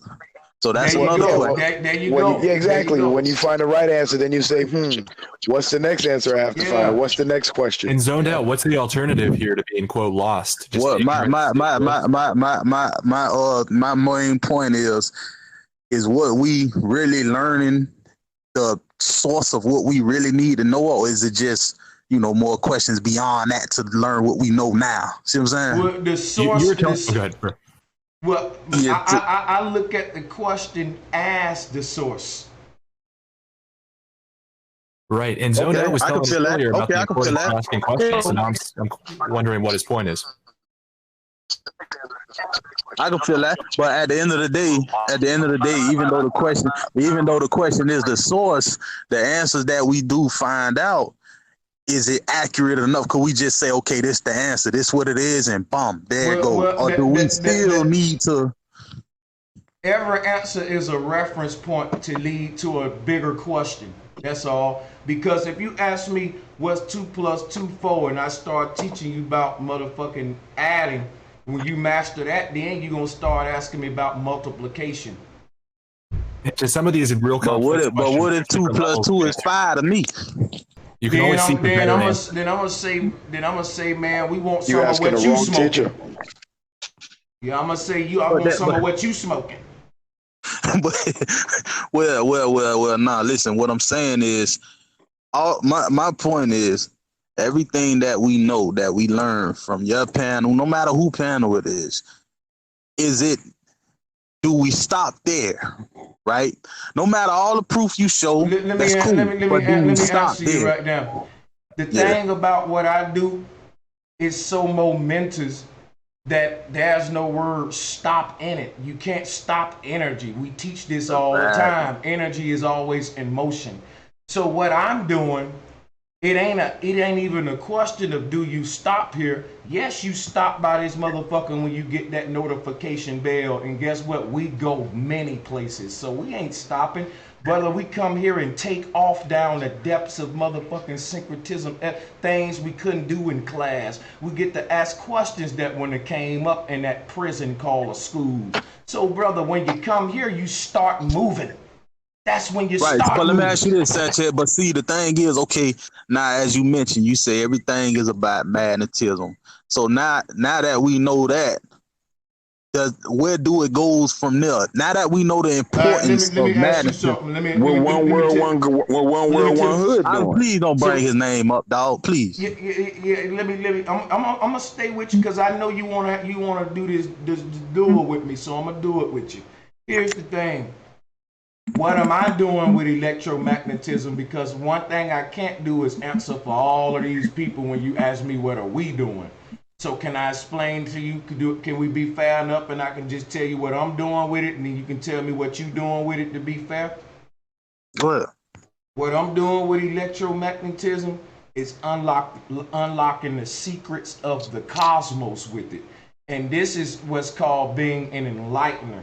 See, there should be no limits to what we can know. And for years, people have looked up at the stars and wondered, what is it? And there have been a lot of people that's been able to connect with they're called cosmologists. Now, unfortunately today, there are rich billionaire, millionaire cosmologists, and they giving you the globe, they giving you diamond planets, all that shit. I am a different kind of cosmologist that we all know, a flat earther, of course. I deal with ancient cosmology. And I'm here to do what's not popular and reteach people what the ancients said and interpret it the ancient way. And I might say that I'm damn good at doing it the way an ancient person would do it if they use English. Because I created this way of teaching in my own bedroom by my goddamn self. Why? Because I know my gifts and I stay in my lane. When I did rap, I wrote a book about how you can write rhyme schemes into sacred geometrical shapes, and we can write a book of rhyme schemes that you can look at the shapes and have different rhyme patterns when you fill them in with words. I always been with this shit. So I use what I knew the creator put in me as a child. I ain't go out there and say, man, what can we do?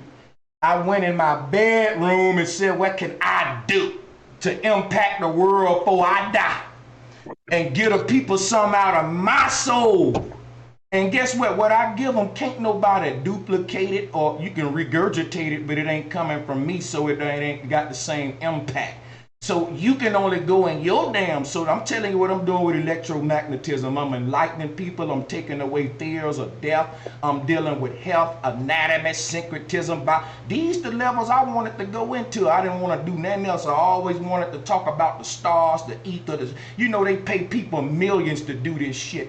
I just get little donations from the people, but I'm a cosmologist, though. I'm a poor righteous teacher. This is what I wanted to do as a child, but I thought it would happen with NASA. It just so happened to be flat power. I'm gonna keep doing what I'm doing, which is building a platform for me to share my cosmology with the people, because I ain't no Neil deGrasse Tyson. I don't got Netflix. I don't got all of that. All I got is a couple of social media outlets where I can come and get my cosmology on. And you know what? It ain't a lot of people telling the truth, but it's a lot of people doing globe talk. They got 5,000 live viewers. They ain't arguing. It's professional. The music is good. The slides is lies, but they colorful. They you know, and it's just so organized. Even though it's a lie, people are digest it better. You know, it's ran so good. Here on the other hand, I got the truth, but I got the crutch of trying to build. Remember, they got order out of chaos. When all of us show up, by default, it's going to be chaotic because we all coming from different walks of life. This is a clashing. It's going to be different energies, different minds. But see what the Freemasons do, they find a way to take all them different people that would have got to fight on a panel like this and make them get along in the lodge, though. And they do it under codes, brotherhoods, respect for each other. And we ain't really on the level of Freemasons. I'm going to tell you that right now. They conducting shit way better when it comes to respect, morals, value. And they evil. Here we are with the truth, but we forget them little codes that build a nation. Respect, value, organization, shit like that. So you can have the truth, but it don't mean shit. You know what I'm saying? I can give you a fucking the best gun in the world. If you can't aim, you ain't gonna hit shit. So all I'm saying is, to help everybody out in their life, I'm gonna give you some real shit. It may not be comfortable, but the truth is, ain't no motherfucking we. The truth is, you need to run away from people with a Borg mentality like that, because it's always what the fuck you gonna do. Like when the NCAA recruit, they recruit player by player. And they don't ask that player, what we gonna do, man, to run this team? They ask that player, what the fuck are you gonna do to contribute to this team?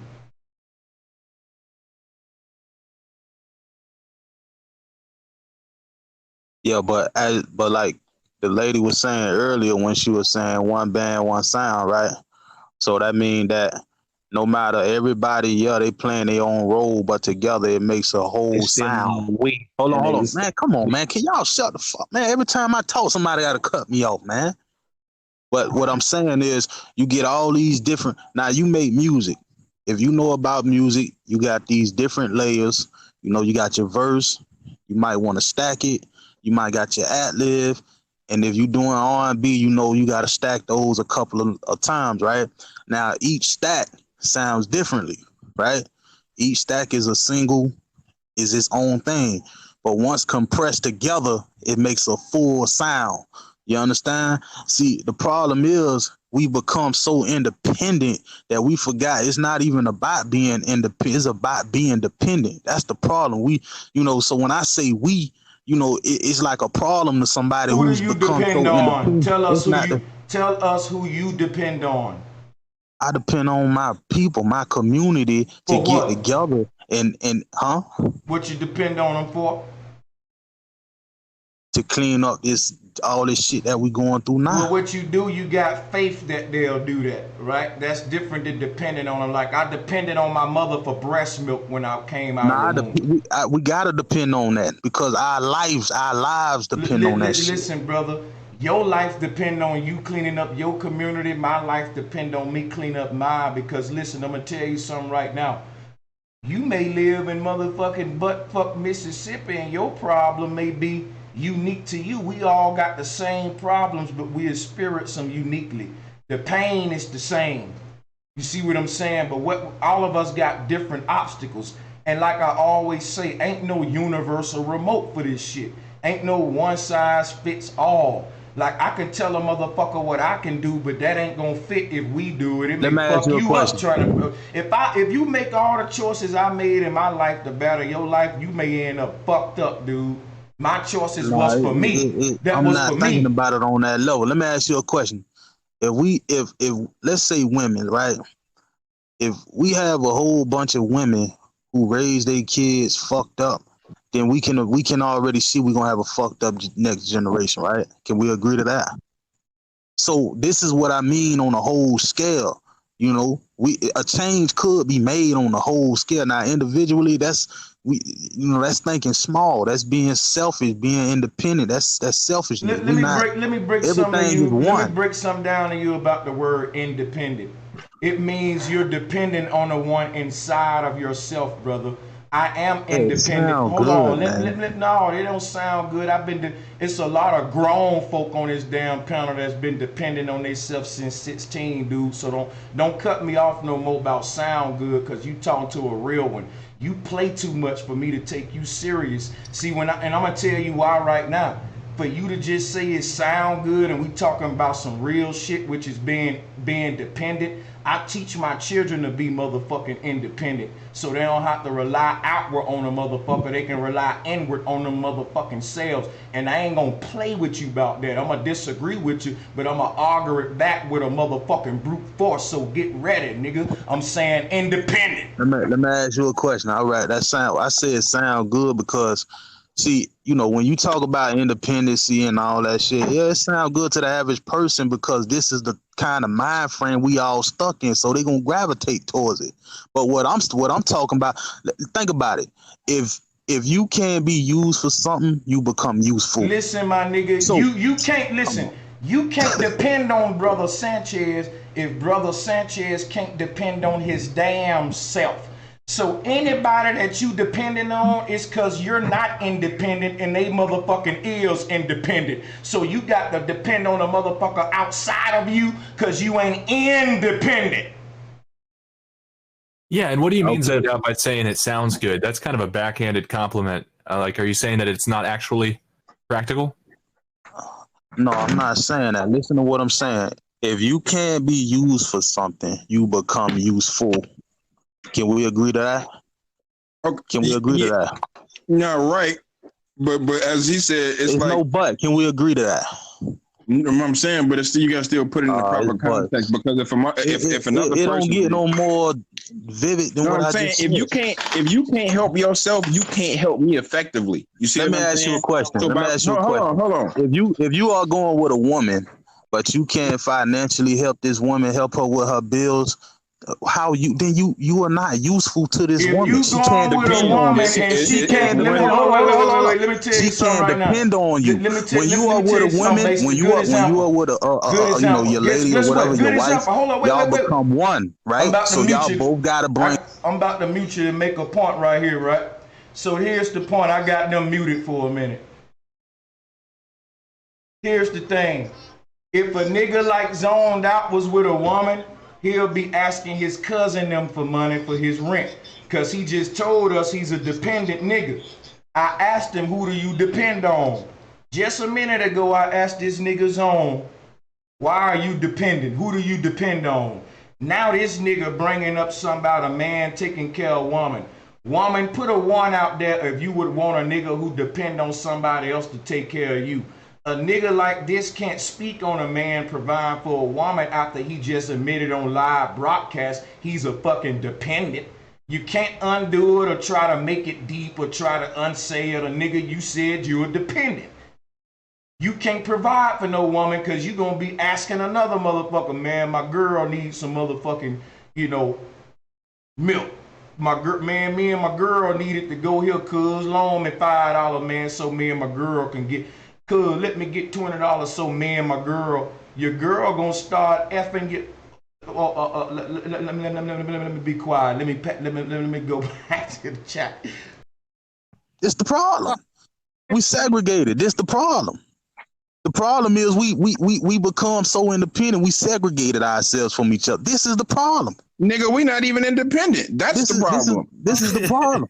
So if we're not independent, then what the shit Sanchez talking about then? Listen to what you're saying. Well, we was independent, we wouldn't be getting no fucking hands out for the government, bro. Hey, we wouldn't be asking all these other races to help us to fuck out. So let me ask you this. Hold on. If you're not independent, then what the fuck was Sanchez just saying then? So that means I'm right. I'm saying, as a people, we aren't independent, and that's the problem. I work, I take care of my damn self. I mean, like I said, if anybody got something they want to do something, we can do it. But other than that, I ain't finna sit up and talk about what we can't do. When we get off this motherfucker, I'm finna go to sleep and wake up and do some shit anyway. That's a waste of my breath. That's what I'm talking about. Y'all niggas think selfish, man. I don't Bro, I really believe. No. I'm gonna tell you, bro. I'm gonna tell you. Wait, for my people, man. Hold on. Let me rebut that. Hold on, bro. Hold fast. Man, to say that we don't. Hold on, listen, bro. Nigga. Bro, calm down. To say that we don't care about our people is foolish if the reason we do care about them is because we want them to be independent, so that way we can depend on them being independent. But that's I can't depend on you if you can't depend on yourself. Listen. If I care about you, I need you to be able to take care of yourself. Hold up, Wait a minute, bro. So that's the be independent. That's the you depending on that person to do something so it can benefit you. One at a time, you're not man. thinking. Use your brain. No, you're not hearing what I'm saying, bro. You gotta be dependent on the person being independent. You're being emotional. I'm not, bro. You're not. Bro, you're the only. Hey, guess what, my nigga? It's just me and y'all now. Them niggas can talk by themselves.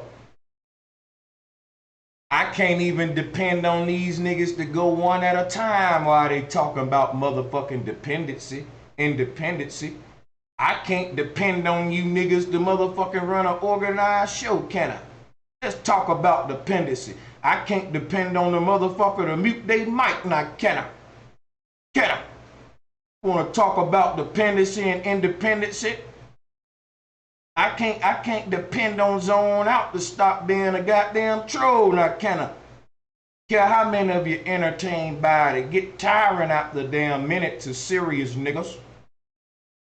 Now the nigga said he was a dependent and he acts childish. That rubbed me the wrong way. I know his type. The nigga said you selfish cause you independent. This is the type of nigga in front of the corner store. Every time you see him, he asks you for some shit and you give it to him. And the one time you say you ain't got it, he said you a lame, man. Oh, you selfish. No, you selfish to your motherfucking self. You don't love your motherfucking self enough to be independent.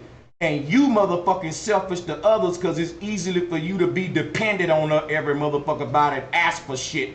Because if you give a man a motherfucking fish, it ain't teaching it to him, you shallow-minded ass nigga. How do y'all learn anything from Zoned Out? I let this nigga on so you can learn and see how much of a dummy he the fuck is and how weird and disruptive he is. I'ma keep letting him on so he can show y'all that motherfuckers like this is in the world. Dependents, who childish, disruptive, threat motherfuckers. Was aggressive with Citizen, man, like a motherfucker on one of them shows. Yeah, I'm gonna do this right now. We got to tone this shit down a minute and get some order and tell it like it is. Say what the fuck you want about me. I'm a grown man. I conduct myself a certain way, and if it's a nigga around me acting less than that, I'm gonna tell his ass about it. Bro, you're acting weird. And I'm not picking on Zoned Out. I'm singling him out because his ass wanted to be outstanding. I'm gonna help him out. Give a damn who don't like it. He wanted to be outstanding. I'ma single his ass out right now, and I hope he listening so he can sleep on what the fuck I'm saying here. If you call that shit maturity, we in trouble in the chat room. I don't give a fuck how much entertained you is and who homeboy it is, nigga. Don't care. I'ma tell you the truth now. This shit getting tiring. I got children that act better than this bullshit. Talking about dependency, independency. I can't depend on you niggas to act your age. Can't depend on you niggas to act your age. Guess what though? If you niggas was on Maury or Jerry Springer, they can depend on you to shut the fuck up and don't speak till he put that damn mic in front of your big ass lips. And when Richard Bay when he snatched the mic out in front of you, when Jerry Springer snatched the mic out in front of your damn mouth, you shut the fuck up. Then Oprah she leaned that bitch right back down like a cucumber in front of your lips, and you start back talking like a fucking slave. And you come on here and can't control yourself because that microphone is a wand, like a dick in some of you niggas' faces. You shut up when okay, I'm gonna speak when it's my turn. When Mara handed me the mic in front of my big ass face. But when Brother Sanchez say, goddamn it, mute yourself one at a time, we just gonna have a shit fest. But the same nigga will go on goddamn Dr. Phil and have a suit on and be in order. That's what I don't like about these niggas. That's why I'm talking reckless and I don't give a fuck which one of you niggas on the panel get mad. I tell you niggas when you doing good and I'ma tell you when you fucking up. That's a shit show and I booted you motherfuckers. Give a damn who. Hey, you call me a motherfucker. I don't care. Look at how you niggas was acting. You feel fucking sensitive now? You niggas been turning up. Let's turn up, goddammit. Take your ass on goddamn Dr. Phil with a suit on. You shine your goddamn shoes up and all of that shit. Get a haircut and all that, and you come on here, goddamn clusterfuck. We can just do what we want to. Man, you niggas don't respect shit. I'm gonna stop having open panels. You niggas don't respect shit. Fuck wrong with ya? Remember, niggas, I got the magic button. When I say shut up, niggas, shut up or leave, goddamn. I will boot every motherfucking body. Talking about dependency and independency. You can't depend on a nigga to hit one little button that stop your microphone from talking when it's your damn turn. The people can't depend on a good show if I got an open panel, but they can depend on a good show if it's me by my goddamn self. And I ain't making this shit up, niggas. I'm trying to step you niggas' games up. You niggas is weirdos, some of you. And I'm serious. I gotta let you niggas know. And some of you niggas get on the mic and what you say, I go in the kitchen and make me something to eat. Like these niggas is regurgitating. This shit is a... Are you niggas taking this knowledge to the next level, or you waiting for me to come out with a new video on some new shit? Then you start regurgitating shit I already said about it. Tired of y'all niggas, man. Y'all stink. For real, y'all niggas stinking, man. Y'all niggas think. You think. Y'all niggas stink. For real, y'all niggas stink, what? Tired of y'all niggas, what? Like how Ace did them niggas on Menace to Society. Man, both of y'all niggas shut the fuck up acting like some fucking bitch scared to pull these bitch ass. Everybody shit. All of y'all niggas acting like motherfucking... Let me stop. Because the sisters was on the panel with they shit muted. Rula muted. And, you know, Empress came on polite. Niggas up here trust to bring up the topic of dependency, and you can't depend on them to do the shit. My man, don't get me started, boy. Y'all niggas done made me mad, boy. Boy, y'all better stop playing with me. I don't know who sent y'all niggas. If you came to be disruptive, I shut that shit down. Shut it down, nigga. I shut it down. I can do this shit by myself. You ain't know that? Boy, you ain't know that? You didn't know that if I did this shit by myself, the people know that when I tell them, hey, y'all, it ain't no open panel today, I'm going to have more viewers, and they going to depend on it to be a good show. A motherfucker can bet $500 if Bro Sanchez teaching by himself today, boy, your mind finna be blown. Niggas be like, oh, it's an open panel. I'll catch the next one, my nigga. Boy, y'all better quit playing with me. Put you niggas on blast. I didn't make you come up here and act like no goddamn fool. So I'm gonna talk about you now, nigga. You came up here and you niggas, you control how you act on this motherfucker. And I'm gonna critique it, nigga.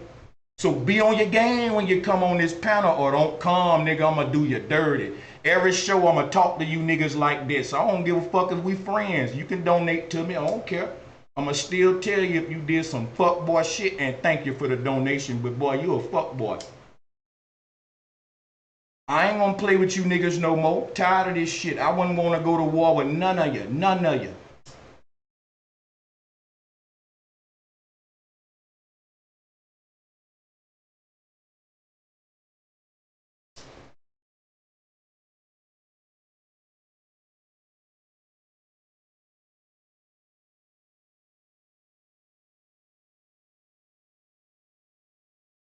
Y'all niggas better get it together, man. Burn you some motherfucking sage on these panels, man. Cause this shit becoming a shit show, and guess what? You know I ain't gonna let my shit come a shit show. I'm the shit and I host the show. That's the only way that's gonna be a shit show.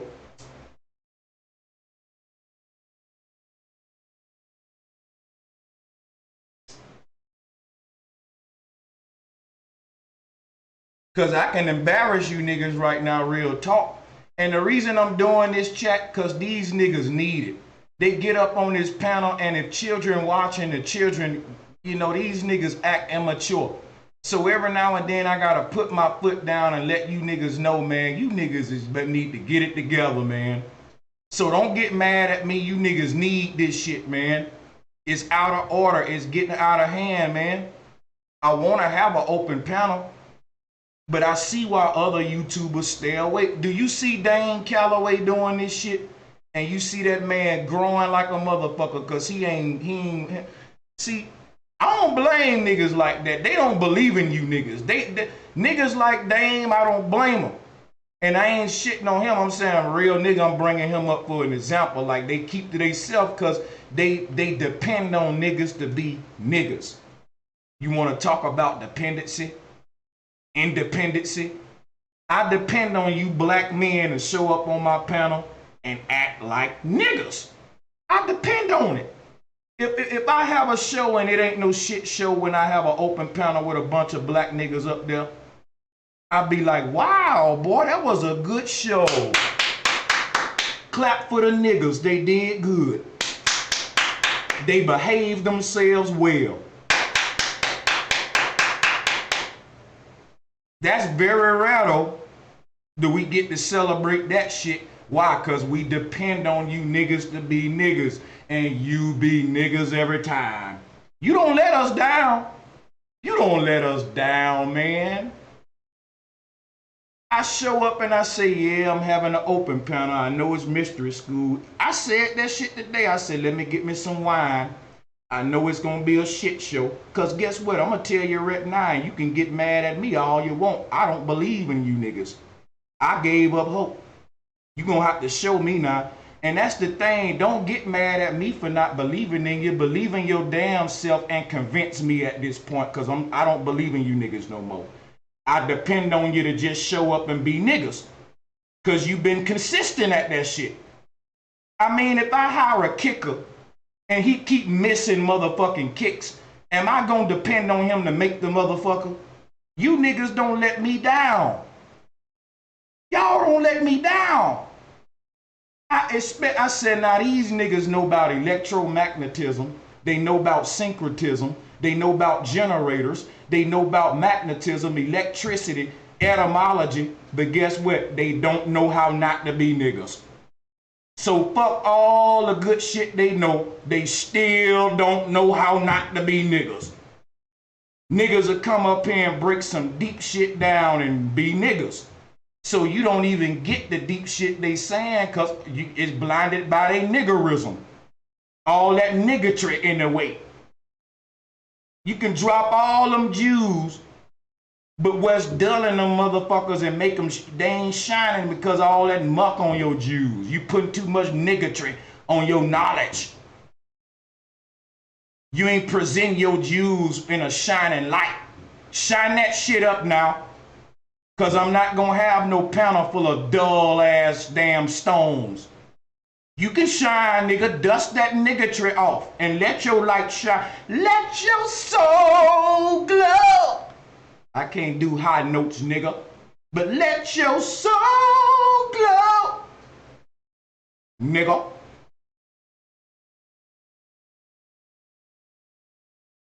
You niggas got a lot of deep shit to say. But I'd rather not hear it because there's too much niggatry with it.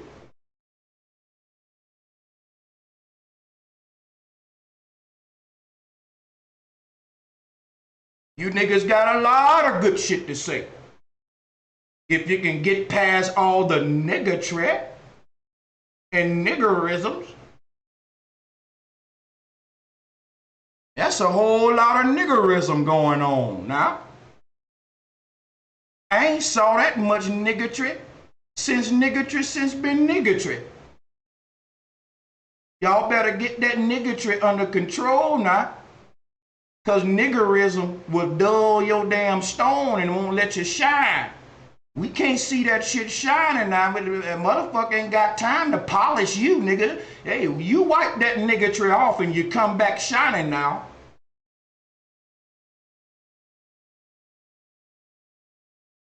We don't care how much you niggas know when you show up being niggas. Because you don't know how not to be a nigga.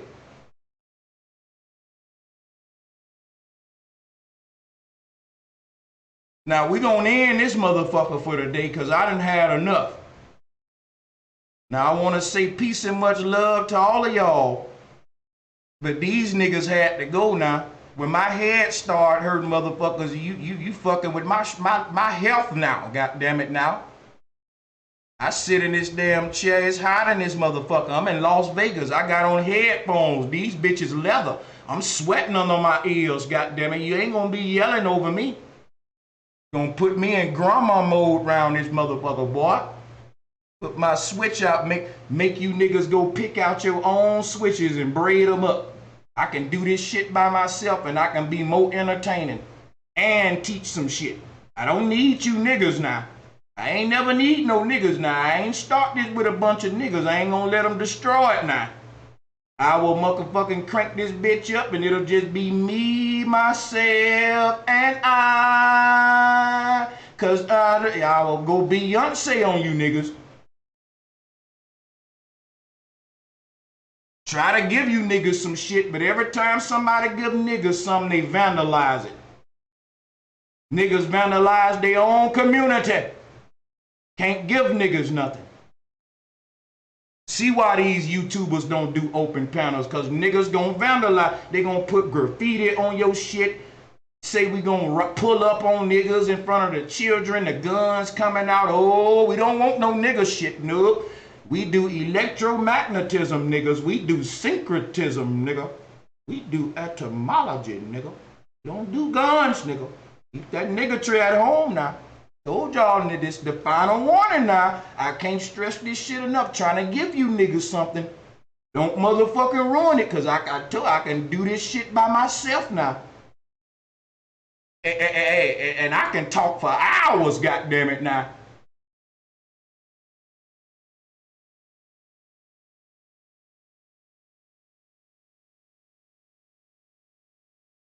Yeah, you niggas got too comfortable, boy.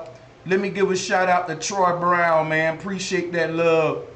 I'm gonna let them niggas go home and reflect and see if they can wipe some of that niggatry off and show up better than what the fuck we done today. You niggas need to go think about it, sleep on it. All right, peace and much love to everybody in the chat room. I love y'all, and I will see y'all shortly.